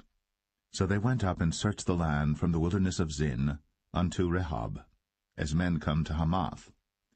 And they ascended by the south, and came unto Hebron, where Ahiman, Sheshai, and Talmai, the children of Anak, were. Now Hebron was built 7 years before Zoan in Egypt. And they came unto the brook of Eshcol, and cut down from thence a branch, with one cluster of grapes, and they bare it between two upon a staff. And they brought of the pomegranates and of the figs. The place was called the brook Eshcol, because of the cluster of grapes which the children of Israel cut down from thence. And they returned from searching of the land after 40 days. And they went, and came to Moses, and to Aaron, and to all the congregation of the children of Israel, unto the wilderness of Paran, to Kadesh, and brought back word unto them, and unto all the congregation, and showed them the fruit of the land. And they told him, and said, We came unto the land whither thou sentest us, and surely it floweth with milk and honey, and this is the fruit of it. Nevertheless the people be strong that dwell in the land, and the cities are walled, and very great. And moreover, we saw the children of Anak there. The Amalekites dwell in the land of the south, and the Hittites, and the Jebusites, and the Amorites dwell in the mountains, and the Canaanites dwell by the sea, and by the coast of Jordan. And Caleb stilled the people before Moses, and said, Let us go up at once, and possess it, for we are well able to overcome it. But the men that went up with him said, We be not able to go up against the people, for they are stronger than we. And they brought up an evil report of the land, which they had searched unto the children of Israel, saying, The land, through which we have gone to search it, is a land that eateth up the inhabitants thereof, and all the people that we saw in it are men of a great stature. And there we saw the giants, the sons of Anak, which come of the giants. And we were in our own sight as grasshoppers, and so we were in their sight.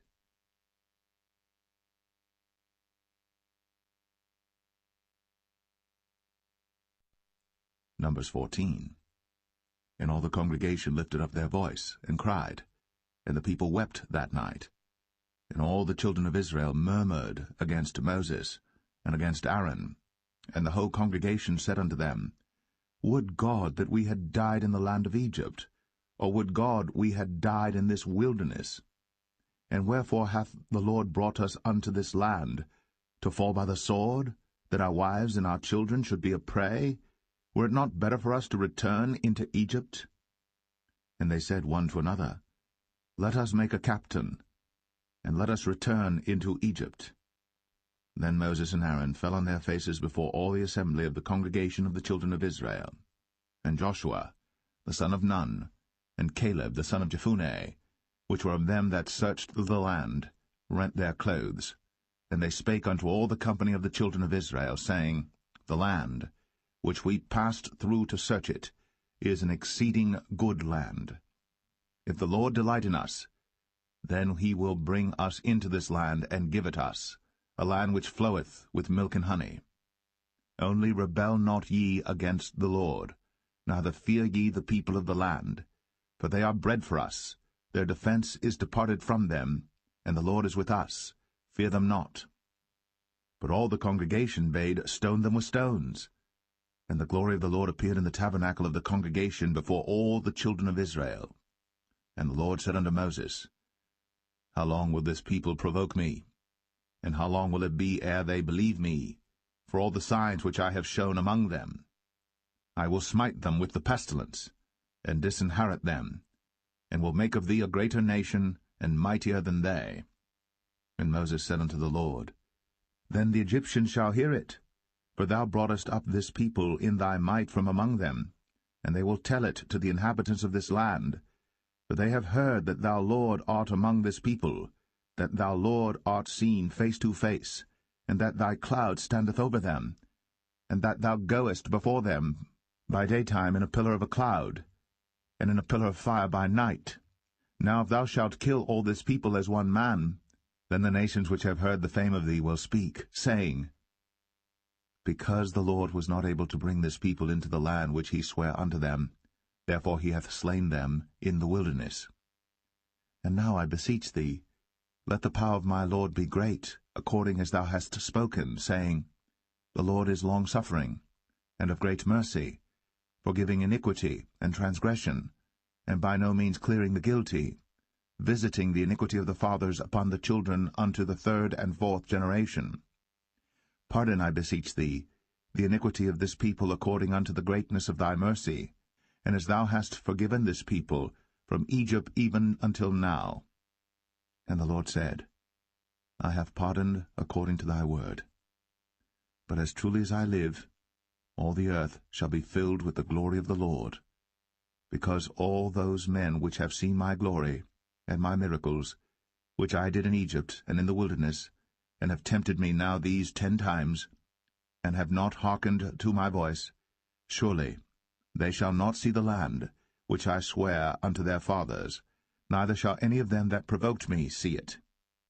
But my servant Caleb, because he had another spirit with him, and hath followed me fully, him will I bring into the land whereinto he went, and his seed shall possess it. Now the Amalekites and the Canaanites dwelt in the valley.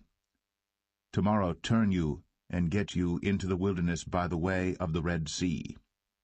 And the Lord spake unto Moses and unto Aaron, saying, How long shall I bear with this evil congregation, which murmur against me? I have heard the murmurings of the children of Israel, which they murmur against me. Say unto them, As truly as I live, saith the Lord, as ye have spoken in mine ears, so will I do to you. Your carcasses shall fall in this wilderness, and all that were numbered of you according to your whole number, from 20 years old and upward, which have murmured against me. Doubtless ye shall not come into the land, concerning which I swear to make you dwell therein, save Caleb the son of Jephunneh, and Joshua the son of Nun. But your little ones, which ye said should be a prey, them will I bring in, and they shall know the land which ye have despised. But as for you, your carcasses, they shall fall in this wilderness, and your children shall wander in the wilderness 40 years, and bear your whoredoms until your carcasses be wasted in the wilderness. After the number of the days in which ye searched the land, even 40 days, each day for a year, shall ye bear your iniquities, even 40 years, and ye shall know my breach of promise. I the Lord have said, I will surely do it unto all this evil congregation that are gathered together against me. In this wilderness they shall be consumed, and there they shall die. And the men which Moses sent to search the land, who returned, and made all the congregation to murmur against him by bringing up a slander upon the land, even those men that did bring up the evil report upon the land, died by the plague before the Lord. But Joshua, the son of Nun, and Caleb, the son of Jephunneh, which were of the men that went to search the land, lived still. And Moses told these sayings unto all the children of Israel, and the people mourned greatly. And they rose up early in the morning, and gat them up into the top of the mountain, saying, Lo, we be here, and will go up unto the place which the Lord hath promised, for we have sinned. And Moses said, Wherefore now do ye transgress the commandment of the Lord? But it shall not prosper. Go not up, for the Lord is not among you, that ye be not smitten before your enemies. For the Amalekites and the Canaanites are there before you, and ye shall fall by the sword, because ye are turned away from the Lord. Therefore the Lord will not be with you. But they presumed to go up unto the hilltop. Nevertheless the ark of the covenant of the Lord and Moses departed not out of the camp. Then the Amalekites came down, and the Canaanites which dwelt in that hill, and smote them, and discomfited them, even unto Hormah.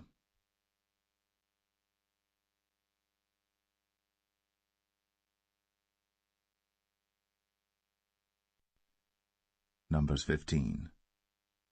And the Lord spake unto Moses, saying, Speak unto the children of Israel, and say unto them, When ye be come into the land of your habitations, which I give unto you, and will make an offering by fire unto the Lord, a burnt offering, or a sacrifice in performing a vow, or in a freewill offering, or in your solemn feasts, to make a sweet savour unto the Lord, of the herd or of the flock, then shall he that offereth his offering unto the Lord bring a meat offering of 1/10 deal of flour mingled with the 4th part of an hin of oil, and the 4th part of an hin of wine for a drink offering shalt thou prepare with the burnt offering or sacrifice for 1 lamb. Or for a ram thou shalt prepare for a meat offering 2/10 deals of flour mingled with the 3rd part of an hin of oil, and for a drink offering thou shalt offer the 3rd part of an hin of wine for a sweet savour unto the Lord. And when thou preparest a bullock for a burnt offering, or for a sacrifice in performing a vow, or peace offerings unto the Lord, then shall he bring with a bullock a meat offering of 3/10 deals of flour mingled with 1/2 an hin of oil. And thou shalt bring for a drink offering 1/2 an hin of wine, for an offering made by fire, of a sweet savour unto the Lord. Thus shall it be done for 1 bullock, or for 1 ram, or for a lamb, or a kid, according to the number that ye shall prepare. So shall ye do to every one according to their number. All that are born of the country shall do these things after this manner, in offering an offering made by fire, of a sweet savour unto the Lord. And if a stranger sojourn with you, or whosoever be among you in your generations, and will offer an offering made by fire, of a sweet savour unto the Lord, as ye do, so he shall do. 1 ordinance shall be both for you of the congregation, and also for the stranger that sojourneth with you, an ordinance for ever in your generations, as ye are, so shall the stranger be before the Lord. 1 law and 1 manner shall be for you, and for the stranger that sojourneth with you. And the Lord spake unto Moses, saying, Speak unto the children of Israel, and say unto them, When ye come into the land whither I bring you, then it shall be that when ye eat of the bread of the land, ye shall offer up an heave offering unto the Lord. Ye shall offer up a cake of the first of your dough for an heave offering. As ye do the heave offering of the threshing floor, so shall ye heave it. Of the first of your dough ye shall give unto the Lord an heave offering in your generations. And if ye have erred, and not observed all these commandments which the Lord hath spoken unto Moses, even all that the Lord hath commanded you by the hand of Moses, from the day that the Lord commanded Moses, and henceforward among your generations, then it shall be, if aught be committed by ignorance without the knowledge of the congregation, that all the congregation shall offer 1 young bullock for a burnt offering, for a sweet savour unto the Lord, with his meat offering and his drink offering, according to the manner, and 1 kid of the goats for a sin offering. And the priest shall make an atonement for all the congregation of the children of Israel, and shall be forgiven them, for it is ignorance. And they shall bring their offering, a sacrifice made by fire unto the Lord, and their sin offering before the Lord, for their ignorance. And it shall be forgiven all the congregation of the children of Israel, and the stranger that sojourneth among them, seeing all the people were in ignorance.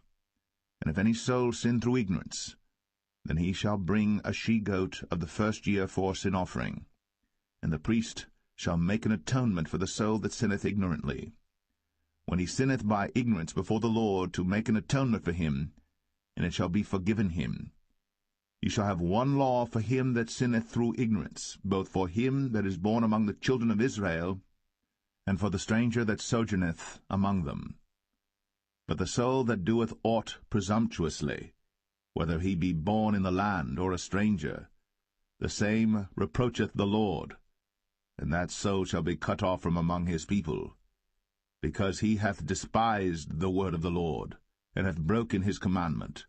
That soul shall utterly be cut off. His iniquity shall be upon him. And while the children of Israel were in the wilderness, they found a man that gathered sticks upon the Sabbath day. And they that found him gathering sticks brought him unto Moses and Aaron, and unto all the congregation. And they put him in ward, because it was not declared what should be done to him. And the Lord said unto Moses, The man shall be surely put to death.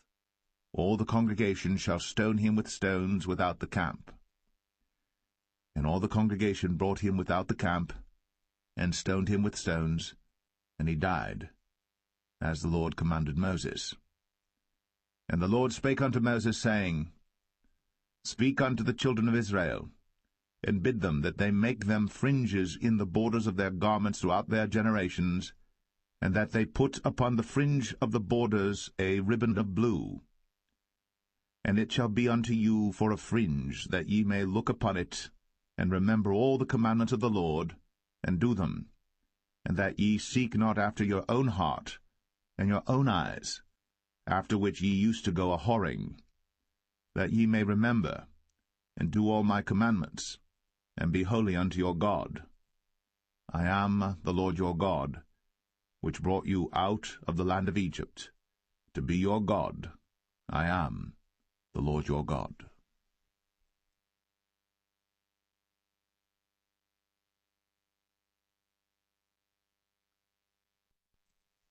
Numbers 16.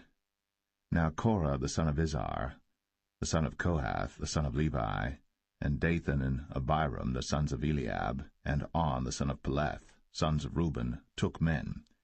And they rose up before Moses with certain of the children of Israel, 250 princes of the assembly, famous in the congregation, men of renown. And they gathered themselves together against Moses and against Aaron, and said unto them, Ye take too much upon you, seeing all the congregation are holy, every one of them, and the Lord is among them. Wherefore then lift ye up yourselves above the congregation of the Lord. And when Moses heard it, he fell upon his face. And he spake unto Korah and unto all his company, saying, Even tomorrow the Lord will show who are his, and who is holy, and will cause him to come near unto him. Even him whom he hath chosen will he cause to come near unto him. This do, take your censers, Korah, and all his company, and put fire therein, and put incense in them before the Lord tomorrow. And it shall be, that the man whom the Lord doth choose, he shall be holy. Ye take too much upon you, ye sons of Levi. And Moses said unto Korah, Hear, I pray you, ye sons of Levi. Seemeth it but a small thing unto you, that the God of Israel hath separated you from the congregation of Israel, to bring you near to himself, to do the service of the tabernacle of the Lord, and to stand before the congregation to minister unto them? And he hath brought thee near to him, and all thy brethren, the sons of Levi, with thee. And seek ye the priesthood also?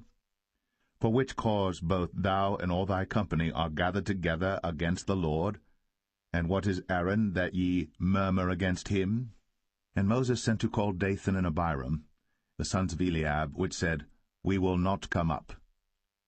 Is it a small thing that thou hast brought us up out of the land that floweth with milk and honey, to kill us in the wilderness, except thou make thyself altogether a prince over us?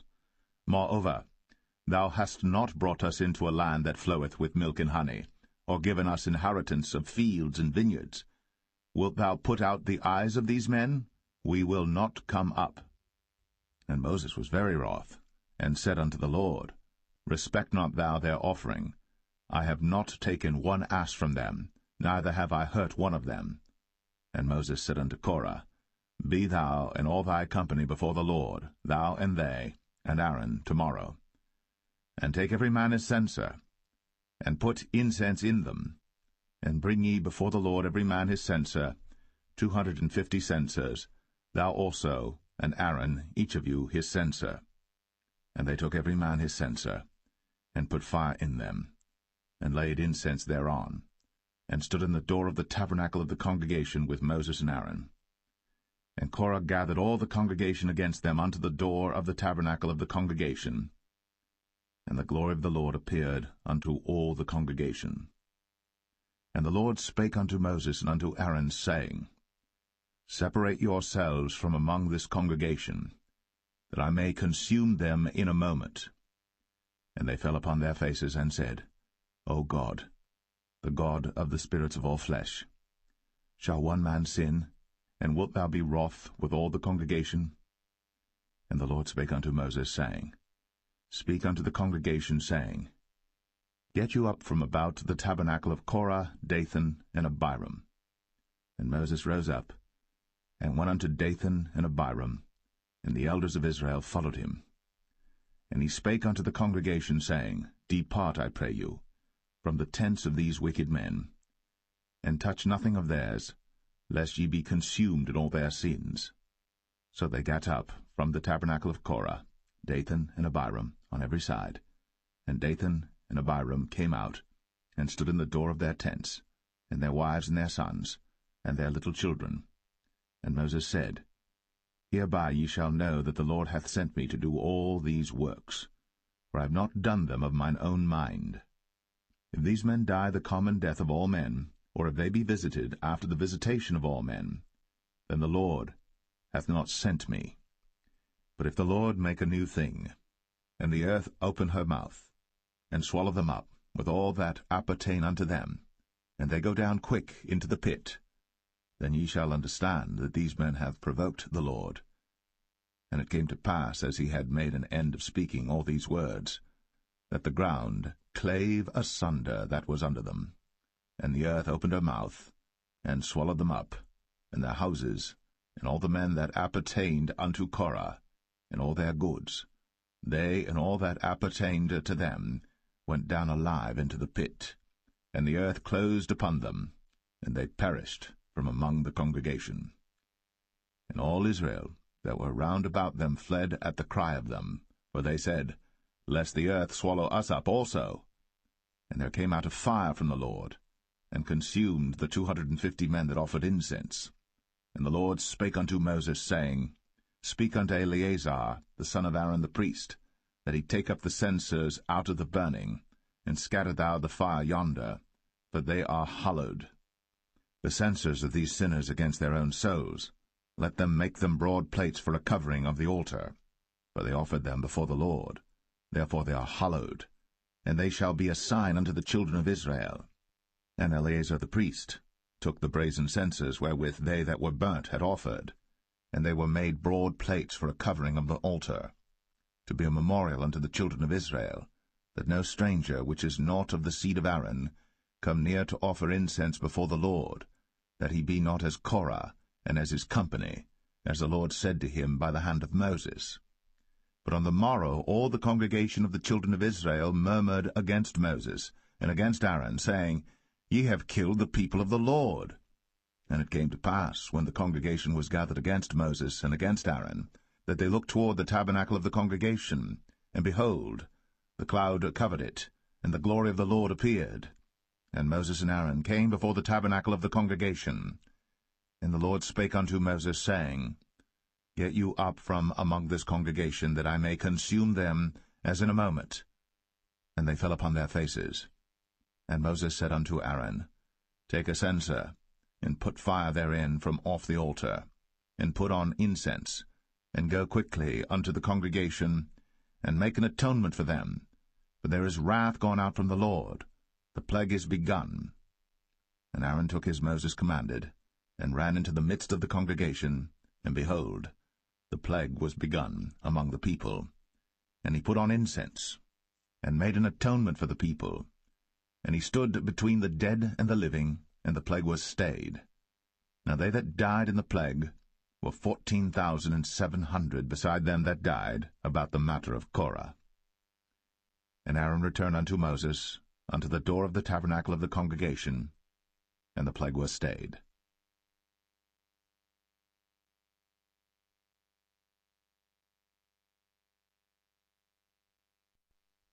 Number 17. And the Lord spake unto Moses, saying, Speak unto the children of Israel, and take of every one of them a rod according to the house of their fathers, of all their princes according to the house of their fathers 12 rods. Write thou every man's name upon his rod. And thou shalt write Aaron's name upon the rod of Levi. For 1 rod shall be for the head of the house of their fathers. And thou shalt lay them up in the tabernacle of the congregation before the testimony, where I will meet with you. And it shall come to pass that the man's rod, whom I shall choose, shall blossom, and I will make to cease from me the murmurings of the children of Israel, whereby they murmur against you. And Moses spake unto the children of Israel, and every one of their princes gave him a rod apiece, for each prince 1 according to their fathers' houses, even 12 rods, and the rod of Aaron was among their rods. And Moses laid up the rods before the Lord in the tabernacle of witness. And it came to pass that on the morrow Moses went into the tabernacle of witness, and behold, the rod of Aaron for the house of Levi was budded, and brought forth buds, and bloomed blossoms, and yielded almonds. And Moses brought out all the rods from before the Lord unto all the children of Israel. And they looked, and took every man his rod. And the Lord said unto Moses, Bring Aaron's rod again before the testimony to be kept for a token against the rebels. And thou shalt quite take away their murmurings from me, that they die not. And Moses did so. As the Lord commanded him, so did he. And the children of Israel spake unto Moses, saying, Behold, we die, we perish, we all perish. Whosoever cometh anything near unto the tabernacle of the Lord shall die. Shall we be consumed with dying?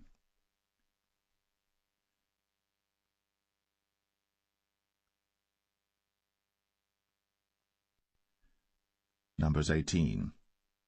And the Lord said unto Aaron, Thou and thy sons, and thy father's house with thee shall bear the iniquity of the sanctuary, and thou and thy sons with thee shall bear the iniquity of your priesthood. And thy brethren also of the tribe of Levi, the tribe of thy father, bring thou with thee, that they may be joined unto thee, and minister unto thee. But thou and thy sons with thee shall minister before the tabernacle of witness. And they shall keep thy charge, and the charge of all the tabernacle. Only they shall not come nigh the vessels of the sanctuary and the altar, that neither they nor ye also die. And they shall be joined unto thee, and keep the charge of the tabernacle of the congregation, for all the service of the tabernacle. And a stranger shall not come nigh unto you. And ye shall keep the charge of the sanctuary, and the charge of the altar, that there be no wrath any more upon the children of Israel. And I, behold, I have taken your brethren the Levites from among the children of Israel. To you they are given as a gift for the Lord, to do the service of the tabernacle of the congregation. Therefore thou, and thy sons with thee, shall keep your priest's office for everything of the altar, and within the veil, and ye shall serve. I have given your priest's office unto you as a service of gift, and the stranger that cometh nigh shall be put to death. And the Lord spake unto Aaron, Behold, I also have given thee the charge of mine heave offerings of all the hallowed things of the children of Israel. Unto thee have I given them by reason of the anointing, and to thy sons by an ordinance for ever. This shall be thine of the most holy things, reserved from the fire, every oblation of theirs, every meat offering of theirs, and every sin offering of theirs, and every trespass offering of theirs, which they shall render unto me, shall be most holy for thee, and for thy sons. In the most holy place shalt thou eat it, every male shall eat it. It shall be holy unto thee. And this is thine, the heave offering of their gift, with all the wave offerings of the children of Israel. I have given them unto thee, and to thy sons and to thy daughters with thee, by a statute for ever. Every one that is clean in thy house shall eat of it. All the best of the oil, all the best of the wine, and of the wheat, The firstfruits of them which they shall offer unto the Lord, them have I given thee. And whatsoever is first ripe in the land, which they shall bring unto the Lord, shall be thine. Every one that is clean in thine house shall eat of it. Everything devoted in Israel shall be thine. Everything that openeth the matrix in all flesh, which they bring unto the Lord, whether it be of men or beasts, shall be thine. Nevertheless, the firstborn of man shalt thou surely redeem, and the firstling of unclean beasts shalt thou redeem. And those that are to be redeemed from a month old shalt thou redeem, according to thine estimation, for the money of 5 shekels, after the shekel of the sanctuary, which is 20 gerahs. But the firstling of a cow, or the firstling of a sheep, or the firstling of a goat, thou shalt not redeem. They are holy. Thou shalt sprinkle their blood upon the altar, and shalt burn their fat for an offering made by fire, for a sweet savour unto the Lord.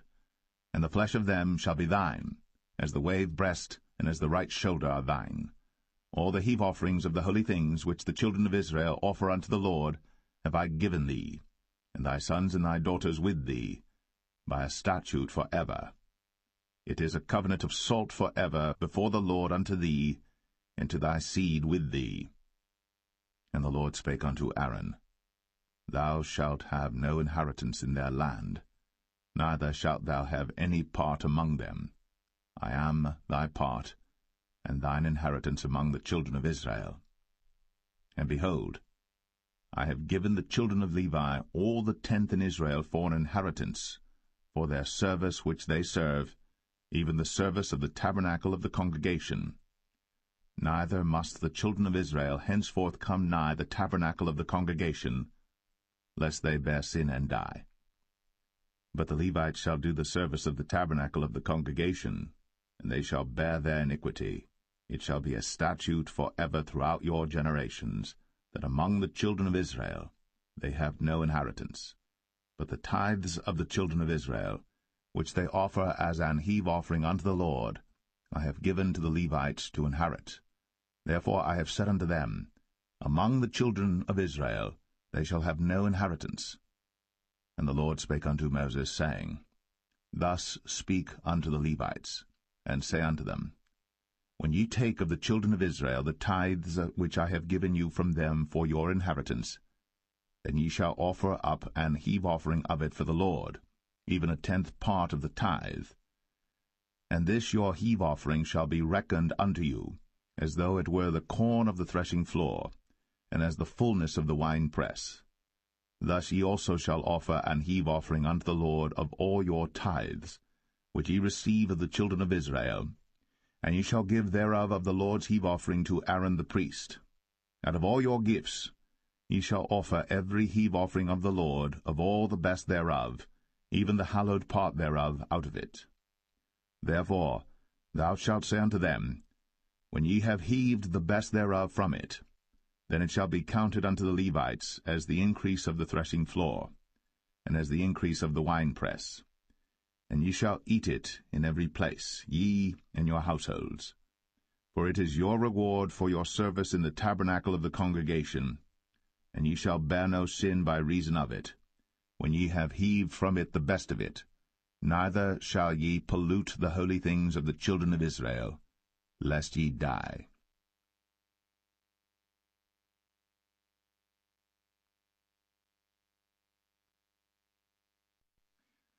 Numbers 19. And the Lord spake unto Moses and unto Aaron, saying, This is the ordinance of the law which the Lord hath commanded, saying, Speak unto the children of Israel, that they bring thee a red heifer without spot, wherein is no blemish, and upon which never came yoke. And ye shall give her unto Eleazar the priest, that he may bring her forth without the camp, and one shall slay her before his face. And Eleazar the priest shall take of her blood with his finger, and sprinkle of her blood directly before the tabernacle of the congregation 7 times. And one shall burn the heifer in his sight, her skin and her flesh, and her blood, with her dung shall he burn. And the priest shall take cedar wood and hyssop, and scarlet, and cast it into the midst of the burning of the heifer. Then the priest shall wash his clothes, and he shall bathe his flesh in water, And afterward he shall come into the camp, and the priest shall be unclean until the even. And he that burneth her shall wash his clothes in water, and bathe his flesh in water, and shall be unclean until the even. And the man that is clean shall gather up the ashes of the heifer, and lay them up without the camp in a clean place. And it shall be kept for the congregation of the children of Israel for a water of separation. It is a purification for sin. And he that gathereth the ashes of the heifer shall wash his clothes, and be unclean until the even. And it shall be unto the children of Israel, and unto the stranger that sojourneth among them, for a statute for ever. He that toucheth the dead body of any man shall be unclean 7 days. He shall purify himself with it on the 3rd day, and on the 7th day he shall be clean. But if he purify not himself the 3rd day, then the 7th day he shall not be clean. Whosoever toucheth the dead body of any man that is dead, and purifieth not himself, defileth the tabernacle of the Lord, and that soul shall be cut off from Israel, because the water of separation was not sprinkled upon him. He shall be unclean, his uncleanness is yet upon him. This is the law when a man dieth in a tent. All that come into the tent, and all that is in the tent, shall be unclean 7 days. And every open vessel, which hath no covering bound upon it, is unclean. And whosoever toucheth one that is slain with a sword in the open fields, or a dead body, or a bone of a man, or a grave, shall be unclean 7 days. And for an unclean person they shall take of the ashes of the burnt heifer, of purification for sin, and running water shall be put thereto in a vessel. And a clean person shall take hyssop, and dip it in the water, and sprinkle it upon the tent, and upon all the vessels, and upon the persons that were there, and upon him that touched a bone, or one slain, or one dead, or a grave. And the clean person shall sprinkle upon the unclean on the 3rd day, and on the 7th day. And on the 7th day he shall purify himself, and wash his clothes, and bathe himself in water, and shall be clean at even. But the man that shall be unclean, and shall not purify himself, that soul shall be cut off from among the congregation, because he hath defiled the sanctuary of the Lord. The water of separation hath not been sprinkled upon him. He is unclean. And it shall be a perpetual statute unto them, that he that sprinkleth the water of separation shall wash his clothes, and he that toucheth the water of separation shall be unclean until even. And whatsoever the unclean person toucheth shall be unclean, and the soul that toucheth it shall be unclean until even.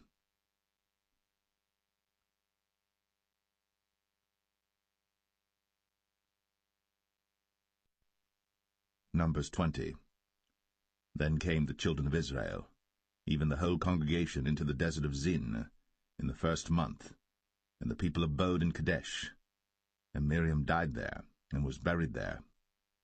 And there was no water for the congregation, and they gathered themselves together against Moses and against Aaron.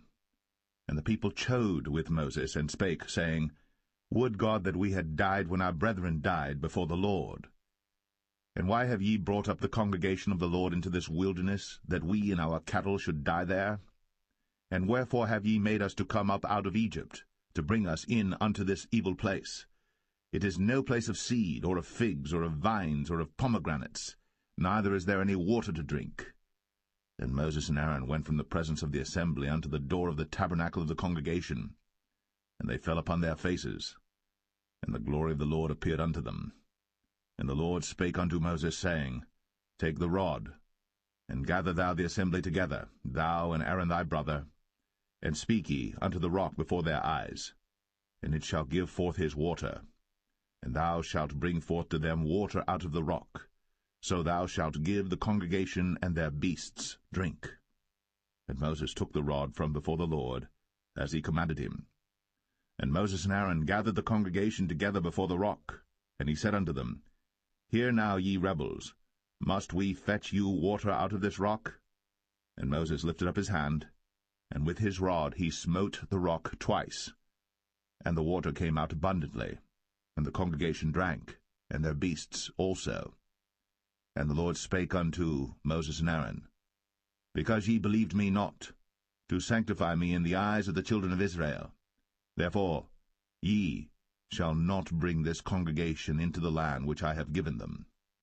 This is the water of Meribah, because the children of Israel strove with the Lord, and he was sanctified in them. And Moses sent messengers from Kadesh unto the king of Edom. Thus saith thy brother Israel, Thou knowest all the travail that hath befallen us, how our fathers went down into Egypt, and we have dwelt in Egypt a long time, and the Egyptians vexed us and our fathers. And when we cried unto the Lord, he heard our voice, and sent an angel, and hath brought us forth out of Egypt. And behold, we are in Kadesh, a city in the uttermost of thy border. Let us pass, I pray thee, through thy country. We will not pass through the fields, or through the vineyards, neither will we drink of the water of the wells. We will go by the king's highway. We will not turn to the right hand, nor to the left, until we have passed thy borders. And Edom said unto him, Thou shalt not pass by me, lest I come out against thee with the sword. And the children of Israel said unto him, We will go by the highway, and if I and my cattle drink of thy water, then I will pay for it. I will only, without doing anything else, go through on my feet. And he said, Thou shalt not go through. And Edom came out against him with much people, and with a strong hand. Thus Edom refused to give Israel passage through his border. Wherefore Israel turned away from him. And the children of Israel, even the whole congregation, journeyed from Kadesh, and came unto Mount Or. And the Lord spake unto Moses and Aaron in Mount Or, by the coast of the land of Edom, saying, Aaron shall be gathered unto his people, for he shall not enter into the land which I have given unto the children of Israel, because ye rebelled against my word at the water of Meribah. Take Aaron and Eleazar his son, and bring them up unto Mount Or, and strip Aaron of his garments, and put them upon Eleazar his son, and Aaron shall be gathered unto his people, and shall die there. And Moses did as the Lord commanded. And they went up into Mount Or, in the sight of all the congregation.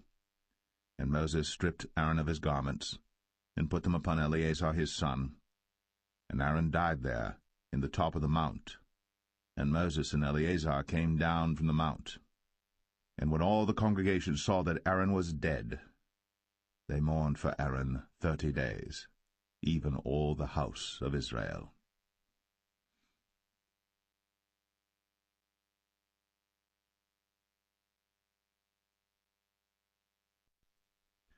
Numbers 21.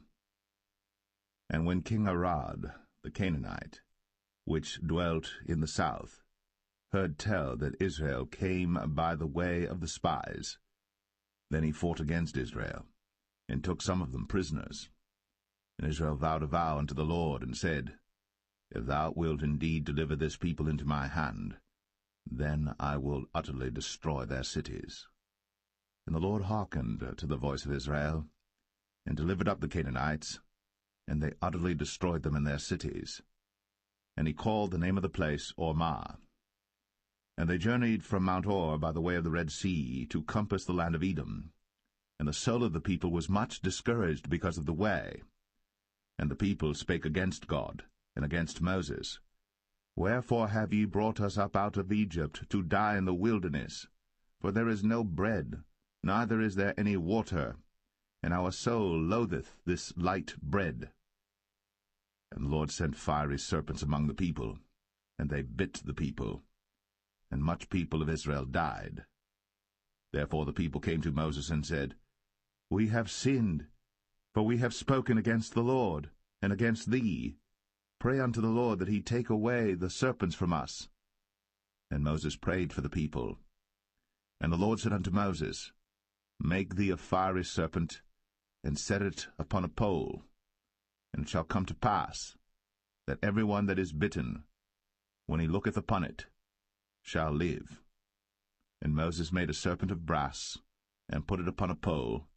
And it came to pass, that if a serpent had bitten any man, when he beheld the serpent of brass, he lived.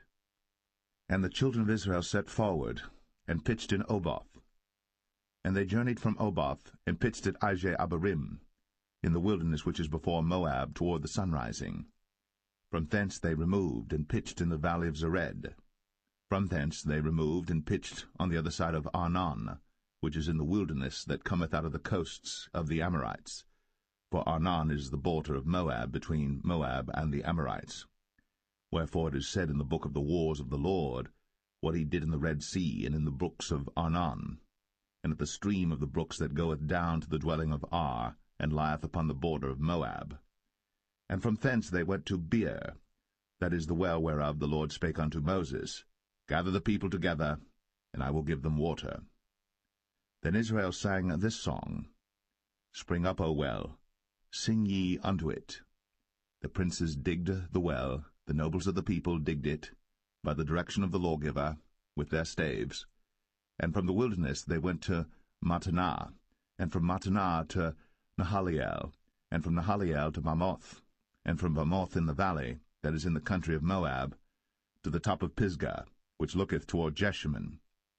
And Israel sent messengers unto Sihon, king of the Amorites, saying, Let me pass through thy land. We will not turn into the fields or into the vineyards, we will not drink of the waters of the well, but we will go along by the king's highway until we be past thy borders. And Sihon would not suffer Israel to pass through his border. But Sihon gathered all his people together, and went out against Israel into the wilderness. And he came to Jahaz, and fought against Israel. And Israel smote him with the edge of the sword, and possessed his land from Arnon unto Jabbok, even unto the children of Ammon. For the border of the children of Ammon was strong.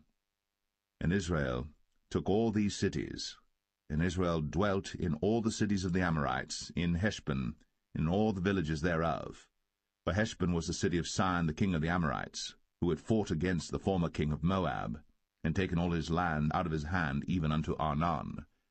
Wherefore they that speak in Proverbs say, Come into Heshbon, let the city of Sihon be built and prepared. For there is a fire gone out of Heshbon, a flame from the city of Sihon. It hath consumed Ar of Moab, and the lords of the high places of Arnon. Woe to thee, Moab! Thou art undone, O people of Chemosh! He hath given his sons that escaped, and his daughters, into captivity unto Sihon, king of the Amorites. We have shot at them. Heshbon is perished, even unto Dibon. And we have laid them waste, even unto Nephah, which reacheth unto Medeba. Thus Israel dwelt in the land of the Amorites. And Moses sent to spy out Jazer, and they took the villages thereof, and drove out the Amorites that were there.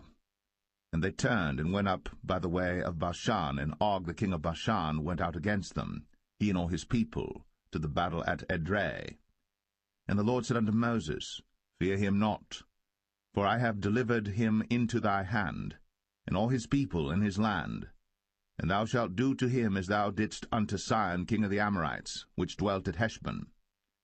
So they smote him, and his sons, and all his people, until there was none left him alive, and they possessed his land.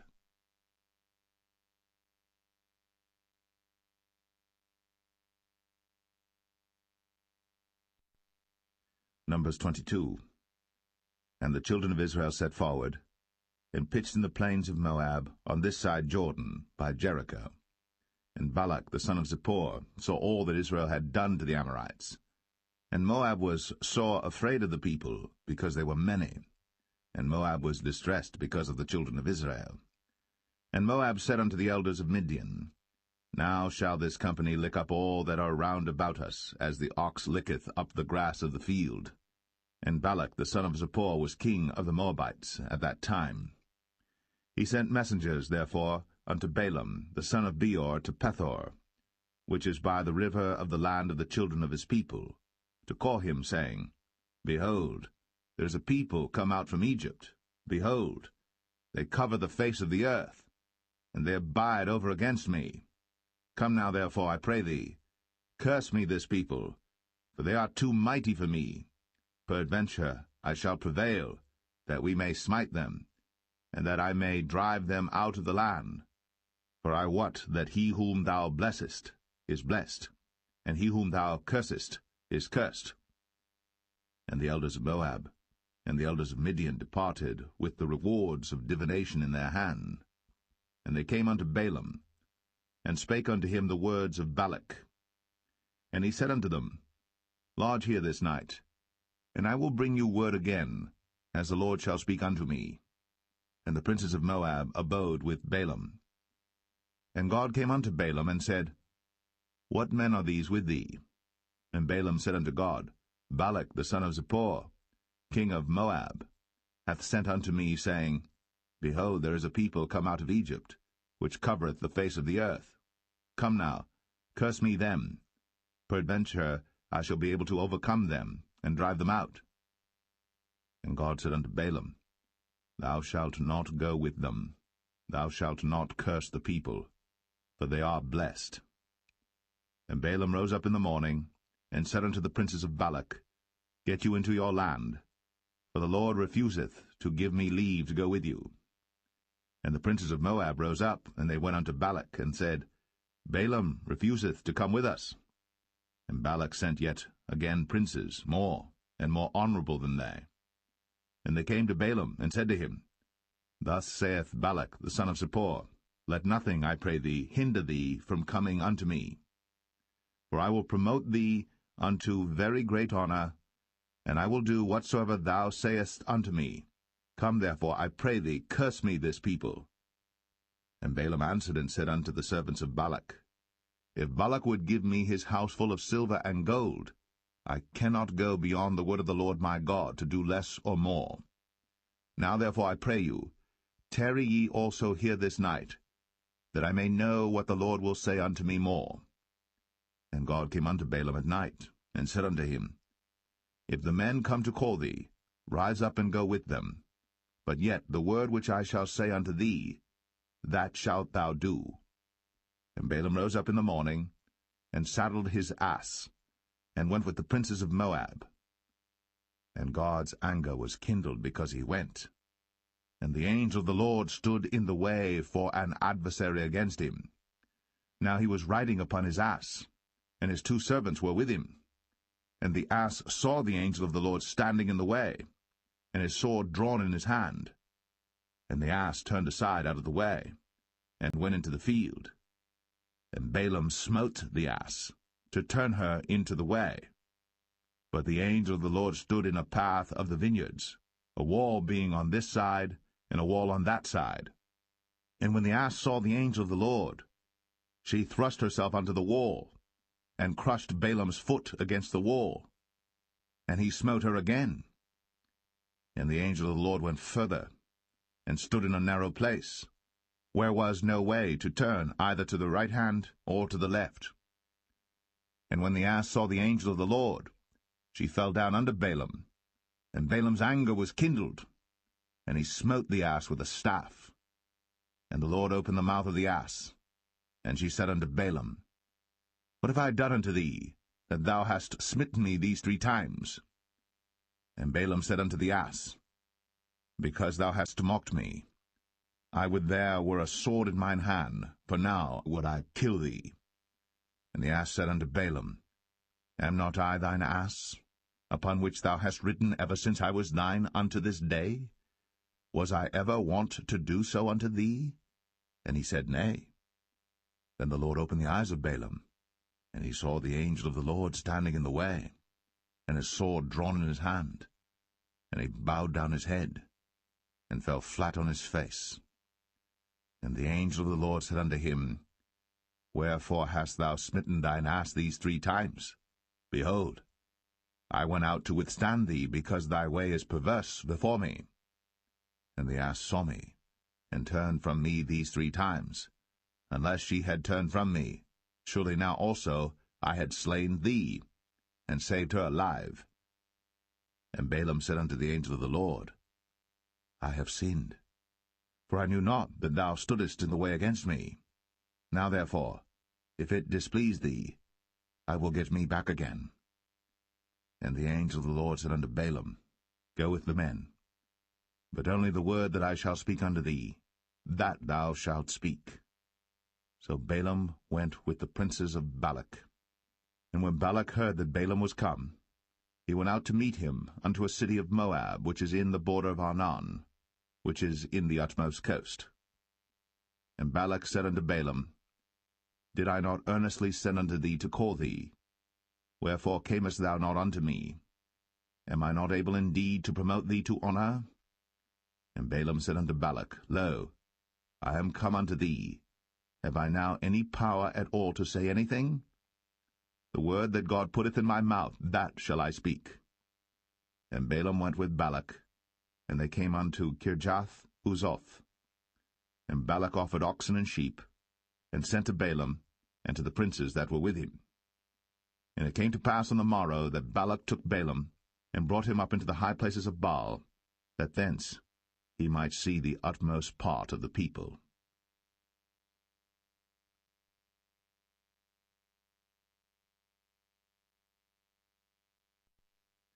Numbers 23. And Balaam said unto Balak, Build me here 7 altars, and prepare me here 7 oxen and 7 rams. And Balak did as Balaam had spoken. And Balak and Balaam offered on every altar a bullock and a ram. And Balaam said unto Balak, Stand by thy burnt offering, and I will go. Peradventure the Lord will come to meet me, and whatsoever he showeth me, I will tell thee. And he went to an high place. And God met Balaam, and he said unto him, I have prepared 7 altars, and I have offered upon every altar a bullock and a ram. And the Lord put a word in Balaam's mouth, and said, Return unto Balak, and thus thou shalt speak. And he returned unto him, and lo, he stood by his burnt sacrifice, he and all the princes of Moab. And he took up his parable, and said, Balak the king of Moab hath brought me from Aram out of the mountains of the east, saying, Come, curse me, Jacob, and come, defy Israel. How shall I curse whom God hath not cursed? Or how shall I defy whom the Lord hath not defied? For from the top of the rocks I see him, and from the hills I behold him. Lo, the people shall dwell alone, and shall not be reckoned among the nations. Who can count the dust of Jacob, and the number of the 4th part of Israel? Let me die the death of the righteous, and let my last end be like his. And Balak said unto Balaam, What hast thou done unto me? I took thee to curse mine enemies, and behold, thou hast blessed them altogether. And he answered and said, Must I not take heed to speak that which the Lord hath put in my mouth? And Balak said unto him, Come, I pray thee, with me unto another place, from whence thou mayest see them. Thou shalt see but the utmost part of them, and shalt not see them all. And curse me them from thence. And he brought him into the field of Zophim, to the top of Pisgah, and built 7 altars, and offered a bullock and a ram on every altar. And he said unto Balak, Stand here by thy burnt offering, while I meet the Lord yonder. And the Lord met Balaam, and put a word in his mouth, and said, Go again unto Balak, and say thus. And when he came to him, behold, he stood by his burnt offering, and the princes of Moab with him. And Balak said unto him, What hath the Lord spoken? And he took up his parable, and said, Rise up, Balak, and hear. Hearken unto me, thou son of Zippor. God is not a man, that he should lie, neither the son of man, that he should repent. Hath he said, and shall he not do it? Or hath he spoken, and shall he not make it good? Behold, I have received commandment to bless, and he hath blessed, and I cannot reverse it. He hath not beheld iniquity in Jacob, neither hath he seen perverseness in Israel. The Lord his God is with him, and the shout of a king is among them. God brought them out of Egypt. He hath, as it were, the strength of an unicorn. Surely there is no enchantment against Jacob, neither is there any divination against Israel. According to this time it shall be said of Jacob and of Israel, What hath God wrought? Behold, the people shall rise up as a great lion, and lift up himself as a young lion. He shall not lie down until he eat of the prey, and drink the blood of the slain. And Balak said unto Balaam, Neither curse them at all, nor bless them at all. But Balaam answered, and said unto Balak, Told not I thee, saying, All that the Lord speaketh, that I must do? And Balak said unto Balaam, Come, I pray thee, I will bring thee unto another place. Peradventure it will please God that thou mayest curse me them from thence. And Balak brought Balaam unto the top of Peor, that looketh toward Jeshimon. Then Balaam said unto Balak, Build me here 7 altars, and prepare me here 7 bullocks and 7 rams. And Balak did as Balaam had said, and offered a bullock and a ram on every altar.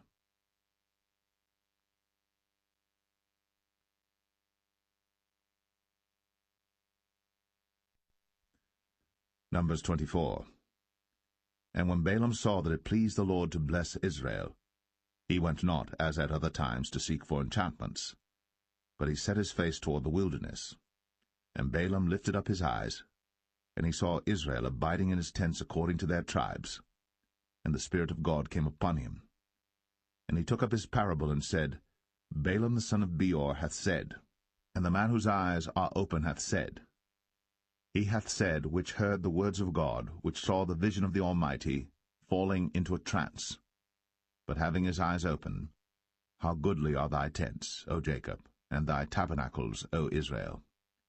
As the valleys are they spread forth, as gardens by the river's side, as the trees of lign aloes which the Lord hath planted, and as cedar trees beside the waters.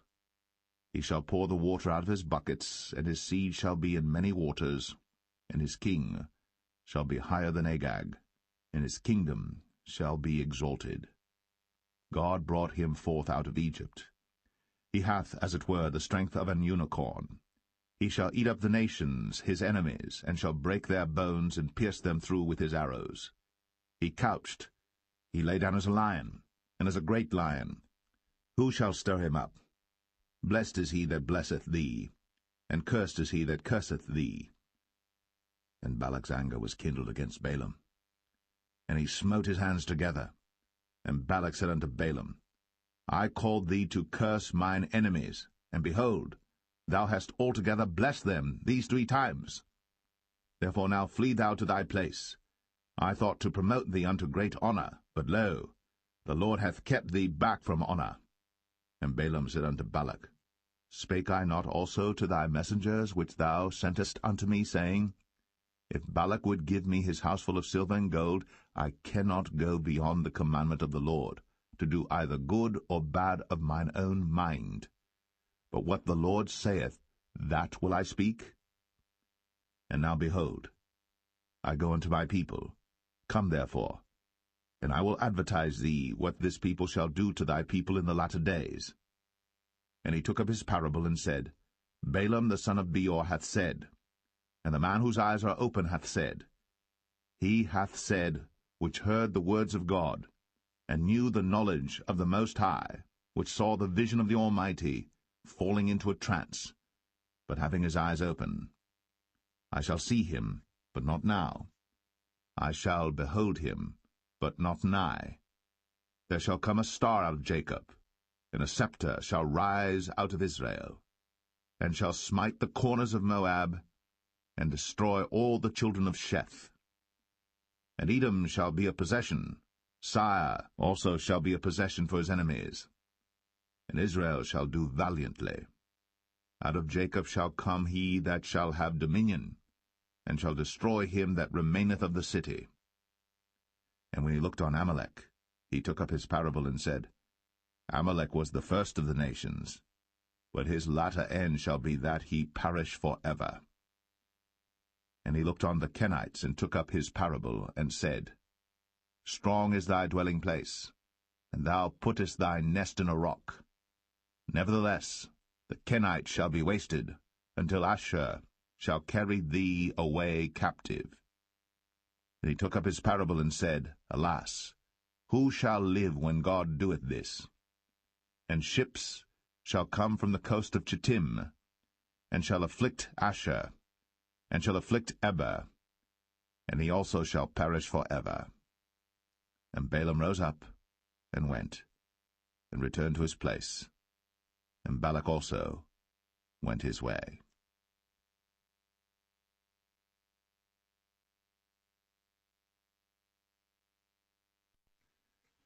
Numbers 25. And Israel abode in Shittim, and the people began to commit whoredom with the daughters of Moab. And they called the people unto the sacrifices of their gods, and the people did eat, and bowed down to their gods. And Israel joined himself unto Baal Peor, and the anger of the Lord was kindled against Israel. And the Lord said unto Moses, Take all the heads of the people, and hang them up before the Lord against the sun, that the fierce anger of the Lord may be turned away from Israel. And Moses said unto the judges of Israel, Slay ye every one his men that were joined unto Baal Peor. And behold, one of the children of Israel came and brought unto his brethren a Midianitish woman in the sight of Moses, and in the sight of all the congregation of the children of Israel, who were weeping before the door of the tabernacle of the congregation. And when Phinehas the son of Eleazar the son of Aaron the priest saw it, he rose up from among the congregation, and took a javelin in his hand, and he went after the man of Israel into the tent, and thrust both of them through, the man of Israel, and the woman through her belly. So the plague was stayed from the children of Israel. And those that died in the plague were 24,000. And the Lord spake unto Moses, saying, Phinehas the son of Eleazar, the son of Aaron the priest, hath turned my wrath away from the children of Israel, while he was zealous for my sake among them, that I consumed not the children of Israel in my jealousy. Wherefore say, Behold, I give unto him my covenant of peace, and he shall have it, and his seed after him, even the covenant of an everlasting priesthood, because he was zealous for his God, and made an atonement for the children of Israel. Now the name of the Israelite that was slain, even that was slain with the Midianitish woman, was Zimri, the son of Salu, a prince of a chief house among the Simeonites. And the name of the Midianitish woman that was slain was Cosbi, the daughter of Zur. He was head over a people, and of a chief house in Midian. And the Lord spake unto Moses, saying, Vex the Midianites, and smite them, for they vex you with their wiles, wherewith they have beguiled you in the matter of Peor, and in the matter of Cosbi, the daughter of a prince of Midian, their sister, which was slain in the day of the plague, for Peor's sake.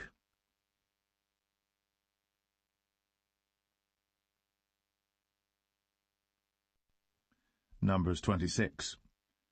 And it came to pass after the plague, that the Lord spake unto Moses and unto Eleazar the son of Aaron the priest, saying, Take the sum of all the congregation of the children of Israel, from 20 years old and upward, throughout their father's house, all that are able to go to war in Israel. And Moses and Eleazar the priest spake with them in the plains of Moab by Jordan near Jericho, saying, Take the sum of the people from 20 years old and upward, as the Lord commanded Moses and the children of Israel, which went forth out of the land of Egypt. Reuben, the eldest son of Israel, the children of Reuben, Hanok, of whom cometh the family of the Hanokites, of Palu, the family of the Paluites, of Hezron, the family of the Hezronites, of Carmi, the family of the Carmites. These are the families of the Reubenites, and they that were numbered of them were 40,003,730. And the sons of Palu, Eliab, and the sons of Eliab, Nemuel, and Dathan, and Abiram. This is that Dathan and Abiram which were famous in the congregation, who strove against Moses and against Aaron in the company of Korah, when they strove against the Lord. And the earth opened her mouth, and swallowed them up together with Korah, when that company died, what time the fire devoured 250 men, and they became a sign. Notwithstanding the children of Korah died not. The sons of Simeon after their families, of Nemuel, the family of the Nemuelites, of Jamin, the family of the Jaminites, of Jachin, the family of the Jachinites, of Zerah, the family of the Zarhites, of Shaul, the family of the Shaulites. These are the families of the Simeonites, 22,200. The children of Gad after their families, of Zephon, the family of the Zephonites, of Haggai, the family of the Haggites, of Shuni, the family of the Shunites, of Ozni, the family of the Oznites, of Eri, the family of the Erites, of Arad, the family of the Aradites, of Arali, the family of the Aralites. These are the families of the children of Gad according to those that were numbered of them, 40,500. Sons of Judah were Er and Onan, and Er and Onan died in the land of Canaan. And the sons of Judah after their families were, of Shelah, the family of the Shelonites, of Pharez, the family of the Pharzites, of Zerah, the family of the Zarhites. And the sons of Pharez were, of Hezron, the family of the Hezronites, of Hamul, the family of the Hamulites. These are the families of Judah, according to those that were numbered of them, 16,500. Of the sons of Issachar after their families, of Tola, the family of the Tolaites, of Puah, the family of the Punites, of Jashub, the family of the Jashubites, of Shimron, the family of the Shimronites. These are the families of Issachar, according to those that were numbered of them, 64,300. Of the sons of Zebulun after their families, of Sered, the family of the Sardites, of Elon, the family of the Elonites, of Jaleel, the family of the Jaleelites. These are the families of the Zebulunites, according to those that were numbered of them, 64,500. The sons of Joseph after their families were Manasseh and Ephraim. Of the sons of Manasseh, of Machir, the family of the Machirites, and Machir begat Gilead. Of Gilead come the family of the Gileadites. These are the sons of Gilead, of Jezer, the family of the Jezerites, of Helek, the family of the Helekites, and of Azriel, the family of the Azrielites, and of Shechem, the family of the Shechemites, and of Shemida, the family of the Shemidites, and of Hepher, the family of the Hepherites. And Zelophehad, the son of Hepher, had no sons, but daughters. And the names of the daughters of Zelophehad were Mahlah and Noah, Hoglah, Milcah, and Tirzah. These are the families of Manasseh, and those that were numbered of them, 52,700. These are the sons of Ephraim after their families. Of Shuthelah, the family of the Shuthalites, of Becher, the family of the Bachrites, of Tahan, the family of the Tahanites. And these are the sons of Shuthelah, of Iran, the family of the Iranites. These are the families of the sons of Ephraim, according to those that were numbered of them, 32,500.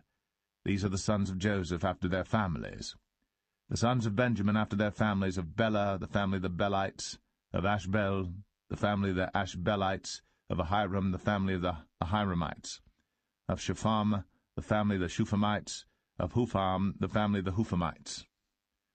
And the sons of Bela were Ard and Naaman, of Ard, the family of the Ardites, and of Naaman, the family of the Naamites. These are the sons of Benjamin after their families, and they that were numbered of them were 45,600. These are the sons of Dan after their families, of Shuham, the family of the Shuhamites. These are the families of Dan after their families. All the families of the Shuhamites, according to those that were numbered of them, were 64,400. Of the children of Asher after their families, of Jimnah, the family of the Jimnites, of Jesui, the family of the Jesuites, of Beriah, the family of the Berites.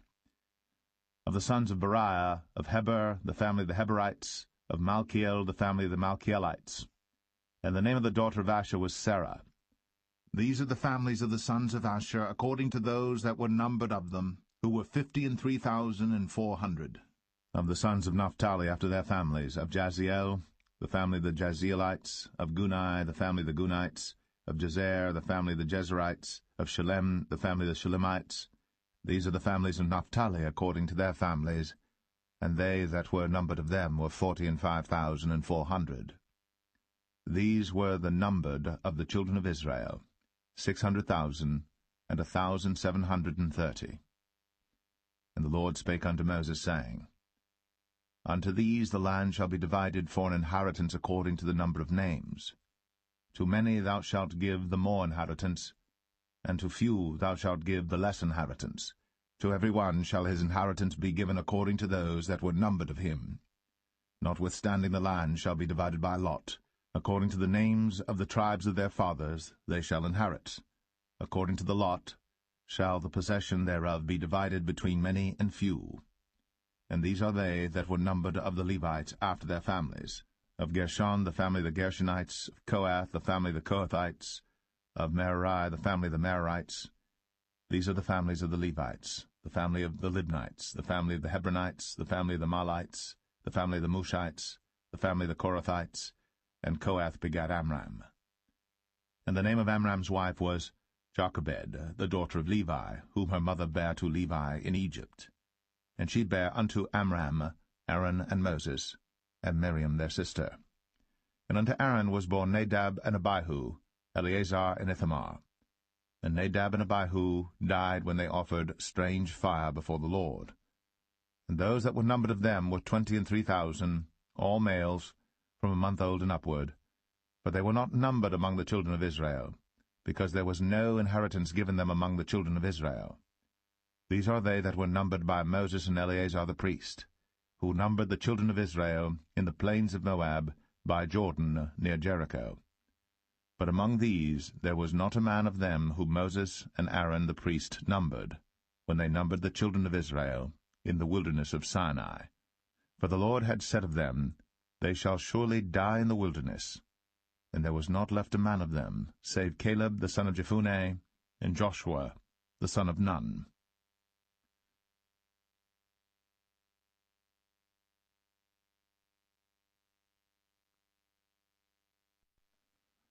Numbers 27. Then came the daughters of Zelophehad, the son of Hepher, the son of Gilead, the son of Machir, the son of Manasseh, of the families of Manasseh, the son of Joseph. And these are the names of his daughters, Mahlah, Noah, and Hoglah, and Milcah, and Tirzah. And they stood before Moses, and before Eleazar the priest, and before the princes and all the congregation, by the door of the tabernacle of the congregation, saying, Our father died in the wilderness, and he was not in the company of them that gathered themselves together against the Lord in the company of Korah, but died in his own sin, and had no sons. Why should the name of our father be done away from among his family, because he hath no son? Give unto us therefore possession among the brethren of our father. And Moses brought their cause before the Lord. And the Lord spake unto Moses, saying, The daughters of Zelophehad speak right. Thou shalt surely give them a possession of an inheritance among their father's brethren, and thou shalt cause the inheritance of their father to pass unto them. And thou shalt speak unto the children of Israel, saying, If a man die, and have no son, then ye shall cause his inheritance to pass unto his daughter. And if he have no daughter, then ye shall give his inheritance unto his brethren. And if he have no brethren, then ye shall give his inheritance unto his father's brethren. And if his father have no brethren, then ye shall give his inheritance unto his kinsman that is next to him of his family, and he shall possess it. And it shall be unto the children of Israel a statute of judgment, as the Lord commanded Moses. And the Lord said unto Moses, Get thee up into this Mount Abarim, and see the land which I have given unto the children of Israel.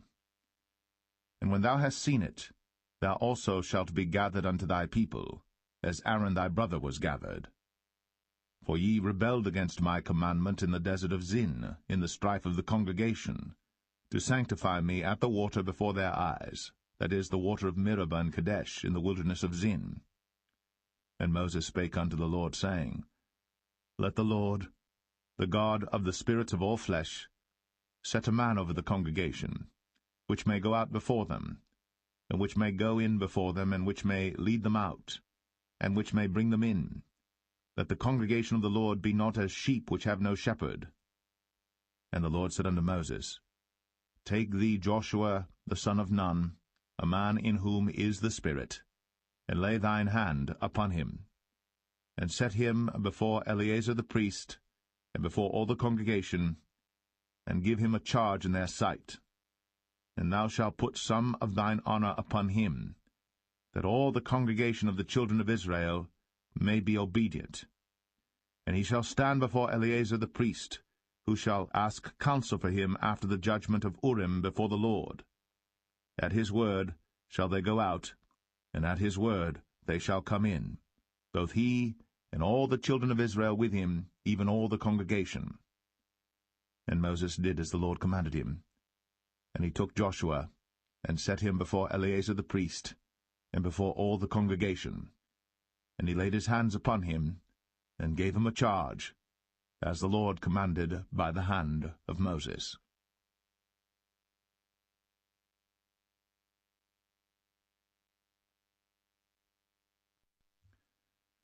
Numbers 28.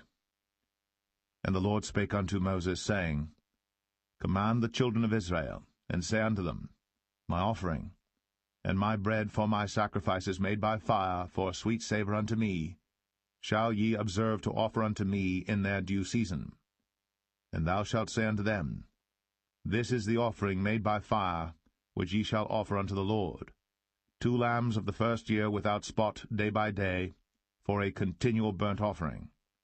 The 1 lamb shalt thou offer in the morning, and the other lamb shalt thou offer at even, and 1/10 part of an ephah of flour for a meat offering mingled with the 4th part of an hin of beaten oil. It is a continual burnt offering which was ordained in Mount Sinai for a sweet savour, a sacrifice made by fire unto the Lord. And the drink offering thereof shall be the 4th part of an hin for the 1 lamb. In the holy place shalt thou cause the strong wine to be poured unto the Lord for a drink offering. And the other lamb shalt thou offer at even, as the meat offering of the morning, and as the drink offering thereof. Thou shalt offer it, a sacrifice made by fire, of a sweet savour unto the Lord.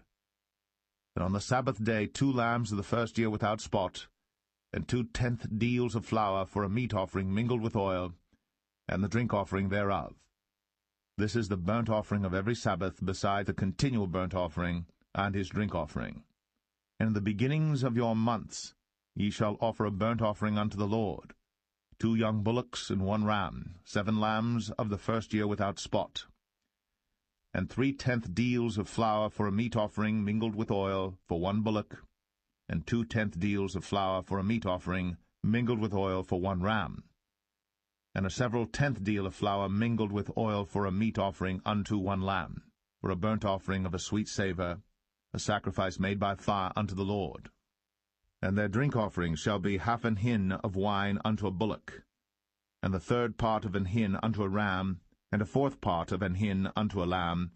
This is the burnt offering of every month throughout the months of the year.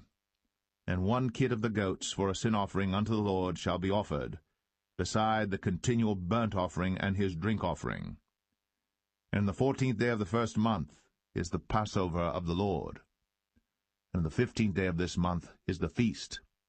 7 days shall unleavened bread be eaten. In the first day shall be an holy convocation. Ye shall do no manner of servile work therein.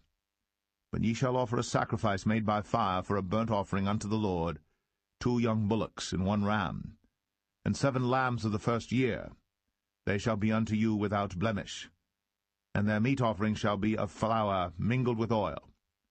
3/10 deals shall ye offer for a bullock, and 2/10 deals for a ram. A several 10th deal shalt thou offer for every lamb, throughout the 7 lambs, and 1 goat for a sin offering, to make an atonement for you.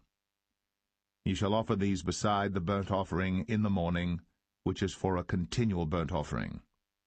After this manner ye shall offer daily throughout the 7 days the meat of the sacrifice made by fire, of a sweet savour unto the Lord. It shall be offered beside the continual burnt offering, and his drink offering. And on the 7th day ye shall have an holy convocation. Ye shall do no servile work. Also in the day of the firstfruits, when ye bring a new meat offering unto the Lord, after your weeks be out, ye shall have an holy convocation. Ye shall do no servile work. But ye shall offer the burnt offering for a sweet savour unto the Lord, 2 young bullocks, 1 ram, 7 lambs of the first year, and their meat offering of flour mingled with oil, 3/10 deals unto 1 bullock, 2/10 deals unto 1 ram, a several 10th deal unto 1 lamb, throughout the 7 lambs, and 1 kid of the goats to make an atonement for you. You shall offer them beside the continual burnt offering and his meat offering. They shall be unto you without blemish, and their drink offerings.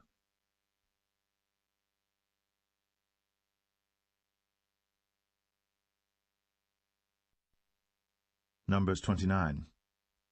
And in the 7th month, on the 1st day of the month, ye shall have an holy convocation. Ye shall do no servile work. It is a day of blowing the trumpets unto you. And ye shall offer a burnt offering for a sweet savour unto the Lord, 1 young bullock, 1 ram, and 7 lambs of the first year without blemish, And their meat offering shall be of flour mingled with oil, 3/10 deals for a bullock, and 2/10 deals for a ram, and 1/10 deal for one lamb throughout the 7 lambs, and 1 kid of the goats for a sin offering, to make an atonement for you, beside the burnt offering of the month, and his meat offering, and the daily burnt offering, and his meat offering, and their drink offerings, according unto their manner, for a sweet savour, a sacrifice made by fire unto the Lord.